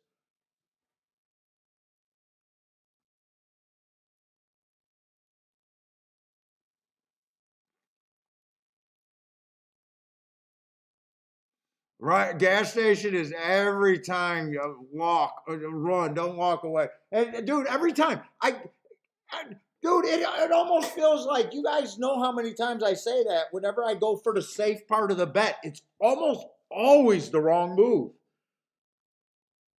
Now, in my defense, I could have probably got rid of king off of the three. So it would have been, now I got a 33. A lot of times I'll key off of two long shots. It would have been between the one, the four, and the five. And then I include the six without a doubt. Because you can go wider the higher the price is. It's almost like the more narrow the the more you agree with the crowd, the more narrow your betting has to be, and the better you have to be, and the narrower your tickets have to be. People don't realize it, but when it's the opposite, when you're king off of fat, everything's opened up the door. Even the chalk getting second has opened up the door. Chalk, you would never go all. Chalk to all is always crap. King off of 23 to 1 to all is always good. Well, is always defendable. It's not always good, but it's always defendable. Because if you're right about the bomb, everything, even if the chalk runs second, even if the chalk wins, you know what I'm saying? Yeah, I didn't better last time either. I'm thinking about another horse. I'm thinking about, there was a horse in the last leg. Remember I hit that I hit the exacta. I think it was at Oaklawn's big race. I hit the exacta real good. I hit the win ticket, and I think I had a $5,000 or $10,000 exacta that's going to a few horses. And I think one of them was on the rail. And I think I'm getting that horse confused with Kiki Love.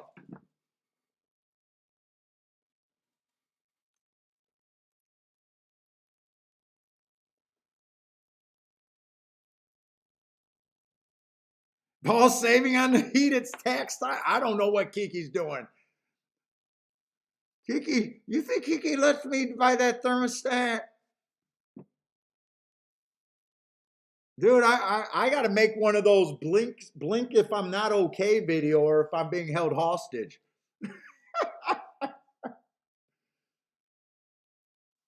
All right, we are getting late in the day. So far, that was probably, even though I think that was a possibility, I was not thinking that direction at the time.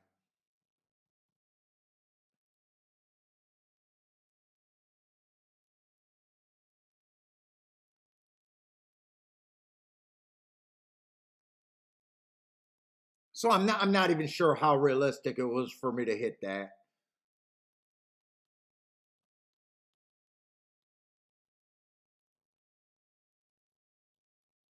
I'm on the eggshells, man.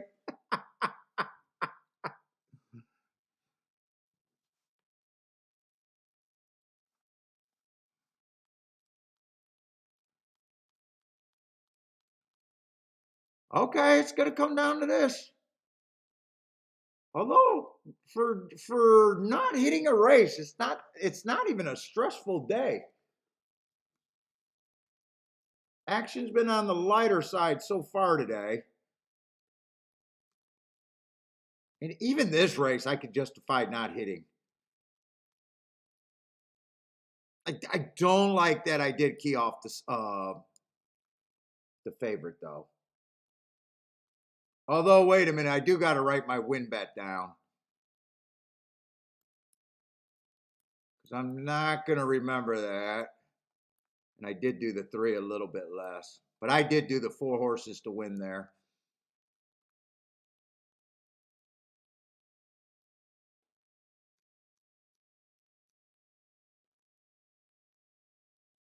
Okay, what do we got left? If I'm going to hit something, we got single race, late double is open.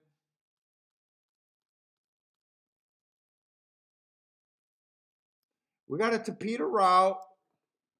and a turf route in the double. Let's see, we do got a couple chalks here. Let me look at the last race, see if we got any scratch. Doesn't look like we got any scratches in the last race. I might be thinking possibly double here.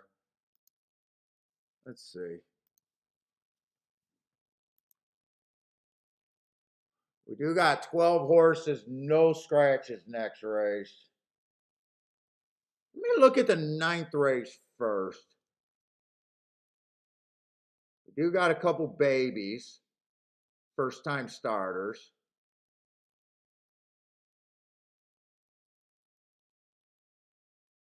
I'm just looking at the double right now just to see if any marks jumps off page.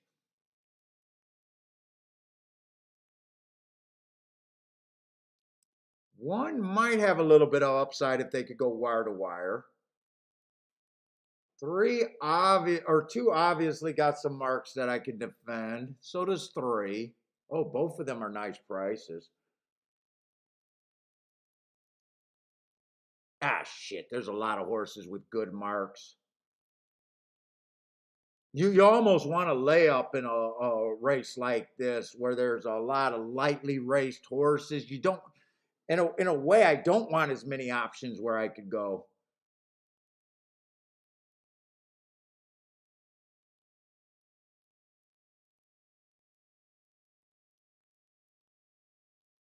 Okay. That's going to be a tough race. 4 at 5-1 stalking closing day, going too fast to win last race while running against the bias. That's a nice race. 3 at 15-1, 2 races going too fast to win while stalking on a stalking closing day. That's a nice race. 15-1. Wouldn't it be hard to have a score with him? Not even hard to have a score with the 4.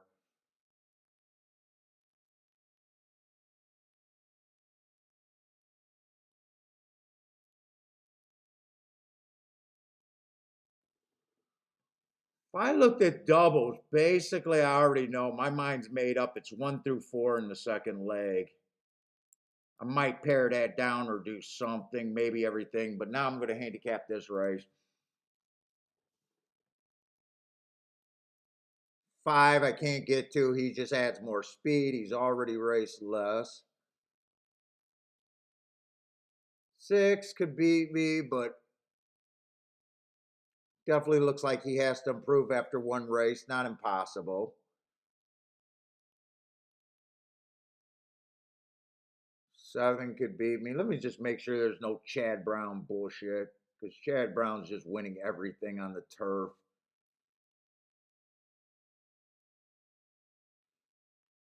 The horses that can beat me that I'm not going to use in the double can all beat me. I think I need to have. I almost want to play this double so I don't have to play the 9th race by itself. Because I don't know how I'm going to have that good of an opinion in the 9th race. So I actually think the 8th race is probably very important. Let's see, we got a Topita route.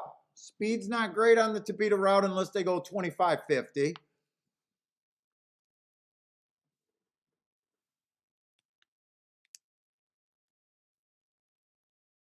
All right, 3 is one of the chalks. I'm just going to say it. You guys heard it 100 times.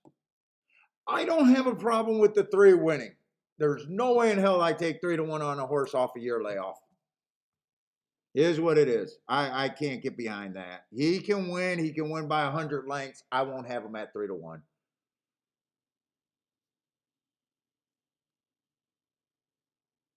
It doesn't even make sense for me to handicap him. I don't know if he goes back to those races. I have no clue. 3-1 is good enough to get me off of him for a horse that hasn't raced a year. But he does mess the race up for me.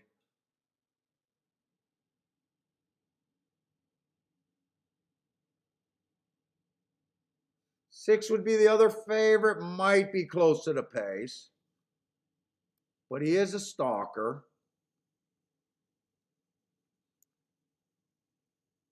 6, I really don't have a problem with. 6 can win this race.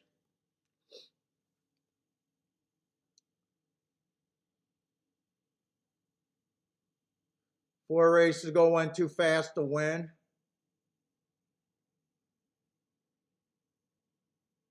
Earn My Heart comes back, wins the very next race as a wins the next 2 races.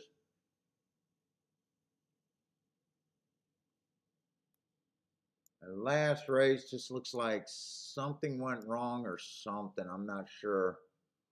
Last race might be if you're trying to poke a hole in the favorite, you go to and say, I don't like that race and I can get off of them.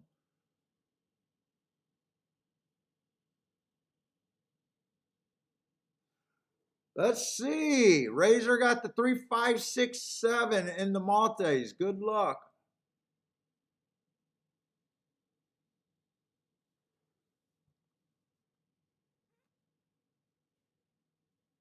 Yeah, I got a feeling I'm going to go through a whole card today and not like anyone.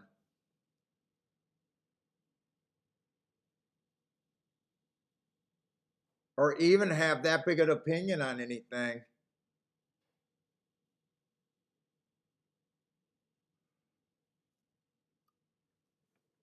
This race is a little tough because I'm anti-speed there. But when you don't see very much speed, I'm not even sure who gets the lead here. Makes it hard to predict the pace. I've never seen a race where no one gets the lead. Someone's going to have to get the lead.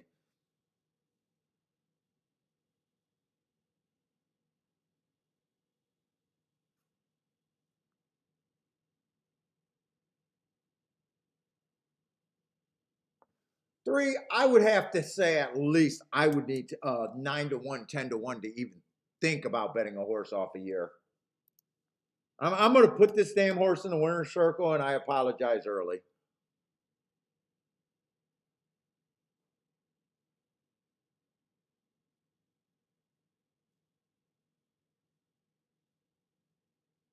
One got the right running style for this race.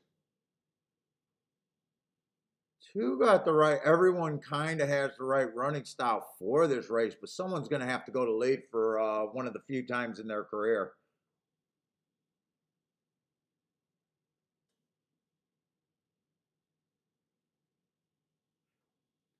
I think this is a race where after the result, I'm going to say yup. No matter who wins, it's yup. I can see it. It's not a stretch. There's no horse other than the year off horse that I can't get to as a bet. And everyone else is like, let's see, that would put them all at 18, but I don't believe they're all equal.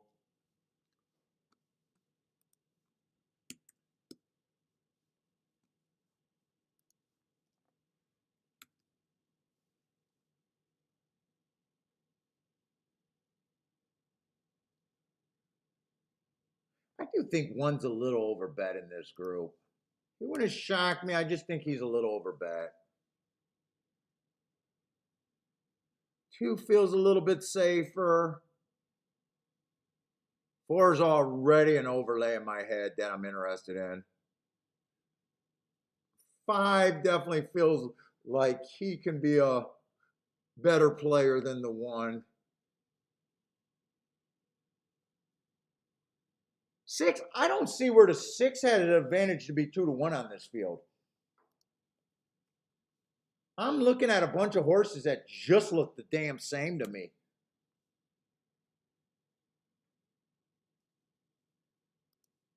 Three is 5 to 2. Let me look at the 3. I just want to make sure. Oh, 3's a fucking year off. Go fuck yourself. He's gonna win. I'm warning you. The more I talk shit about horses, the more they're gonna win.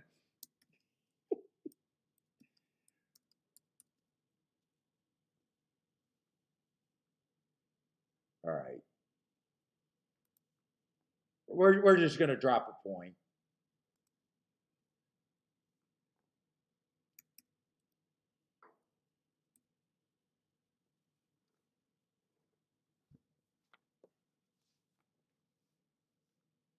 So I got another race where I Not that crazy about anyone, but I can still make good math bets.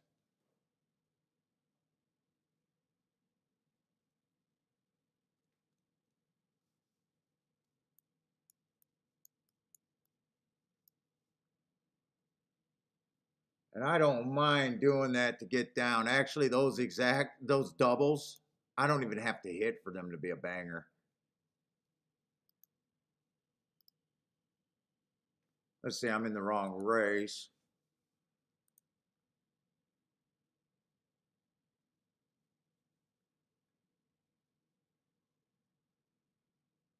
Yeah, four to the horses I'm getting the lowest exact is paying 148 and the highest exact or double is paying 148 and the highest is paying 561. Yeah, I don't have to hit those much for a Rolex or any degree below that. And if I do the five, the lowest one is paying 42 to 1 and the highest one is paying 181. That's going to be my base ticket. I don't know how much I'm going to invest here, but that's definitely my base ticket.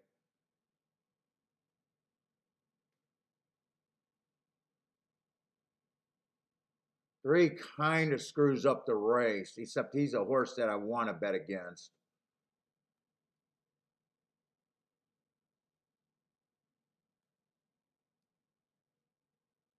And then the doubles, wait a minute, they're hammering the four in the next leg in the doubles. Okay. No, I like my doubles. If I'm right. In fact, I'm willing to add the seven here.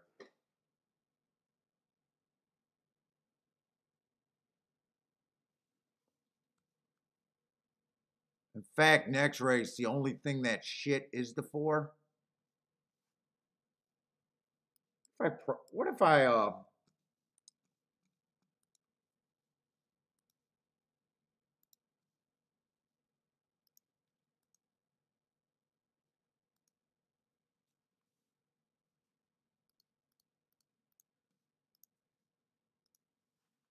right, I did the doubles.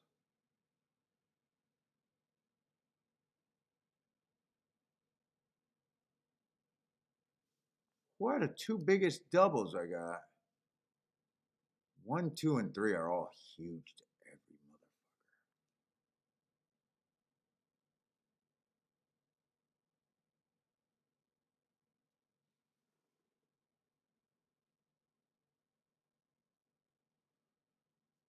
That'd be a $21 base bet if I did that. I'm even thinking about doing this.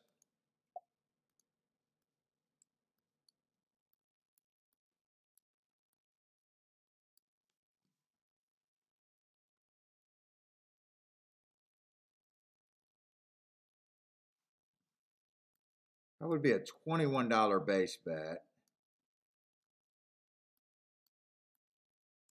I can hit these for more.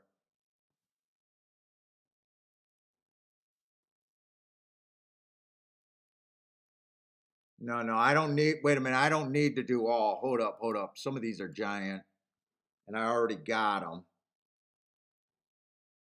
So I don't have the one, the two, the three. I just want to see what this looks like. Those are the horses that can beat me. For $12, the lowest one is paying.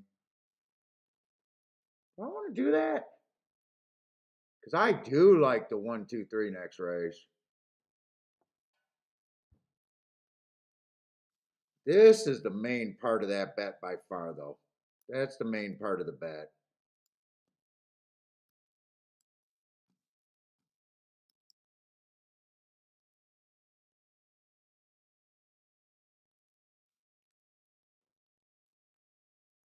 You know what? Just do it to the three big ones. The one, the two, only the one and the two to the 1, 2, 3. I don't know if I'm going to get that in. I will get that in. I threw out the six. I just want the good ones. Now, I did do that for less.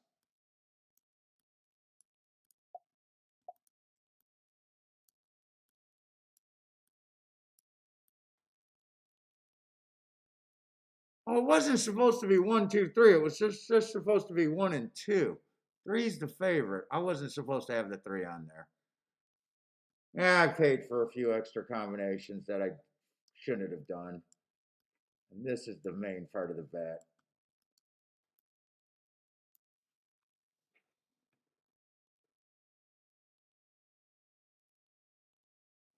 25 and 2 on the front end.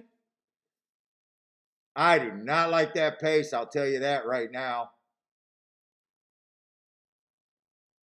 That is slower than slow.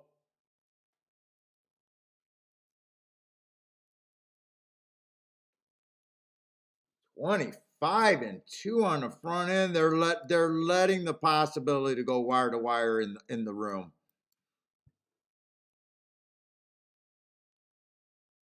Come on, 5. I don't know if I need to get excited about this move right now. Come on, 5. Keep this move up. Bring this 5 into 7. Especially the 5, though. I thought that was them making a move into a slow pace.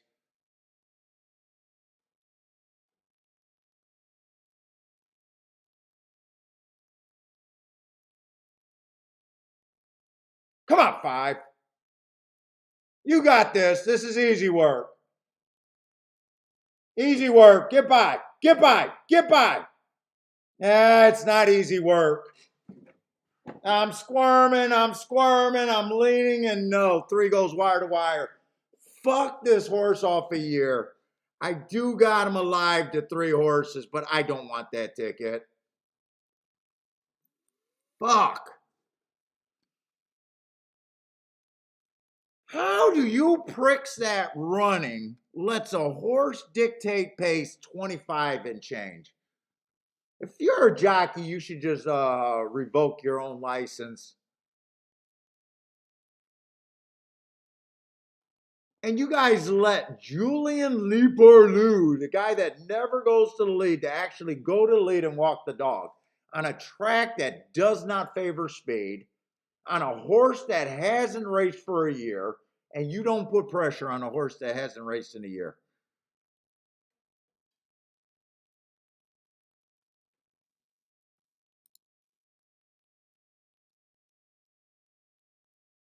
And I'm complaining about a horse that I got on the ticket. Oh, what a dumb move.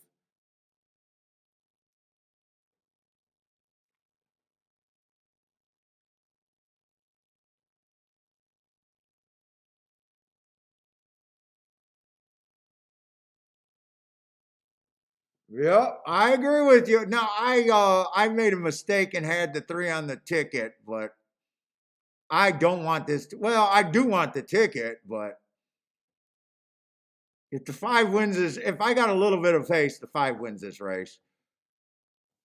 50 and 4. Go shoot you. Wait a minute. Who was dueling with this idiot on the lead? They went 50 and 4 and he was all out.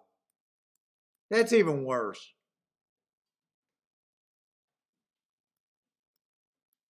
Oh, that's so much worse. So much fucking worse.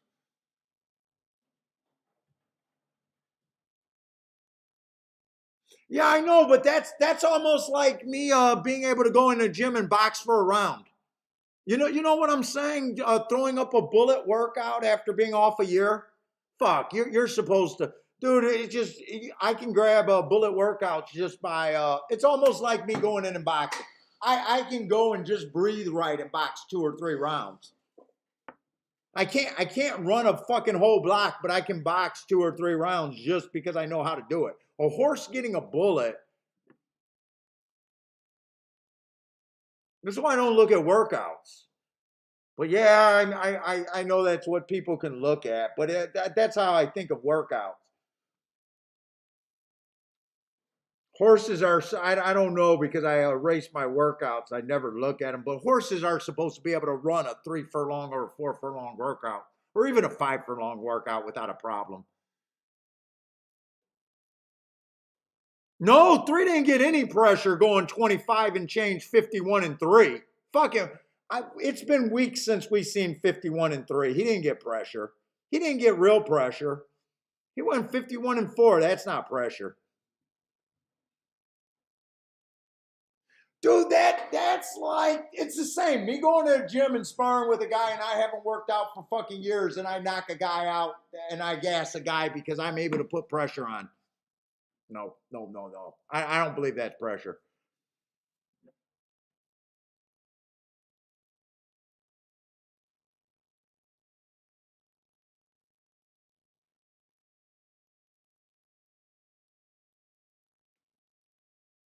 The clock to me tells that story. Do we have any other Tapeta routes today? Unless the other ones were really slow, maybe I'll rethink that. Do we have another Tapeta routes? I know the sprints were going all sub 22.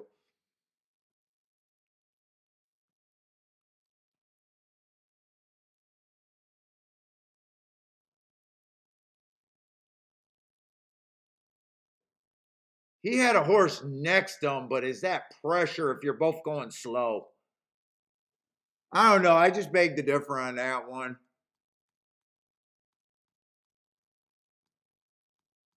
Unless they seen this spot a year ago and earmarked it.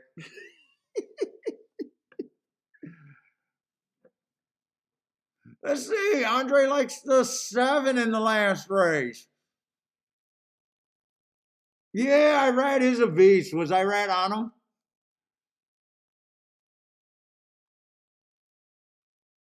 Oh no, no, that's right. Unless there was a jockey change, I don't think Irad was on him.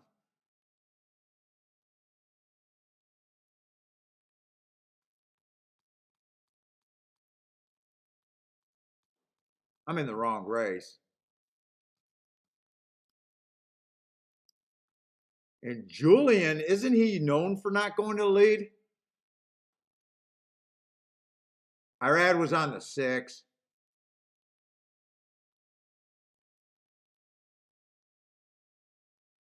Yeah, I just don't like workouts. I don't like workouts. And you know, there's horses that you hear about, they get workouts, but they were the only one gunning for a bullet that day. Like they were actually fucking all out blazing. A lot of the workouts, it's not how they do the work, or it's not what time, it's how they do it. I mean, just seeing the board, you got decisions. Fuck 3. 3 can win this race if he's right. I guess he was just right. I'm probably just bitter because my way better ticket just got beat. That's probably just not me being bitter. I mean, the horse was dueling with him, but man, when I see that time, it's like, are you willing? Are you really dealing?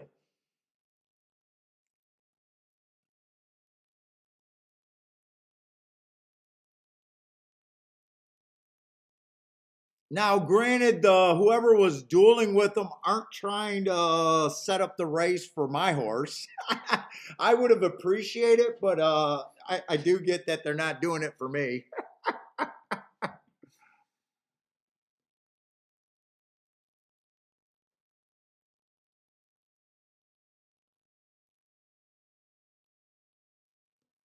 I say Marco Lou likes the 7.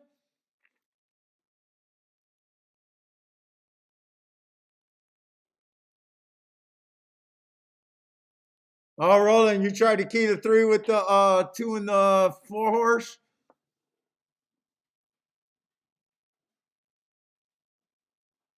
Dude, I was at Arlington and I swear to God, I was losing my mind for about the first 3 weeks of that year I was there. I swear to God, the most important factor was horses coming off a year layoff. It was unbelievable the rate they were winning. And dude, when we started doing this show, it seemed like every year off horse was winning. And I'll never change my view that it's never a good sign. But I could think of 2 times in my life that, man, it just seemed to really be a factor. of them just winning at a ridiculously high rate. Like me and Bill was like making jokes about it. It was so bad. Here's another year off. Jesus fucking Christ. And just watching them win race after race. It was ridiculous.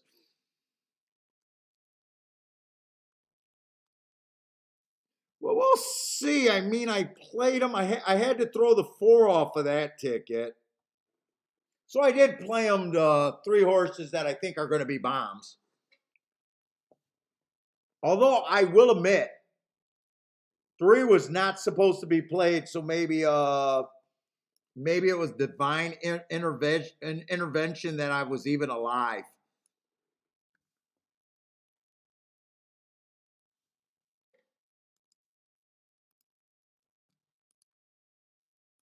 Because honestly, I said I was going to throw off the chalky ones, and I knew that 1 and 2 weren't chalky, but for some reason, I kept forgetting who the 3 was.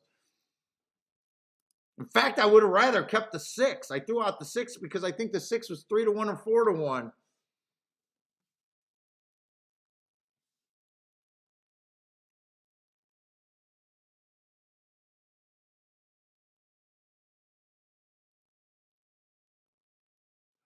Jabram says that he had a bullet work today. They added the gun and pulled the trigger.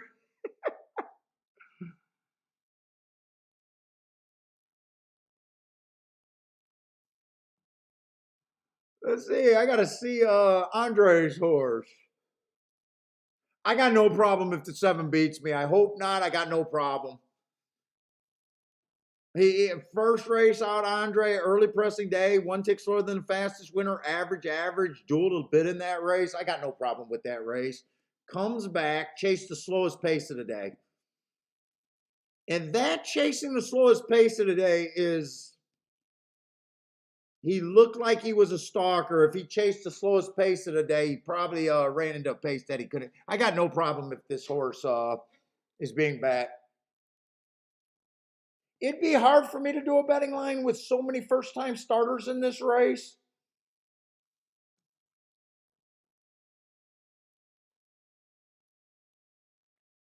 Yeah, 6 is there, but he's not all out pressure. Although I got myself to blame because I said you know what? I'm going to say this wasn't pressure. I'm rewinding the tape in my head, and I kept saying there's no speed in this race. Who's going to get the speed? I should have seen that this would have been. No, I still wouldn't have liked the 3, but I only got myself to blame. Why am I begging for pressure in a race where I kept saying who gets the lead? Lloyd, I can justify that. I can say boo on me there. I don't really agree with you that 6 was really giving them pressure. I think we got a bunch of horses that are kind of slow early. But it's unreasonable for me to act like someone's supposed to get pressure when it's in none of their running style kind of deal. What's up, Ian? How's it going, dude?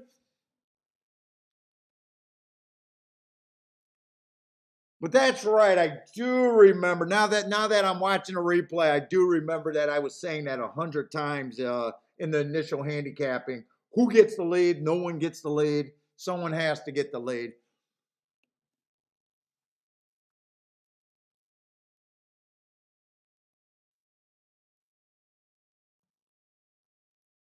So you got, just like I can't hold it against horses to give pressure when it's against their nature. That's probably all the 6 could do there, really.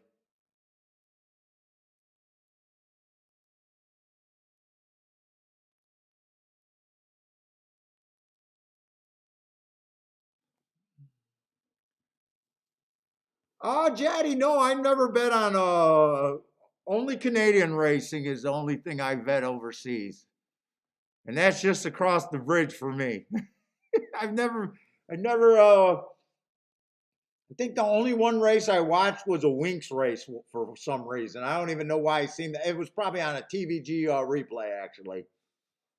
I don't even know what time difference you guys are on. Do I got to wake up in the middle of the night to see it? I have no clue. Oh, Roland says it's like 12 or 1 o'clock our time in the morning. Newsman says he looks at it occasionally when he can't sleep, so it does sound like it's late. Yeah, I've been across the Great Lakes, I guess. What's up, Sean? Yeah, I mean, well done. I mean, they did spot him and they did find a field.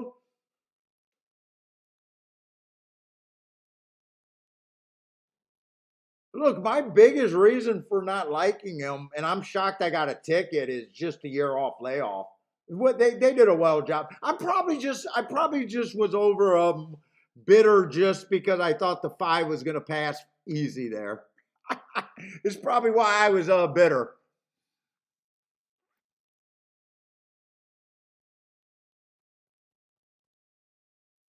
And then it sucks when you see such a slow face. It does suck when you know that's the only way that they go wire to wire.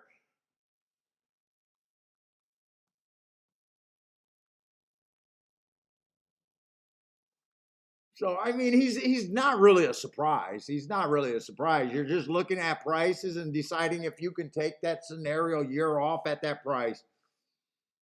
By the way, I'm alive there 1, 2, 3. I better be at least good position. I think I will be.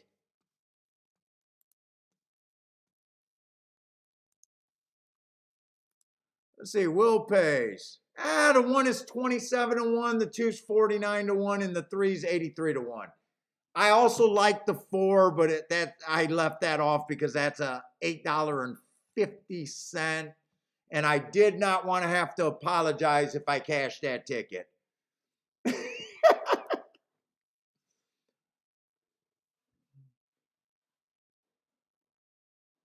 That's a ticket that if I cash, I'm apologizing for. I'm sorry, guys. I didn't mean to like a 8-1 ticket.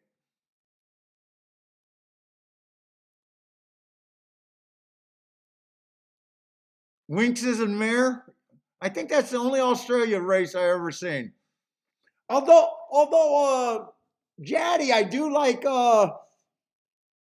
dude, I watch a lot of YouTube specials and there's a lot of like corruption videos on YouTube racing, mafia and all that shit.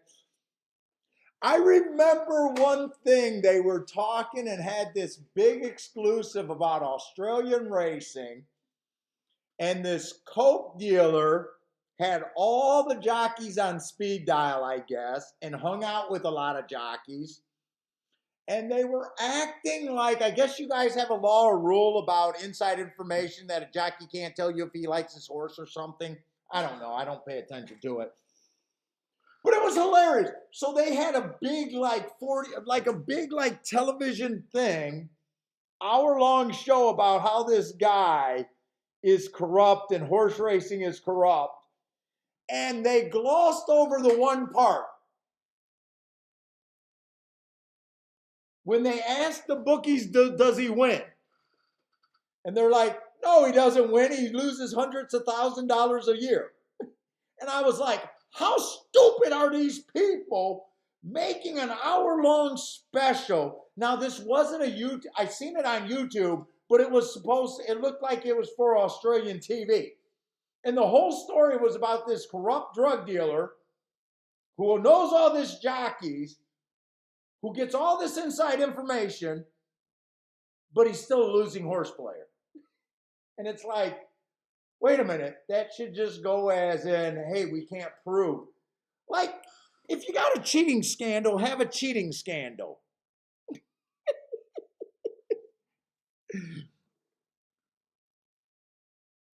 I was losing my mind watching that, and I was like, I had to bring my wife Kiki over to listen to it. Am I missing something? He has jockeys on speed dial. He bets hundreds of thousands, maybe even a million a year or more, and he ends up being a loser. And I'm sitting there as a horse player going, well, if I was Australian betting, thank you, sir, for your contribution. but I don't understand where the cheating came in at. I don't get where the dude. If he won $100,000 a year, I'd be like, okay, that's a good case for cheating. Not if you're losing hundreds of $1,000s a year.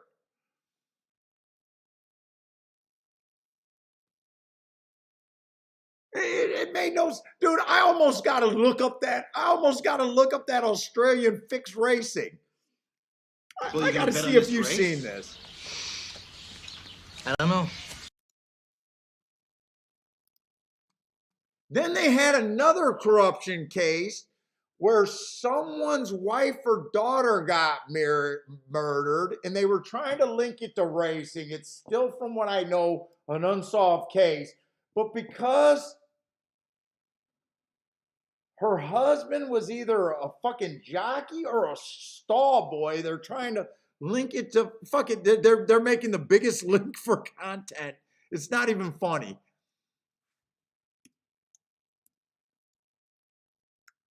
Let's see. I gotta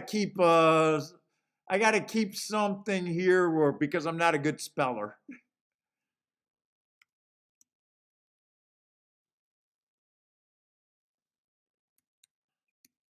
Let's see. Australia horse racing fixed. Let's see. Well, you gonna bet on this race? There are all kinds of balls. I don't know. One of his is crystal. Let's go with fixed. Let's see. I want to see if I can see that video for you guys to watch. Okay, here's one of them. I don't know if this is the one, but the murder jockeys, drugs, and race fixing. I was like, well, that's a leap. I'm like playing lawyer for the defendants. See, it looks like it's on channel 4 or 44 or something there. Dude, they were like the lowest. I mean, the proving point of a fixed race was ridiculous. I might watch that again.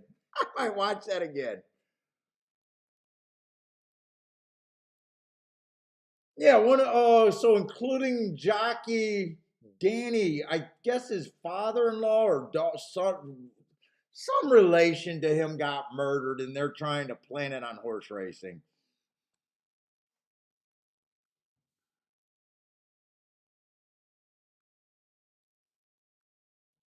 I'm not sure if that's the one where they were talking about the dope dealer that was losing all his bets, but so for some reason he has inside information.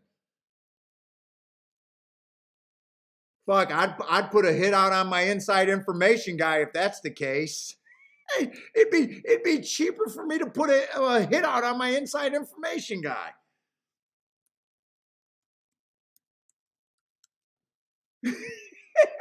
Than betting his bets that keep me a loser.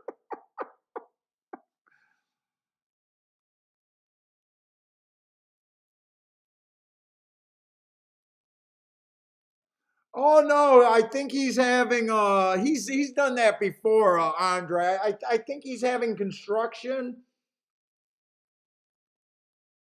Or he's just taking a few days off. Coach ain't going anywhere.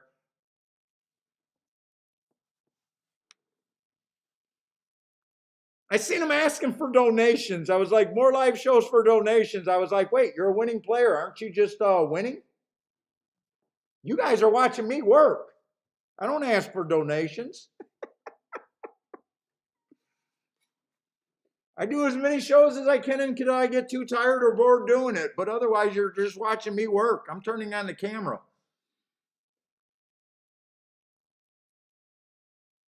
No, I don't think he's going anywhere. I think he's still doing his show. I think he had construction over or something.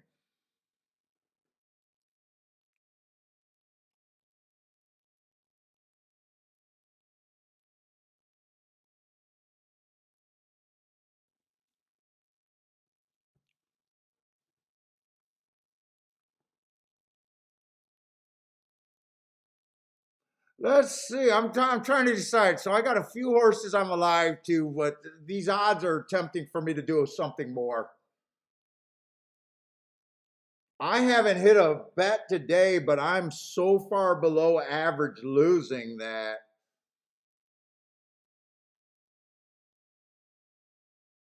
I'm not trying to bring it up to average losing day, but I still feel like if there's opportunity for me to do something here. I was trying to get alive to the 1, 2, 3, 4 here. Let's say I would be trying to fade every first time starter or second out horse outside of them three.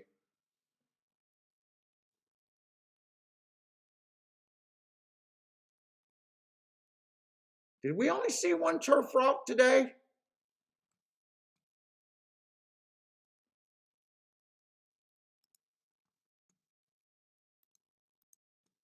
Yeah, I usually watch Coach when I'm doing my marks, and usually after the show, I watch his show. I like watching Coach's show.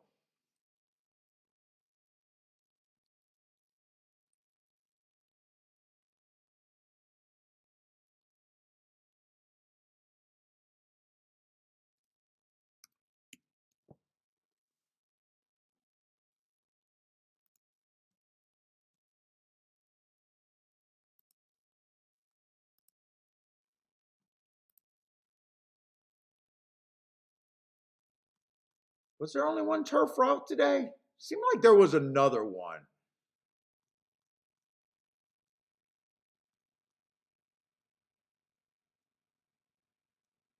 Oh, that 9-horse stalk. That's right. That 9-horse stalked. So they did have a horse go wire to wire and another one stalked today.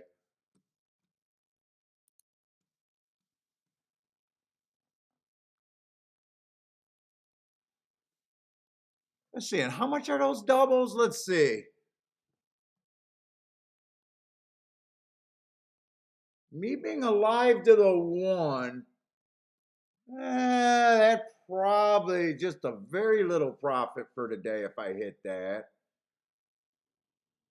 Might even be a little bit of a loser. Either way, 1 winning would be insignificant either way.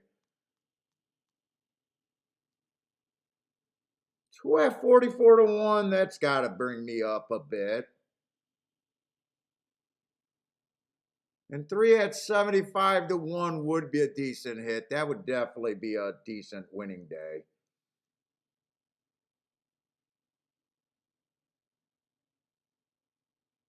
Oh, gosh, you watch a lot of Coach's show. That's like watching smooth jazz. I just like his betting philosophy is so much different from mine. I don't think he's a bad handicapping. I think he always just leans to the smaller part of the ticket, and for a smallish better, he says he's a small better, and to me, I just would have handled bankroll differently as a small better. It's not about his handicapping. And he hits too many races where he has to apologize that it's better than bank interest, and that to me is a bad ticket every time. But I do think I don't think he's a bad handicapper, and I do enjoy watching his show. Betting decisions is what I have a bigger problem about his game. And it's not even my problem because I'm playing against him.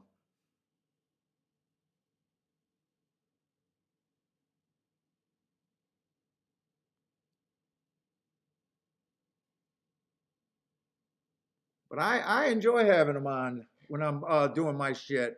Let's see. So if I want to hit this,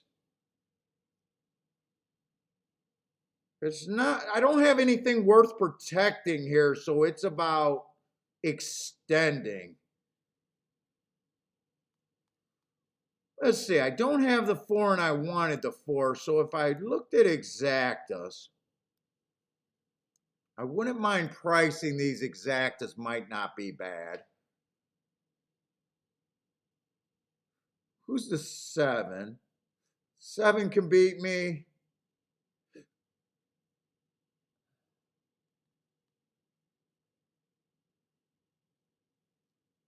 11 and 12, I got no problem if they win. I think I got too many horses that can beat me. Any first time starter can beat me.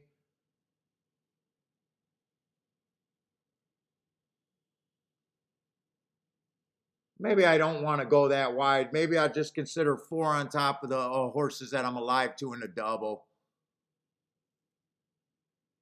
4-1 is paying 22 to 1. Borderline if I even want that. 4-2 is 43 to 1. 4-3 is 65 to 1. Most of that is okay. Most of that is okay. I don't mind this. If I want to have some fun, I don't even mind coming back and hitting a 1 through 4 in exacta, but I know exactly where I'm at, that there's a bunch of horses that can beat me. And if I lose this race and bet too much money, this race to me would be 100% self-inflicted.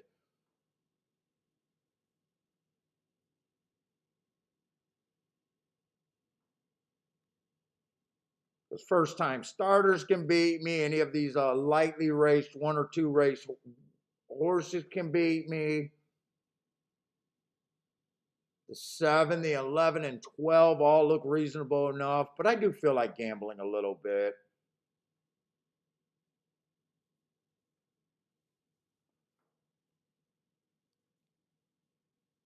I do like the 2s and 3s chances. 2 and 3 are the real reason to be in this race. I think I do that. I think I play this for less, this for a little bit more. I could still backdoor the exactas. I could still make money if the exacta comes in straight.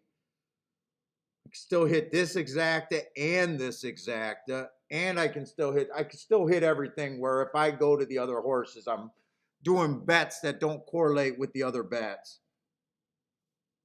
I think I do it. I probably don't put too much trying to do it. Maybe no more than $100, just light here. Let's see, do that 4-horse exacta box, maybe just for $5. $6.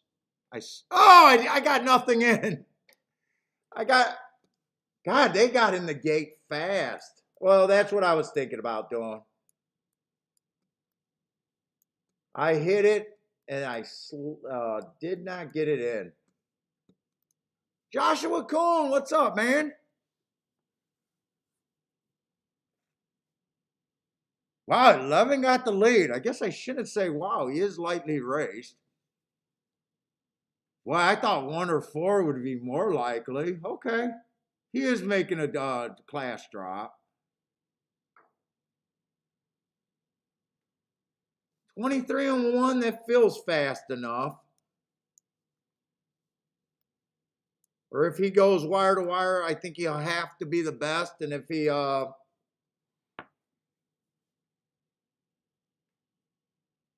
none of my horses are really close. Let's say I needed a 1, 2, or 3. 47 and 1 is on the faster side, I'd say. 24.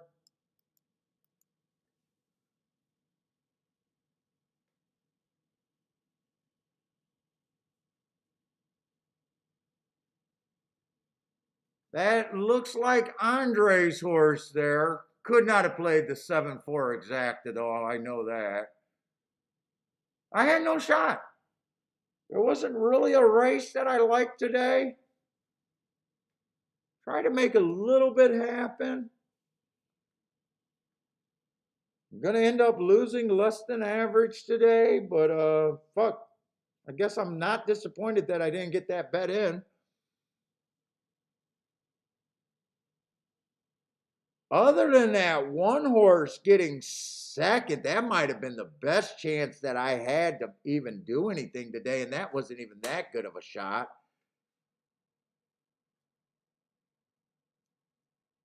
Dude, Irad is just, he's riding like he still needs to win a right racing title, isn't he?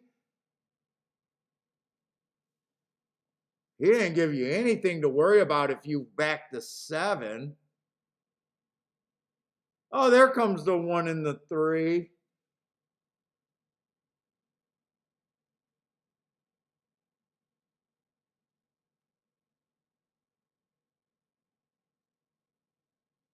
Yeah, I got no. I can't really poke a hole in the 7 winning or not liking them.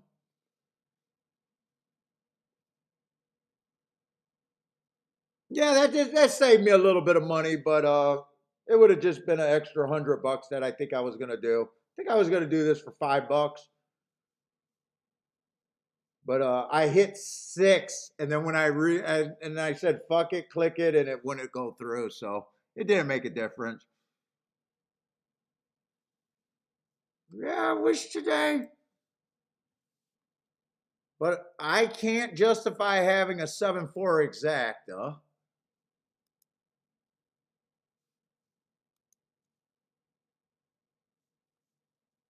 Last race, I couldn't have that 3-5 exacta, 13-1.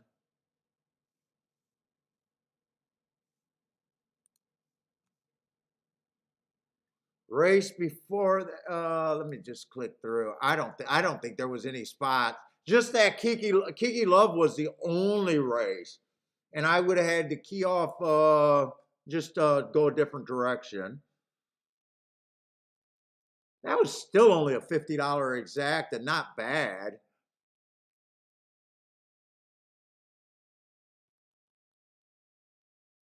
I didn't play that turf race. That was a 28. Did I play the? I don't think I played the 6 race. Did I?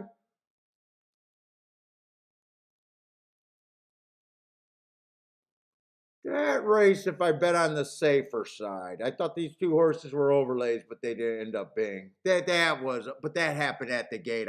I'm supposed to lose that race. Actually, I'm supposed to lose that race. The 9-horse winning.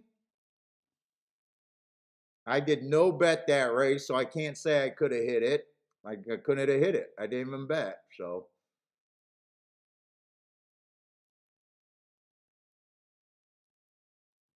this was a forced bet. Ran first and third on a narrow exacta. Couldn't do the win bet because he was an overlay. Yeah, I'm not supposed to bet him at $10.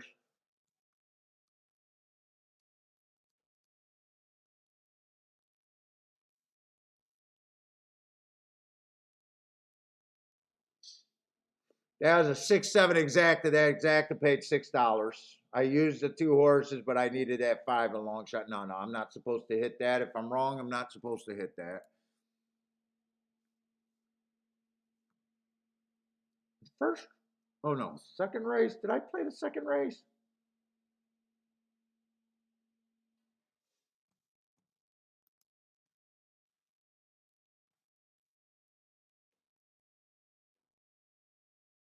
I don't think I had any terrible opinions either.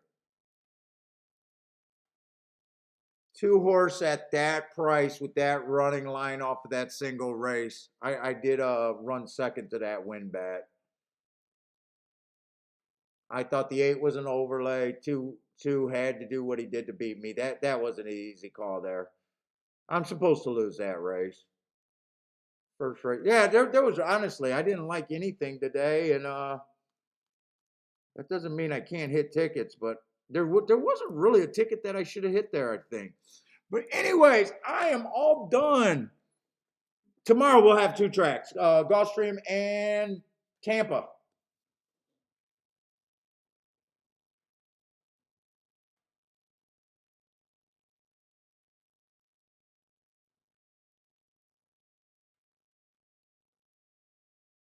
Let's see, I'm seeing if anyone.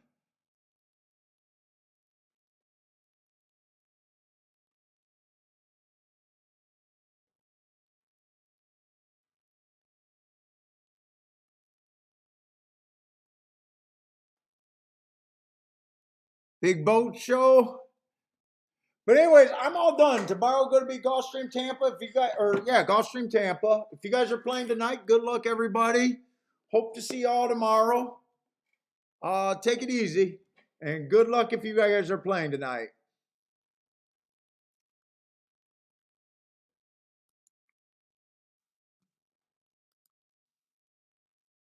Let's see. In the show, where we at?